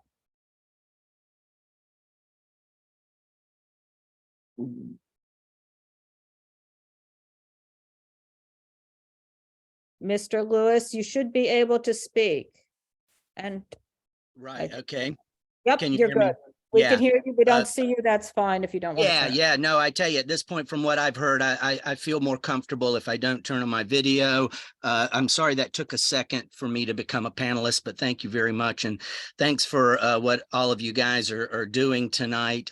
It's really appreciated by the people in the area. I live on Bowery, just north of Spring Street. So, you know, I'm in this area a lot. I would say I'm a producer and a director, like someone else mentioned. And I know you guys know this place is not going to be a theater, you know, and it's not a tiny hole like CBGB's. So to compare this place to CBGB's is so disingenuous. It's what, 6 or 8 times the size of CBGB's. And I know you guys know bars come before us, clubs come before us all the time and make all these promises of what they're going to give us here and there.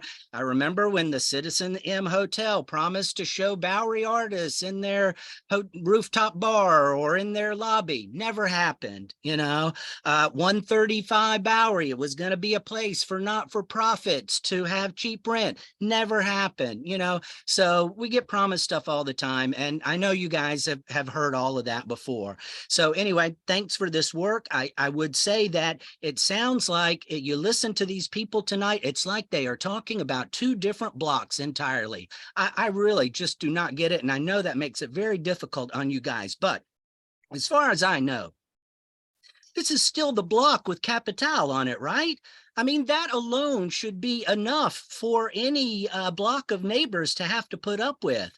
I mean, that's a late night place. And gosh, you know, prom season is coming up. It's a nightmare to get through this block. I don't know about the people talking about how barren it is. You know, we've now got people lining up right across the street from where these guys want to open up their club on the sidewalk, lining up to get into that new rooftop bar that's there. And I haven't heard anybody bring up this new place that's just below Broome Street on their side of the street. I think it's called Escondido. There are people lining up and blocking the sidewalk all along that block. And I don't even know if you guys got to approve that place, but my God, I mean, we've got enough nightclubs in this area. We've got Home Sweet Home on Christie around the corner. We got the Bowery Ballroom that's just a stone's throw away. Don't even get me started on Sweet and Vicious. And then there's the club right across Spring Street on the Bowery. That's another late night club. I mean, there's just so much. It's just, I feel like the neighbors here are doing more than their fair share, and these guys could find a much better place to have a club than, you know, what we have here. I know there's no such rule as like stare decisis or something like that, but I feel precedent is very important in this situation. And it really seems like to me, I know you guys know better than I do, but these guys are asking for way more than any of these other hell clubs have asked for and gotten. And they haven't even done anything for us. They haven't even tried to be good neighbors yet. I just don't know why outsiders who can only say things and have not proven, you know, are going to get a lot more than what the clubs that have been in our neighborhood for so long are getting. There's no reason why these people should get more than what they're getting. So I know you guys know precedent is always important in these licensing, and that you usually do measure what you give to one by what you give to those around them. And I really feel like these guys are just really, I don't know, asking for way too much because they're hoping to compromise to something the neighborhood is going to be happy with. But I think what has gone on and what I've heard tonight, the neighborhood is never going to be happy with these people. So anyway, I think I really appreciate CB2. Thank you guys for being this long tonight. Thanks for not being CB3, who's still trying to dig their way out of having created Hell Square. And I hope you don't create another Hell Square in our neighborhood. Thank you very much. Thank you. Okay, that does it. Go back to the committee. Guys, it's late. We're all tired. This is the second time hearing this. You've heard from everybody. So do you want to just give a brief? And I'm sure we have committee members that will want to say something. Is there anything? I'd like to mention that a couple of people who spoke took what I said out of context. I responded to a committee member's concern, and the concern was what happens in the event of the worst case scenario. What if things don't work?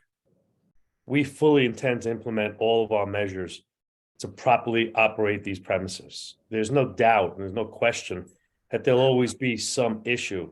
And I said, we will resolve those issues as they come up. I did not in any way characterize that this applicant did not know what they were doing. That's was in response to a committee member's concern. And I'll speak for 30 seconds. I love New York. I really love New York. I represent New York on 4th generation on one side, 5th generation on the other side, from Lower East Side and Brooklyn and Queens. 7 years ago, the World Trade Center was struggling. This is Freedom Tower, One World Trade. The tenants were leaving, and I've hired nearly 4,000 people in New York City. It was a big decision. I moved my whole company to World Trade Center, brought life to that building. I became the anchor tenant, the flagship tenant there, and then the whole building filled up. I really represent New York, and I really appreciate New York. I know the history of New York. On Bowery for a reason. I know everything. I know about the Bowery Theater, George Washington, Abe Lincoln. We're not CBGBs. We're going to be a big part of this, and we really care about New York. I do personally, and we're going to make sure it's great. And we're, of course, we respect neighbors. We're going to bring a lot of energy. The whole point is we're going to bring life to this. We're not going to bring things back. We're going to bring things forward, and we're going to do it the right way. So I love New York. So that's my final statement. Okay, so where are we at? Go ahead. Excuse me, Ms. Chairman, I think I should talk just for a real quick couple minutes, rebuttal some of the traffic items that came up. And I can do it. I mean, there's been a lot of opinions and emotions, but a lot of those don't really reconcile with some of the data that we have and that we've presented. Regarding the parking facilities, there's a cluster of 4 to 6 of them, well within a 3 to 4 block radius. That's shown in our graphics and our tables. Includes address, hours, license numbers when it's available, capacities, and even interviews with staff. Regarding the traffic volumes in the October 2021 data that was quoted, the city was really reopened over the summer of 2021. And if anything, those numbers are still a little inflated because people may not have been as comfortable taking transit. However, we did go back and we looked at data that's available from City DOT from May of 2019, March of 2014, the temporal distribution is the same. And there is a significant drop off. The southbound volume always exceeds the northbound volume, but however, that southbound volume does have a significant drop off after 10, 11 p.m.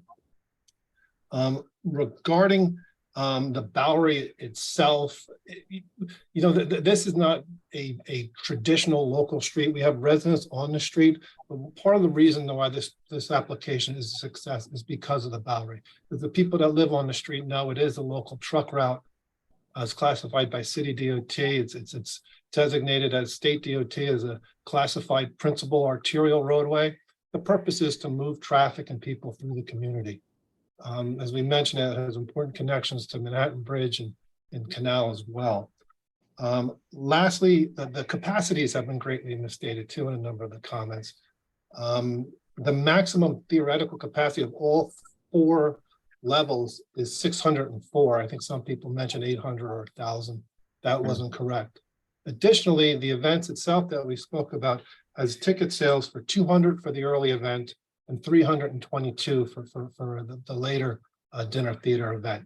These numbers are comparable to a lot of the larger movie theaters. The community, the QB board would know better, but they're comparable to a lot of large movie theaters on 14th Street or 23rd Street. That's it. Yes, ma'am. Thank you. That's it. Okay, thank you. Tried to be quick. Okay, you were. Donna, would you like me to address some of the questions and concerns that came up while everyone was speaking? I mean, I think what I'd like to know is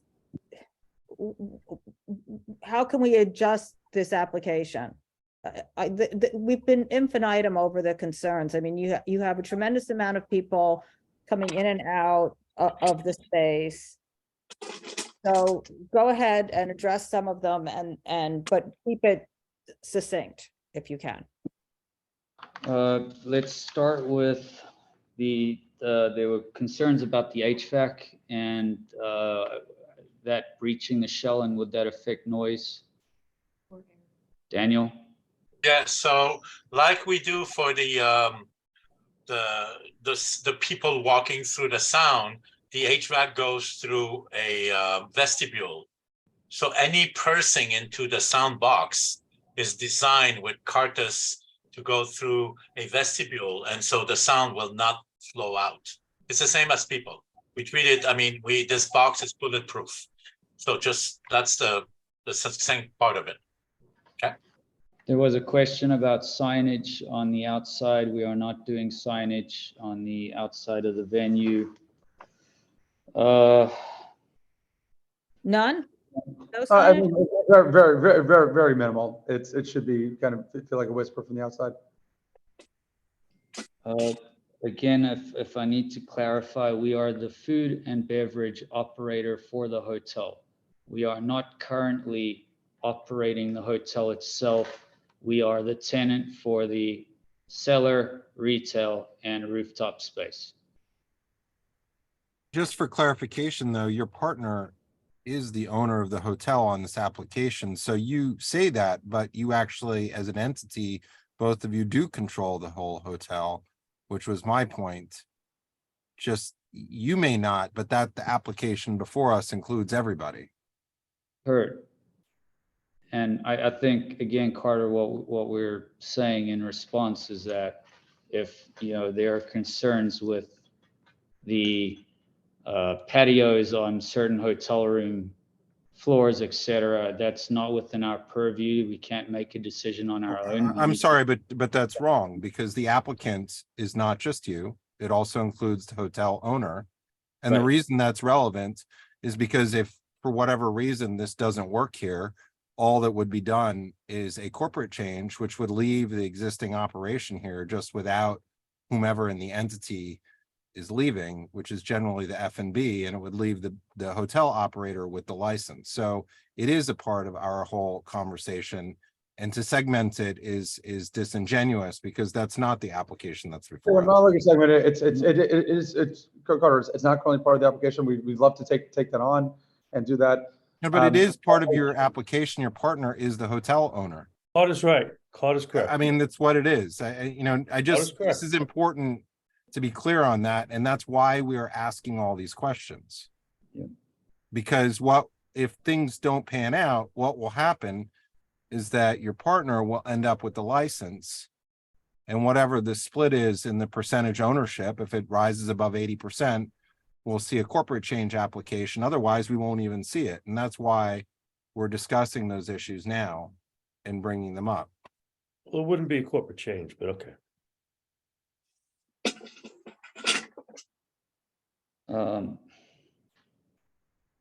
Donna, there was a bunch of comments made about the security being, X, vice, et cetera. Just to be very clear, at the end of the day, I'm responsible for the security team, the staff. They report to me. They follow my direction. We are not having security doing their own thing, running rampant on the street. I just really need to make that clear. I run a tight ship. I'm responsible. I think that's important, because the most important thing is to have that single primary point of contact that's held accountable. Always. That you're going to schedule some meetings regularly with the community. You're going to be checking in regularly with NYPD. You're going to be monitoring, if if there's complaints, violations, or summons. Those are going to need to be documented. An action plan needs to be prepared for each one, and then you have to be prepared to be responsive to the community board on the progress of those. We're going to have long meetings. And again, the most important thing is that the last point I'm going to make real quick is a lot of these other agencies try to take on these things themselves in-house, and they get mixed results. Being able to bring, I don't want to speak on behalf of Salstein, the idea that you brought in a third-party professional to lead some of this, I think gives you a significant opportunity for a lot of success. I was going to suggest, and I don't know, Jonah, we haven't discussed this, but I think monthly meetings with the community members, with the residents, is a good idea. Yeah. To hear what they're experiencing, what they like, what they don't like. Regular meetings once a month. And I've implemented that in previous venues. Yes, yes, and yes. Yeah, we love to have that. And for me personally, I partner with the city many times. I partner with Bill de Blasio's office. I'm to make New York a tech city. So I've really to build New York and bring life to areas. This is what I've been doing the last 20 years here. We Okay, this isn't fair to these guys. So one of the questions, you have security every night, correct? That was one of the questions. Yes. I thought that, but I just wanted to get that clarified. Okay. And Bob, you Donna, have your hand up. Yeah, go ahead, John. no, just part of that as well. They were talking about, once guests, patrons leave the venue, the whole purpose of security out there is to ensure that guests are being escorted to their cars, that people are not lingering on the block, making noise, etc. A big part of the checkout process is continual communication from server to host to security, reminding guests to be respectful of neighbors. We very much understand that our job is not done the minute that guest, exits the venue. We have an obligation to residents, not only the residents in the hotel above us, but the residents to the buildings to left and right of us as well. And around the corner, Like everywhere. the entire block. Yep. I mean, I understand the intention. I don't know how you follow people down the street to keep them quiet once they leave. Again, I live in meatpacking. I experience this all the time. Bob, are you done right now, Jono? Bob has his hand up. I was going to go to him unless there's something you want to address first. Let Bob go for it. Okay, Bob, go ahead. Okay, guys, I just have some quick questions here. Is there going to be a dress code? Yes. Yes. Okay, and what can you describe for me what the dress code is going to be? Bob, to be very transparent, honest with you, have not thought that out completely yet, but we will have a dress code, yes. Okay, will there be bottle service? Yes. Okay, and will there be VIP tables? What do you mean by VIP? Well, tables where you're going to pay a little bit more, you might be a little bit closer. It's a VIP table. It's also involves bottle service of some sort. The whole thing is a structure of pods. So when you're in a dinner, you're in a group of typically 8 to 12 plus people. So the whole venue is at different levels of pods. So it's made for large groups. We'll of course accommodate smaller groups too, but it's really made for pods. So it's not really VIP though. The whole thing is when you're seeing a concert, you're going to be with a group of 8 or 12 people. So it's the whole thing's made for large groups. Okay, so this first show, the first show is 7, goes to 11, and you indicated the maximum number of tickets for that particular first show is 200 and change. Is that correct? Yes. Okay, and then for the show that is later that night, it's 300 and change, something of that sort. That's in terms of maximum tickets that will be sold. Yep. Okay, and you have a ticket, and you're going to go to the 7 o'clock show. What do you get to do with that ticket? That's your entry ticket. The ticket includes show. Will most likely have some food items that are included with that, and then you are able to order additional drinks and food. So I'm assuming there's some sort of drink minimum or food minimum. I mean, if you're looking to you'll be purchasing drinks and food. Yeah. There'll be a price per person that will cover your ticket and a lot of the food. And then there's additional shared mains and other things that you could order as well for the back one. Okay, if you're a party of 4 and you're going to the first show, what are you going to pay? There'll be probably 6 or 7 tables. We're 22 tables for that. There'll be 6 or 7 tables, small groups. Robert, honestly, I can't answer that right now. I mean, we haven't even started construction yet. I really need to look at entire cost of the show, where we're sourcing food, what our margins are. Tickets can range anywhere from 180 per person to 350, depending on what is included in that ticketing package. And food will be included. Okay, and the ticketing package would include what? primarily show and food. Food Drinks and drink. Yeah. Drinks Okay. would be separate. Okay. And then in terms of the actual show itself, what's the duration of the first show? Duration, you're looking at probably a 19-minute runtime. Again, depending on the show, it's variety act. So you have different performances coming in and out. The structure of the show is such that we're able to rotate different performers in and out of it. There's also an intermission built into it. It really depends on the tempo. And on Thursday, Friday, Saturday, there'll be probably more 45-minute main show that starts around 9:15. Like that, so all the other shows are small shows, like John said, and there'll be one main show for you to enjoy. So what's the duration of the show? If you want to count the intermission included, what's the duration of the first show? We're looking at a show start of 8 p.m. that runs through to 10 p.m., 2 hours with an intermission in between. And then the idea is that you time the food drops with breaks or high impact moments in the show. Great. Everything Okay. on it. I think that does it for me. I appreciate it. Ms. Bob. Dr. Smith? Yes, I'm a bit concerned when you say you're going to have a dress code. But you don't know what that dress code is going to be right now. Is that correct? It's essentially, Dr. Smith, it's essentially we're not allowing, flip-flops and sweatpants and tank tops. We're not here to discourage people. We want people to express themselves. We want people to, I guess, for one of their terms, just make a little bit of an effort when they go out, whatever that means to you. Yeah, this is dress with some color vibrance. Dr. Shirley, I bet you have an outfit. Don't worry.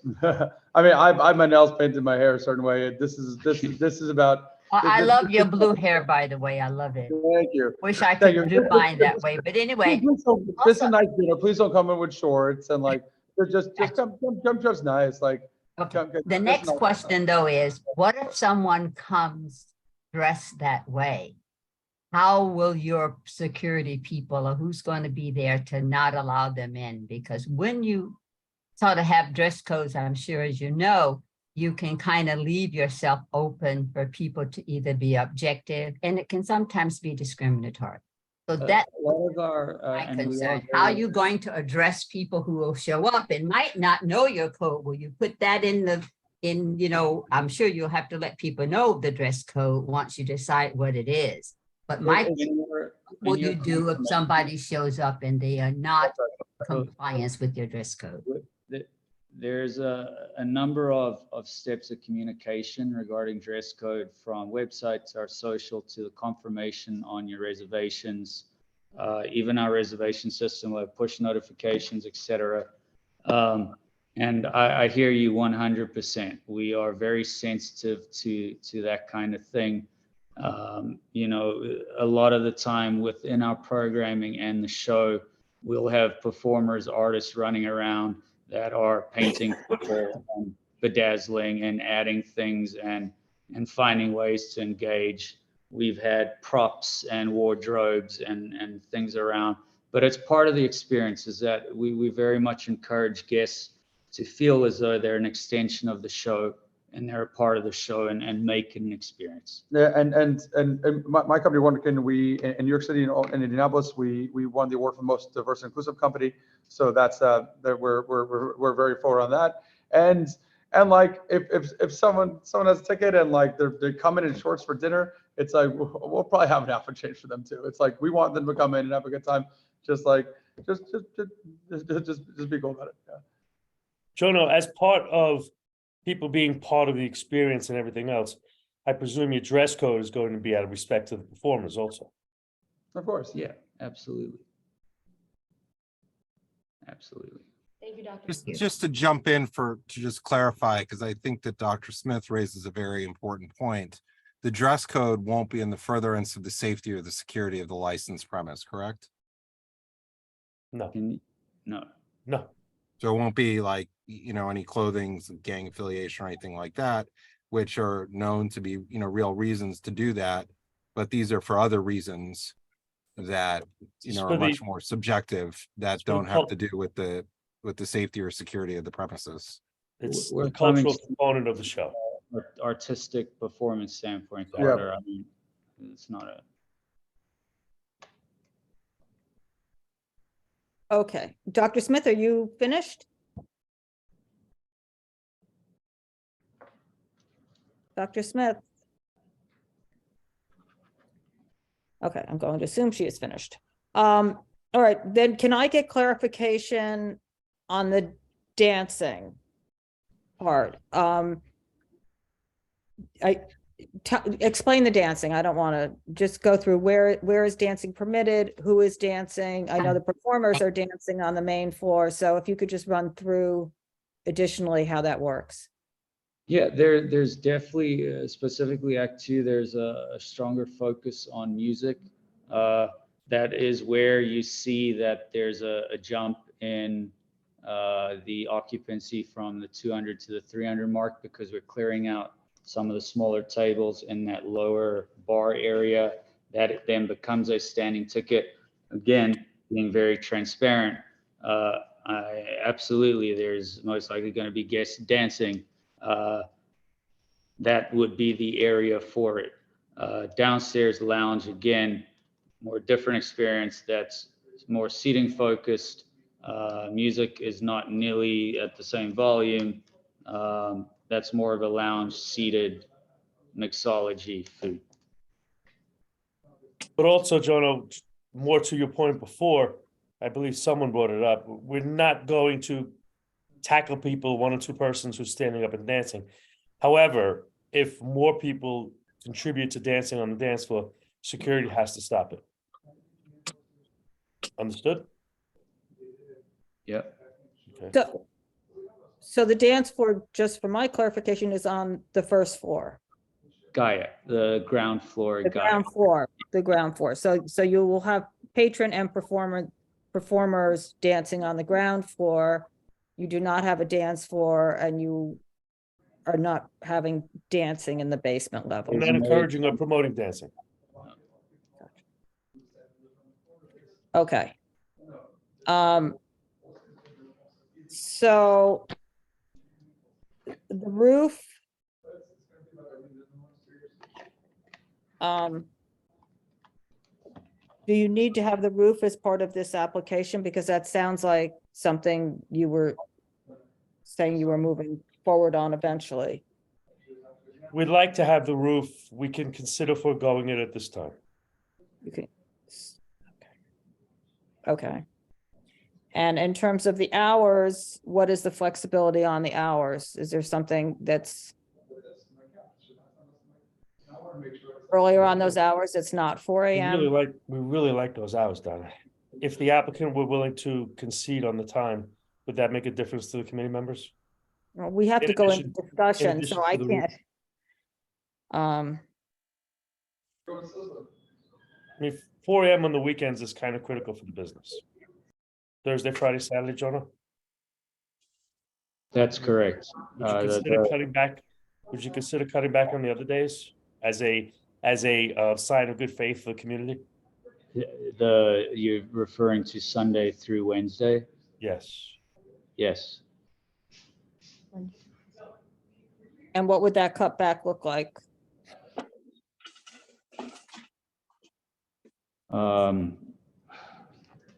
We'll probably 1 a.m.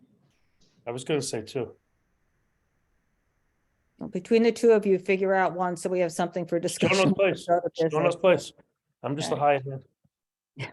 Well, I mean, just for clarification, when we go into our business session and discuss this, if we haven't asked these questions to you now, we can't go and ask them. So that's why Donna is just running through what is most likely to come up in our own discussions. Yeah, fair so question. that there's some clarity on this. I appreciate that. So Sunday to Wednesday, 1, Jonah? It'd be, I know this is not typical, but if we could be open at 2, but we cut off alcohol at 1, that would be, I know that's not typical, that would be preferable. That's not something this community board considers, right, Donna? Right.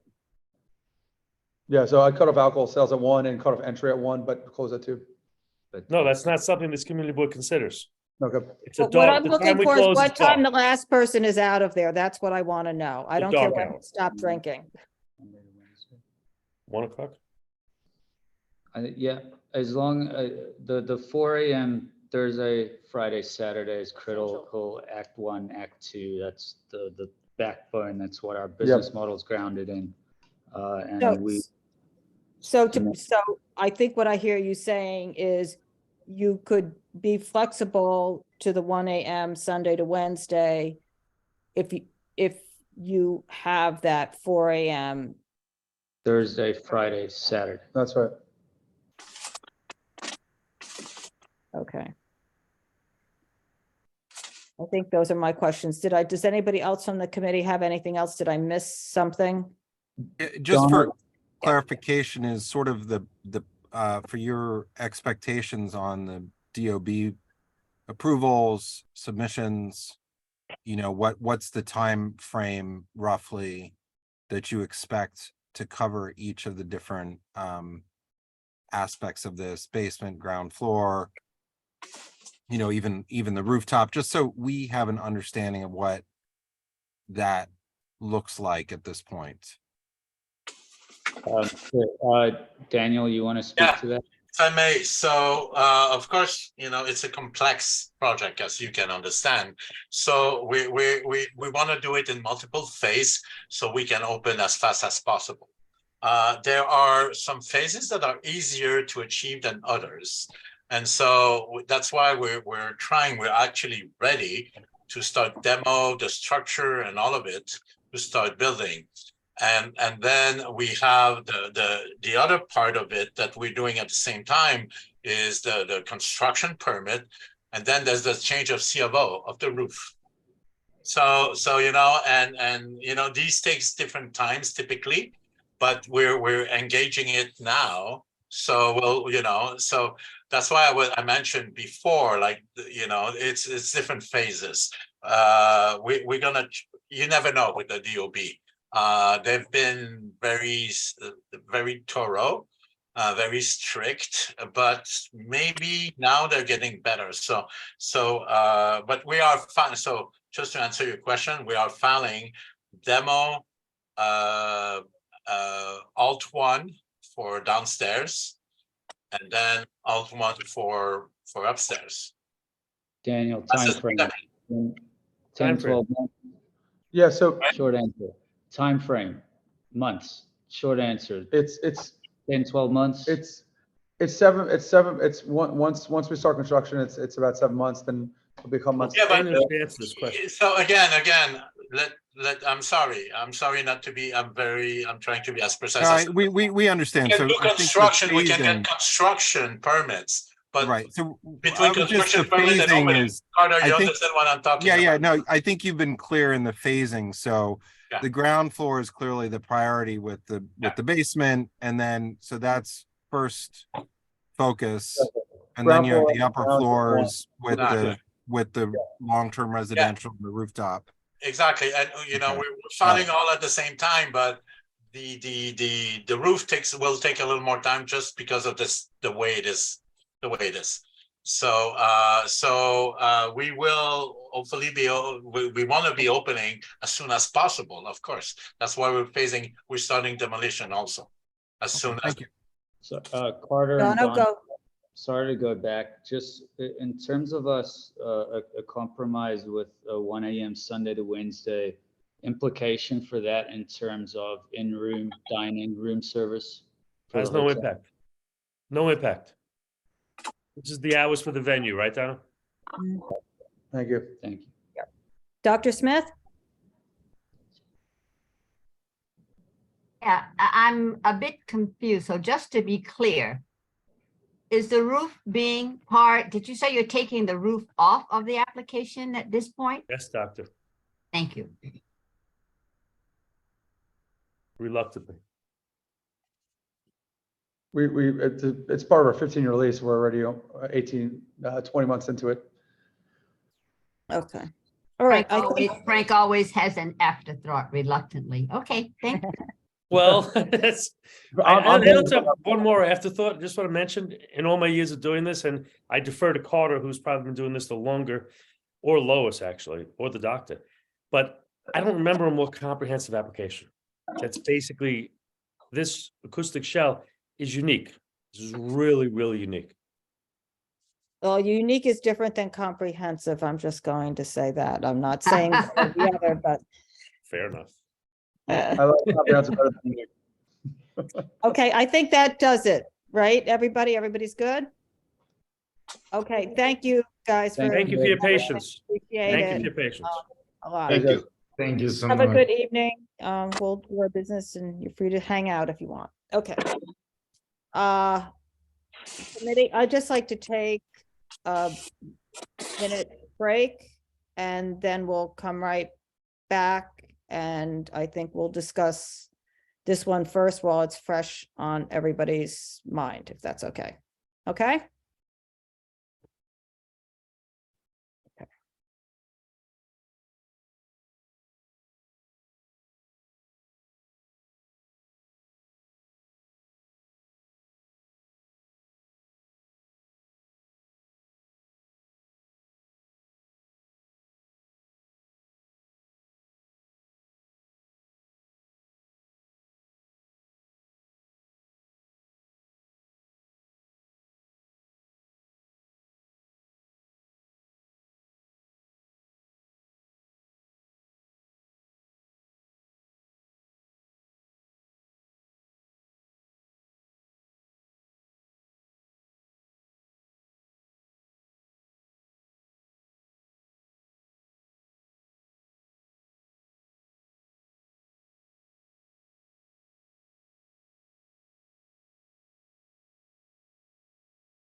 Hey, Donna.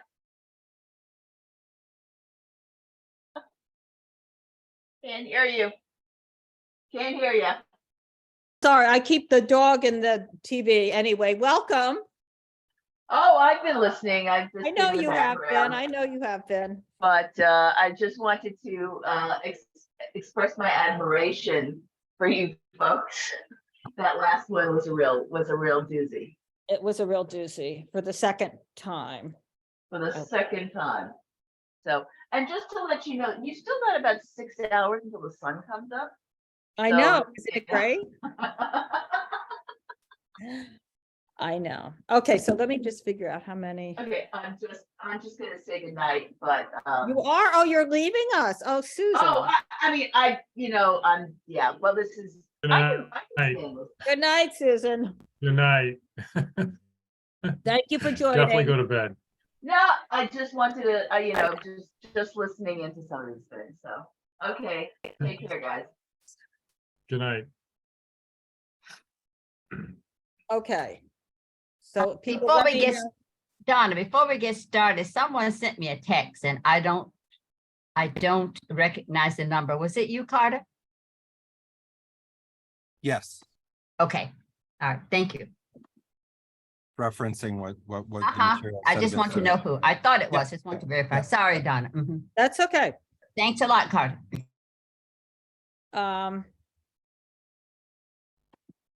So we're gonna do this last one first, Gigi Group. Just before, so I just don't forget, Street Food Chat and DLY Canal, we didn't hear anything from, they weren't here. Deny no show, Yes, I forget that, okay. So the first one we're going to do is this last one, Gigi Group. And for this one, we have 7 of us here, 1, 2, 3, 7. Okay. So I don't know what to do with this. They removed the roof. They removed the roof for now. Yeah, I was For just now. gonna say that, for Yeah. how long? Right, for now. So there will be a roof, that was clear. 4 AM still. Thursday to Saturday. If they can have that, then they could bring Sunday to Wednesday to 1 AM. And Donna, Yes. therefore, Act 2, that they start at 12 AM, that goes to 3:30, they Mhm. have to adjust that.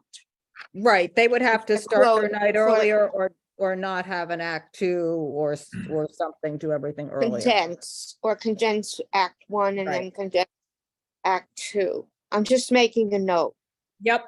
Thank you. Don, I just want to bring, I mean, Go I ahead, don't know Carter. what everybody thinks here, but I'm not so sure, and that there's support for those hours. So I just want to bring it up so we don't, end up talking about it forever. Right. And I think that it's obviously complicated, but I'm just bringing that up because this is we could talk about this all night long with some of the things, but it is an application with a lot of different areas. But I mean, am I correct in saying that? I think you're correct in saying that. There was not support from the community for 4 AM any night. Yeah, Or any support. I found it very interesting, that we had 2 elected representatives testify directly who had heard also from their constituents. And I'm just raising that because that's unusual. Generally, they've heard from enough of their constituents that they felt okay coming to our meeting. It is very rarely the case. Most of our elected officials will wait till we've weighed in so that they can understand, but they clearly both, indicated that they had heard from many people. And so I just putting that out there so it's there. And what that means is that many more people communicated their feelings about this to them than even came tonight, so that we can't even gauge the numbers, but I know, that affected me a lot, seeing them both here.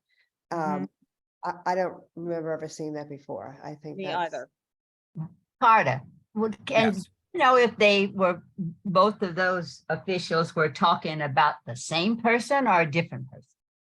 Oh, so they were referencing, a letter which was also submitted to the board that they felt had a chilling effect on some of the residents, and we saw that just in their not turning on their cameras, et cetera. Oh, okay. And perhaps people maybe not coming and testifying. For some kind of fear of reprisal or something? I guess. I'm just, but It's in the Google Drive. You can Right, see it but with your own Right? eyes. Yeah, I saw it. Yeah, and so the point being is that I think that, they both spoke to it very clearly.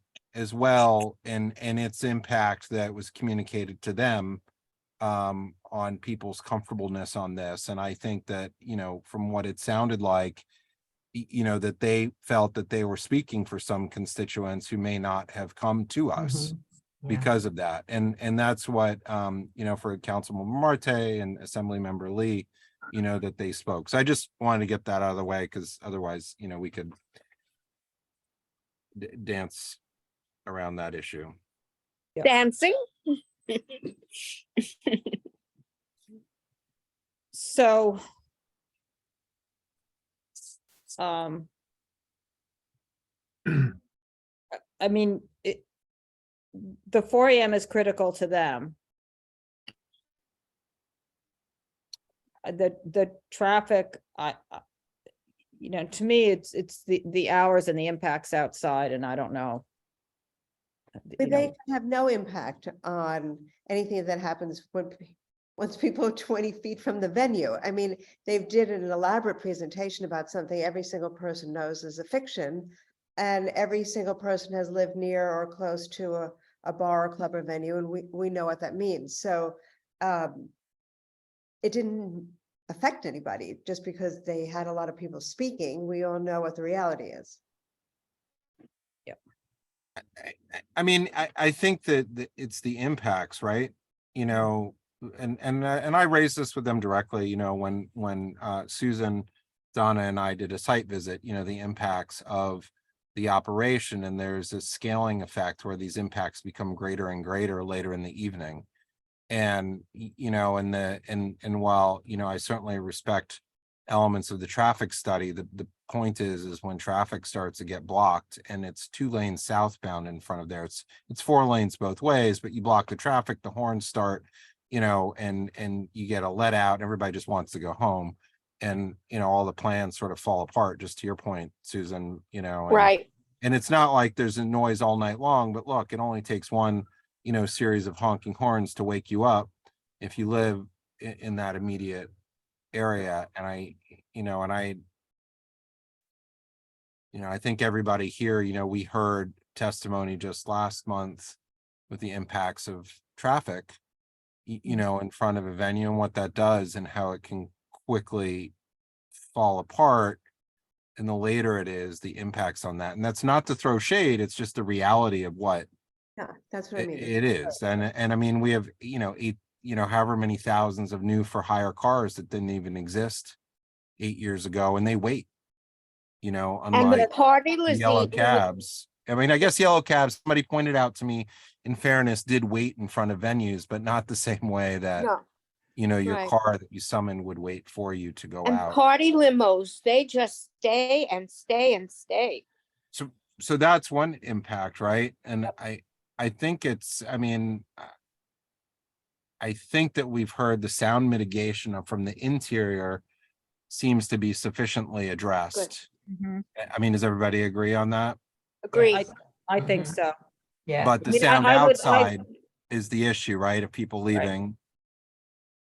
It hasn't been licensed before. They removed the rooftop, even though we know that's going to be an element. And while we're not weighing the specifics here on this, you know, that's, you know, we know that's a part of the application. Right. But so we have all these elements. So now what? You know, Well, you know, what do you think, Bob? You know, yeah, I mean, look, I'm 4 AM is not gonna work. And so I mentioned that at the very beginning 2 months ago. And it just seems to me, I mean, there's gonna be, it's unlikely there'll be 2 shows every night. More likely 1 show on Sunday, Monday, Tuesday, Wednesday, and then perhaps 2 shows Thursday, Friday, Saturday. Now, the question becomes is how long is the show? When does the show begin? How much of a break do you need in between each show? I mean, somebody brought up the Blue Man Group. Blue Man Group is an 1.5-hour show. There's an hour in between. And there's 2 shows, you know, and they start at 6 o'clock in the afternoon. I'm just saying, it's like, you know, you can do what you want to do at this venue and not be open till 4 AM. You know, it's just, is it a nightclub or is it a venue where there's entertainment, or is it a mixture of the two? Because it definitely has a lot of signs and symptoms of a nightclub. But at the same time, it is a venue where they have entertainment. So it's intertwined. And so, you know, you're going to get a lot of the same impacts as a nightclub. People are going to have really loud music inside, and they're going to have a good time. And then they're going to walk outside and be loud, because that's what people do after, you know, whether it's dancing or loud music of any sort. That's kind of the reaction you have when you leave and it's quiet outside and there's lots of people. I mean, look, that's not always the case, but you know, when there's large crowds leaving, but there are going to be, I mean, it's just 4 a.m. is a significant impact where there hasn't been 4 a.m. there before.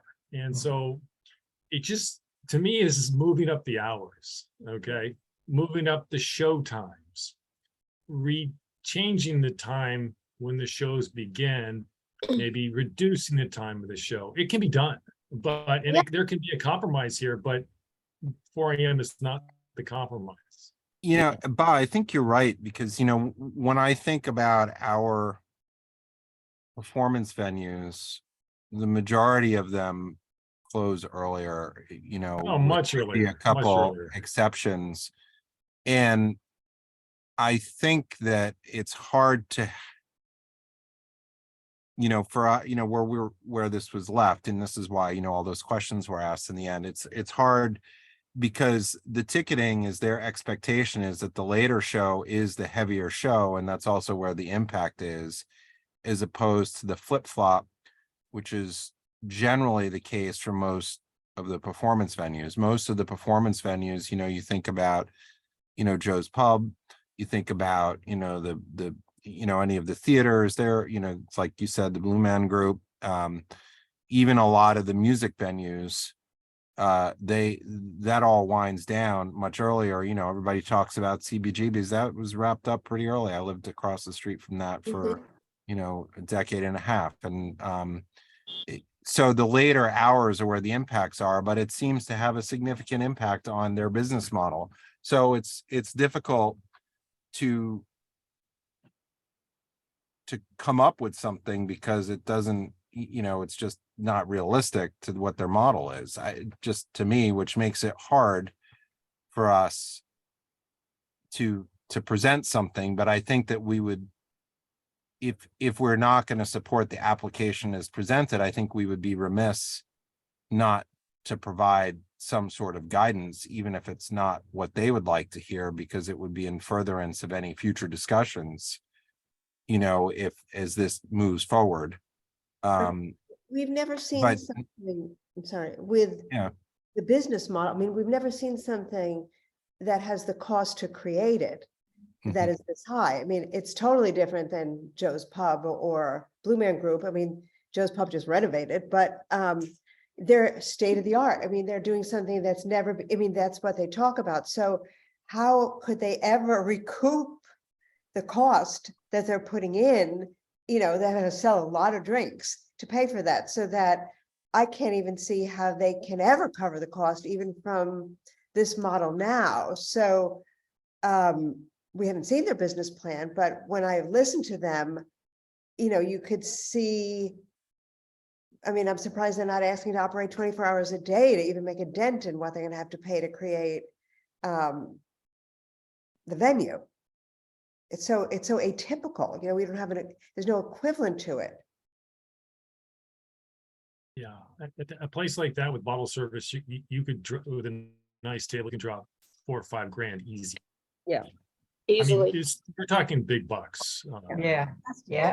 Okay, Yeah. so that's the nightclub element to it. Okay, it's you know, just and the large groups of people. I mean, all that's the other thing. All the That's what they seating is need. for groups of 8 to 10 to 12 people, Yeah. which is 18, which is even if they stagger the leaving, 8 people going outside is a huge impact, saying goodbye and doing everything.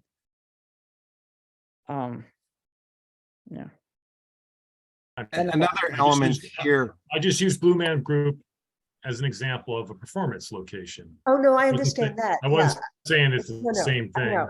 Yeah, it's just this, you know, it's like, normally when everybody says to us, when we ask for less hours, they say, well, we need the last round of drinks. It's the, the crumbs of money we're making. Here, the investment in the space could take them, who knows how long to even pay off. Now, well, you know what? We don't truly know what the investment is. It would be speculation, I think, on our part to try to figure that out. It's high. So they could say one thing, we don't really know. So, they wouldn't be doing it. It's their business decision. Yeah. It's, anytime you make a business decision, you're taking on significant risk. And Yeah. either you can hit pay dirt and make good money on your risk that you take, because the more risk you take, often the more money you can make. So I'm just saying that's called business. And I just think we need to stay away from that aspect of it. That's all. So one of the elements during our site visit that became very apparent is when we had gone up to the roof and you look up and down the Bowery, and we don't see it on our side, but the other side, the number of hotels, just because of the different zoning that you have, each one of these blocks has, the total licensed people going up and down here far exceeds anything that existed in the romanticized past that people refer to.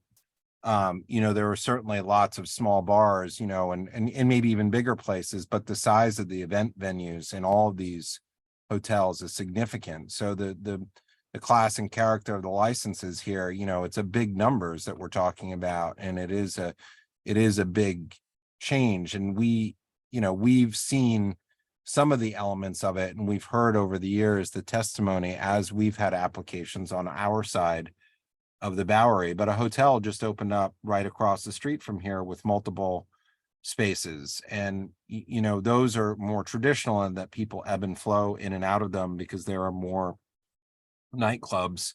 But this, again, as I was just saying before, is you get a bunch of people dumping out at once, and while that larger impact some people say is better, right, because it's not sustained, is bigger, so that might be the part that does bother people. I'm just bring that up, but there are multiple hotels going up and down the Bowery. Right, across, isn't there another new one going on across the street there? Yes. Yeah.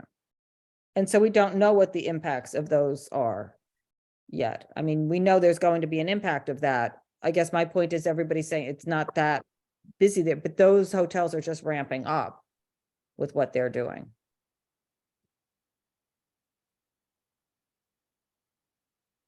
So what do you guys want to do?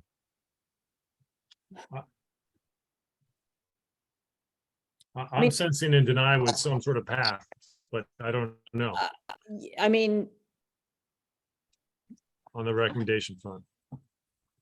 yeah, I'm just not sure. To me, I mean, there needs to be some sort of path, I guess, but I personally feel like this, they put a lot of thought into what they're doing, a lot of money into what they're doing, and all of that. I don't know how that works in this location.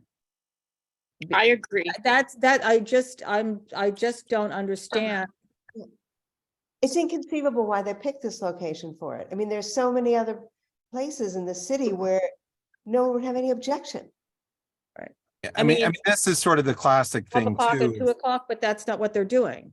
because Yeah. we're not necessarily, it's not a referendum on the applicants, right?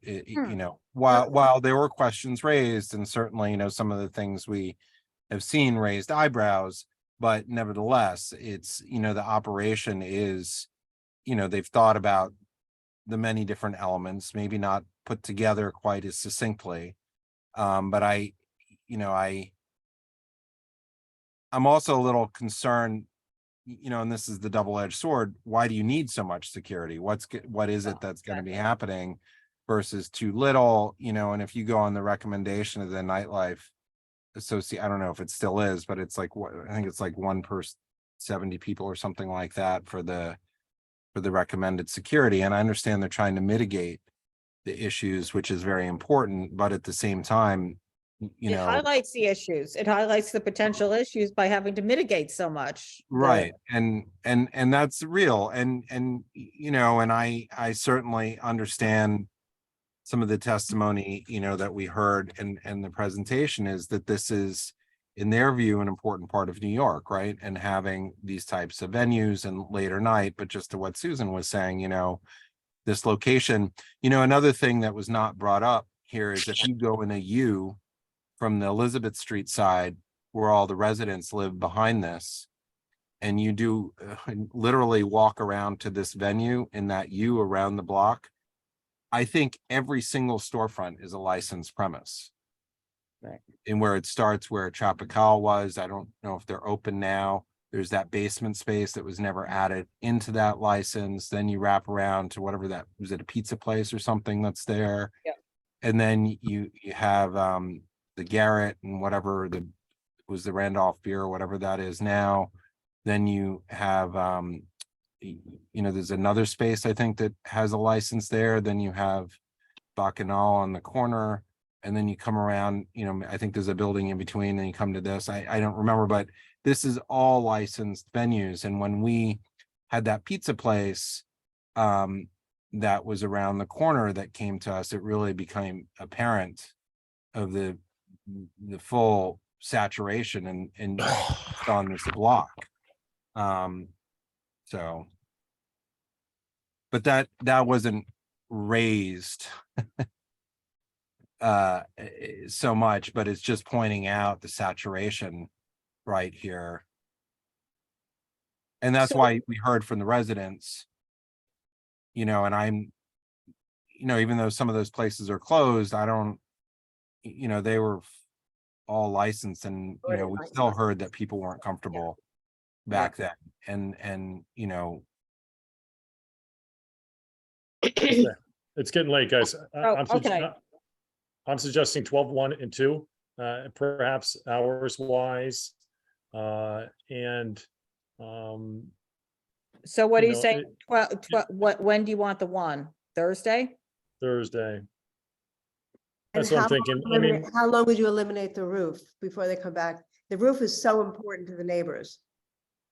well, right now there Well, is right no now, roof. it's not being, eliminated. it's not part of the application. Yeah, but for how long? That's the point. Well, we can only do what we are doing right now, what's in front Well, of us. we could put in the resolution what the hours of the rooftop were going to be, and then they withdrew it, so that we have a record of what. Well, we can, so I just, as a suggestion, this is the practical and why I had raised it. I think it's what is it? The top 2 floors yes. are the I think it's the long-term top 3 apartments? order. I mean. Is it okay? The top 3, It's the top whatever it 3, is. 6, 7, and 8.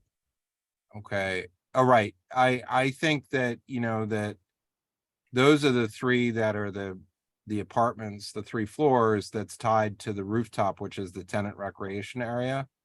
And those are supposed to be long-term stay, more than 30 days, not hotel rooms. So I don't know. I mean, that's sort of the natural split on the configuration. I don't, you know, we didn't get too specific, but you know, if the roof is taken out, but those are still not hotel rooms, those are long stay residential. So to the point, what is it?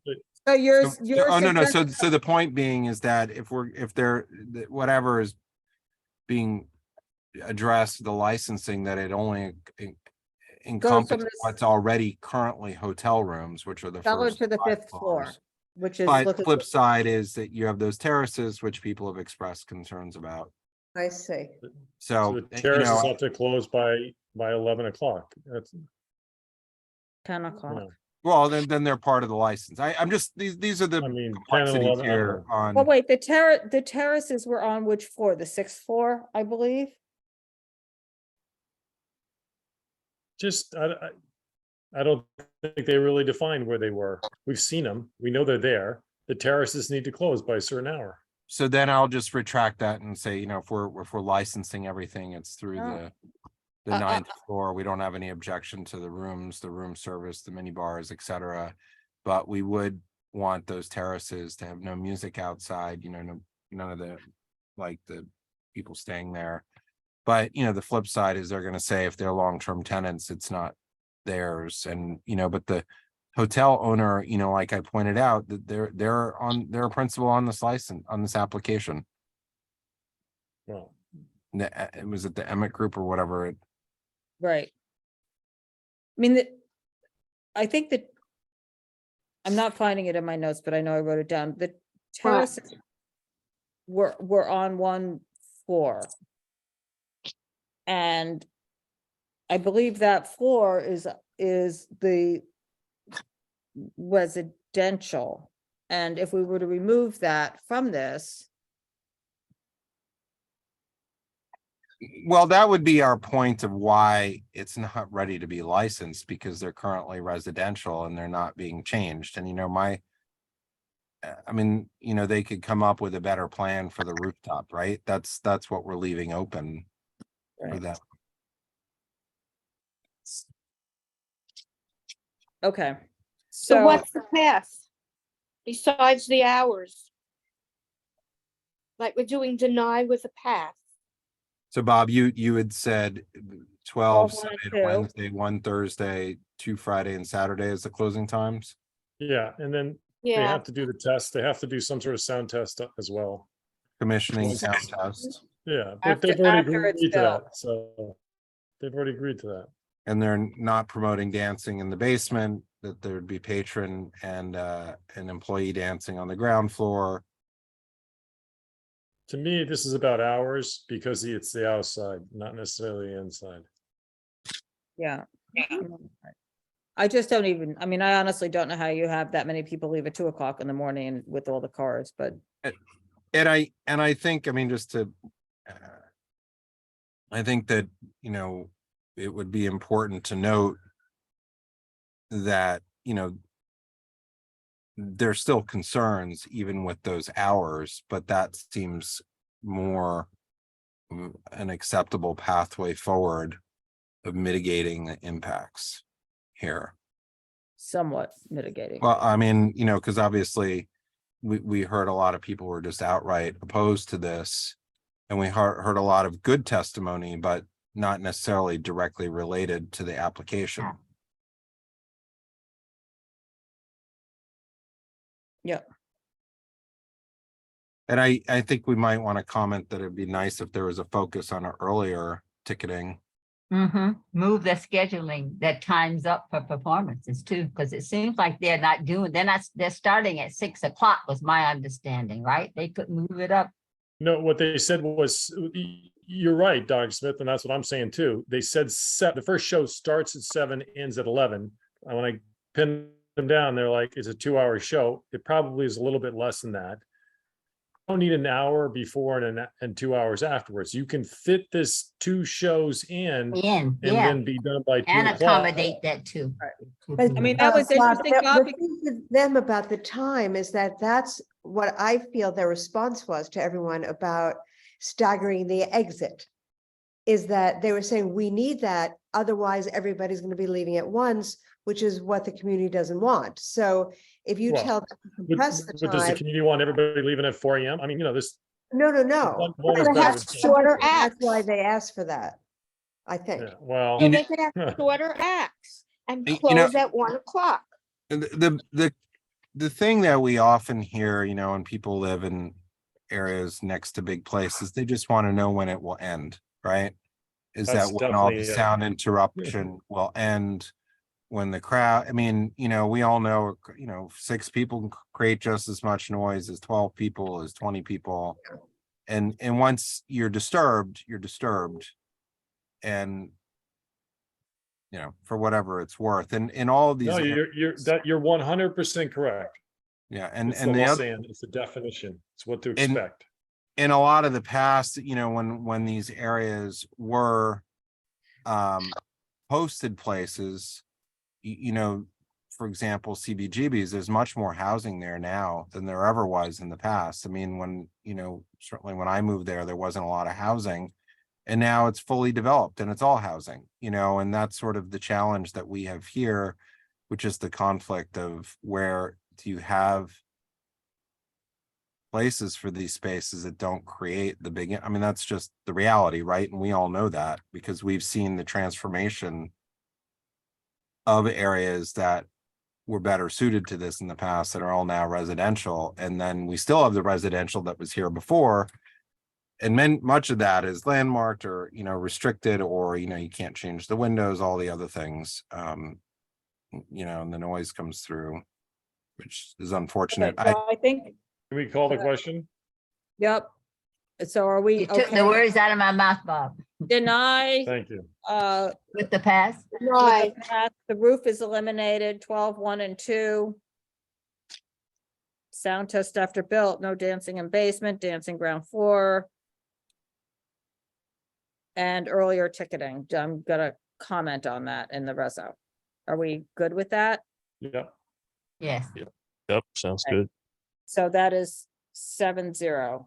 Thank you, Susan. You're dismissed because you missed the others. So thanks so much for Dismissed. sticking it out.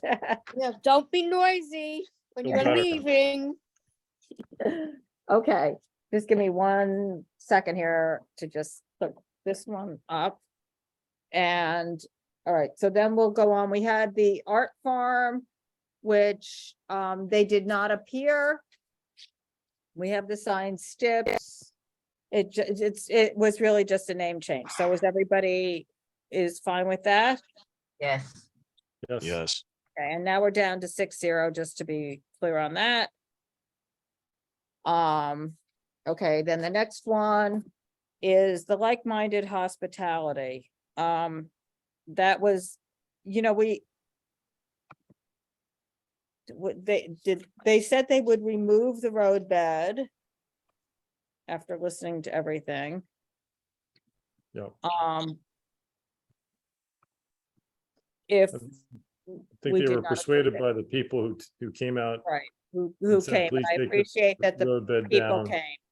We have STIPs in place already, and they had no choice. The lawyer Right. and it's a transfer. So is that a deny unless?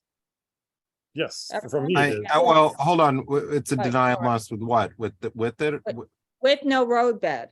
With Right. I mean, with I was nothing just gonna outside, say, it's the you know, same STIPs. we went, I'm just saying this now because it's Go ahead and important. say So it. we went way out of our way to be accommodating to a place that blatantly violated all of the critical stipulations on their license, just thumb their nose. And not only that, they now are able to remain a principal on this without any adverse history.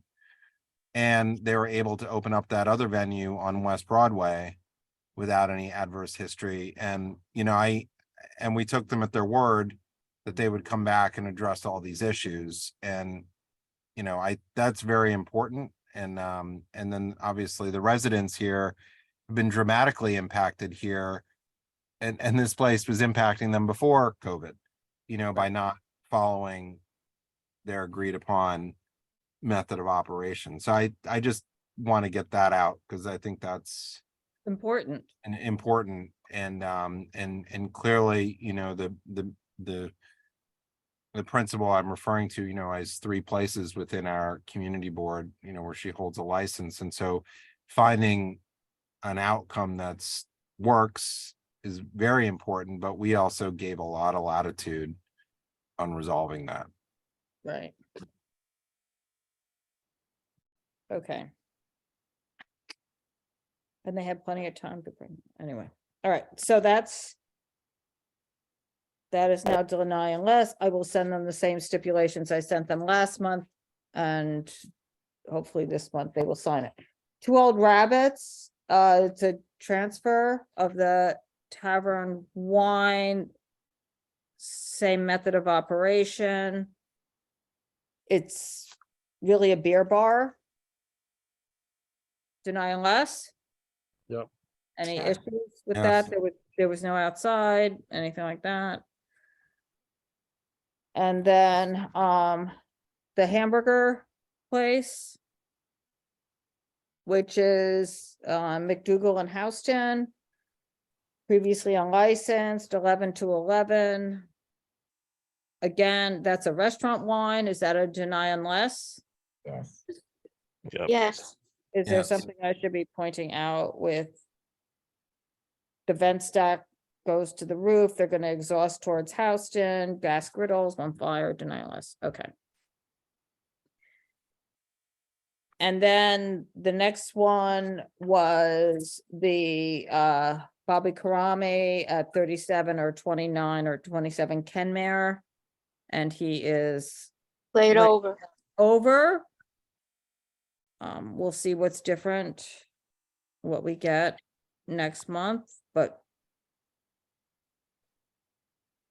I was a little disappointed that it was put back on us like we'd done something wrong when very we disappointed. didn't have any sufficient, materials that were presented to us to properly review that. And No, this is the second time that happened because it also happened on the previous application. I mean, And this half of is the for a full questionnaire is on-premise not liquor filled out. license. A Right. bunch of the questionnaire is not filled out and it's not clear. And the office spent a lot of time going back and forth on the address of the 30-day notice versus what we got on the questionnaire. So, He wants to come and negotiate at our meetings with us, which delays it. We spent a half an hour dealing with that, and then all of a sudden it got laid over when, right, it's frustrating when that happens. We waste our time. We don't get anything done. And then he comes back again. We have to be wary of that type of situation and maybe push it through or resolve it and Right. not lay it over. I'm just saying, we as a group need to be aware of that particular situation where Thank you, somebody Bob. comes to us and then wants to negotiate with us when that's not the way it works. It's not the way it works. right. And the office, I just want to say for the office, they did a lot of outreach with him for the information that wasn't filled out, for what we didn't have for things. So it's a waste of their time too, when this isn't done beforehand. And they're, And I want to thank you, Donna, for doing a lot of that work for today, because, I don't think other people realize to get this ready, even though it's still really late.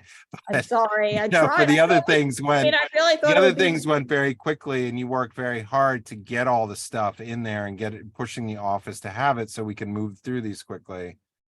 And we would have been done in record time, had we not had the hotel application. So. Right, Right. right. So, Kudos, Donna. thanks. Okay, and thanks to all of you for sticking it out and still being coherent enough to talk it all through at this hour. Good. Now we could all go to the nightclub and go dancing. There you go. Have fun, Lois. Right, sure. Bye. Happy Right. Easter, happy Passover. Easter. Easter And too. enjoy. Happy Yeah. Easter. Enjoy. Happy Bye, Good guys. Friday. Spring. Happy Okay. Good Friday too. Yes, Yeah. yes. Yeah. Bye. Thanks, everyone. See you Bye. soon. Thanks. Many of you another day. Thanks again, Bye-bye. Carter. Thanks again, Carter.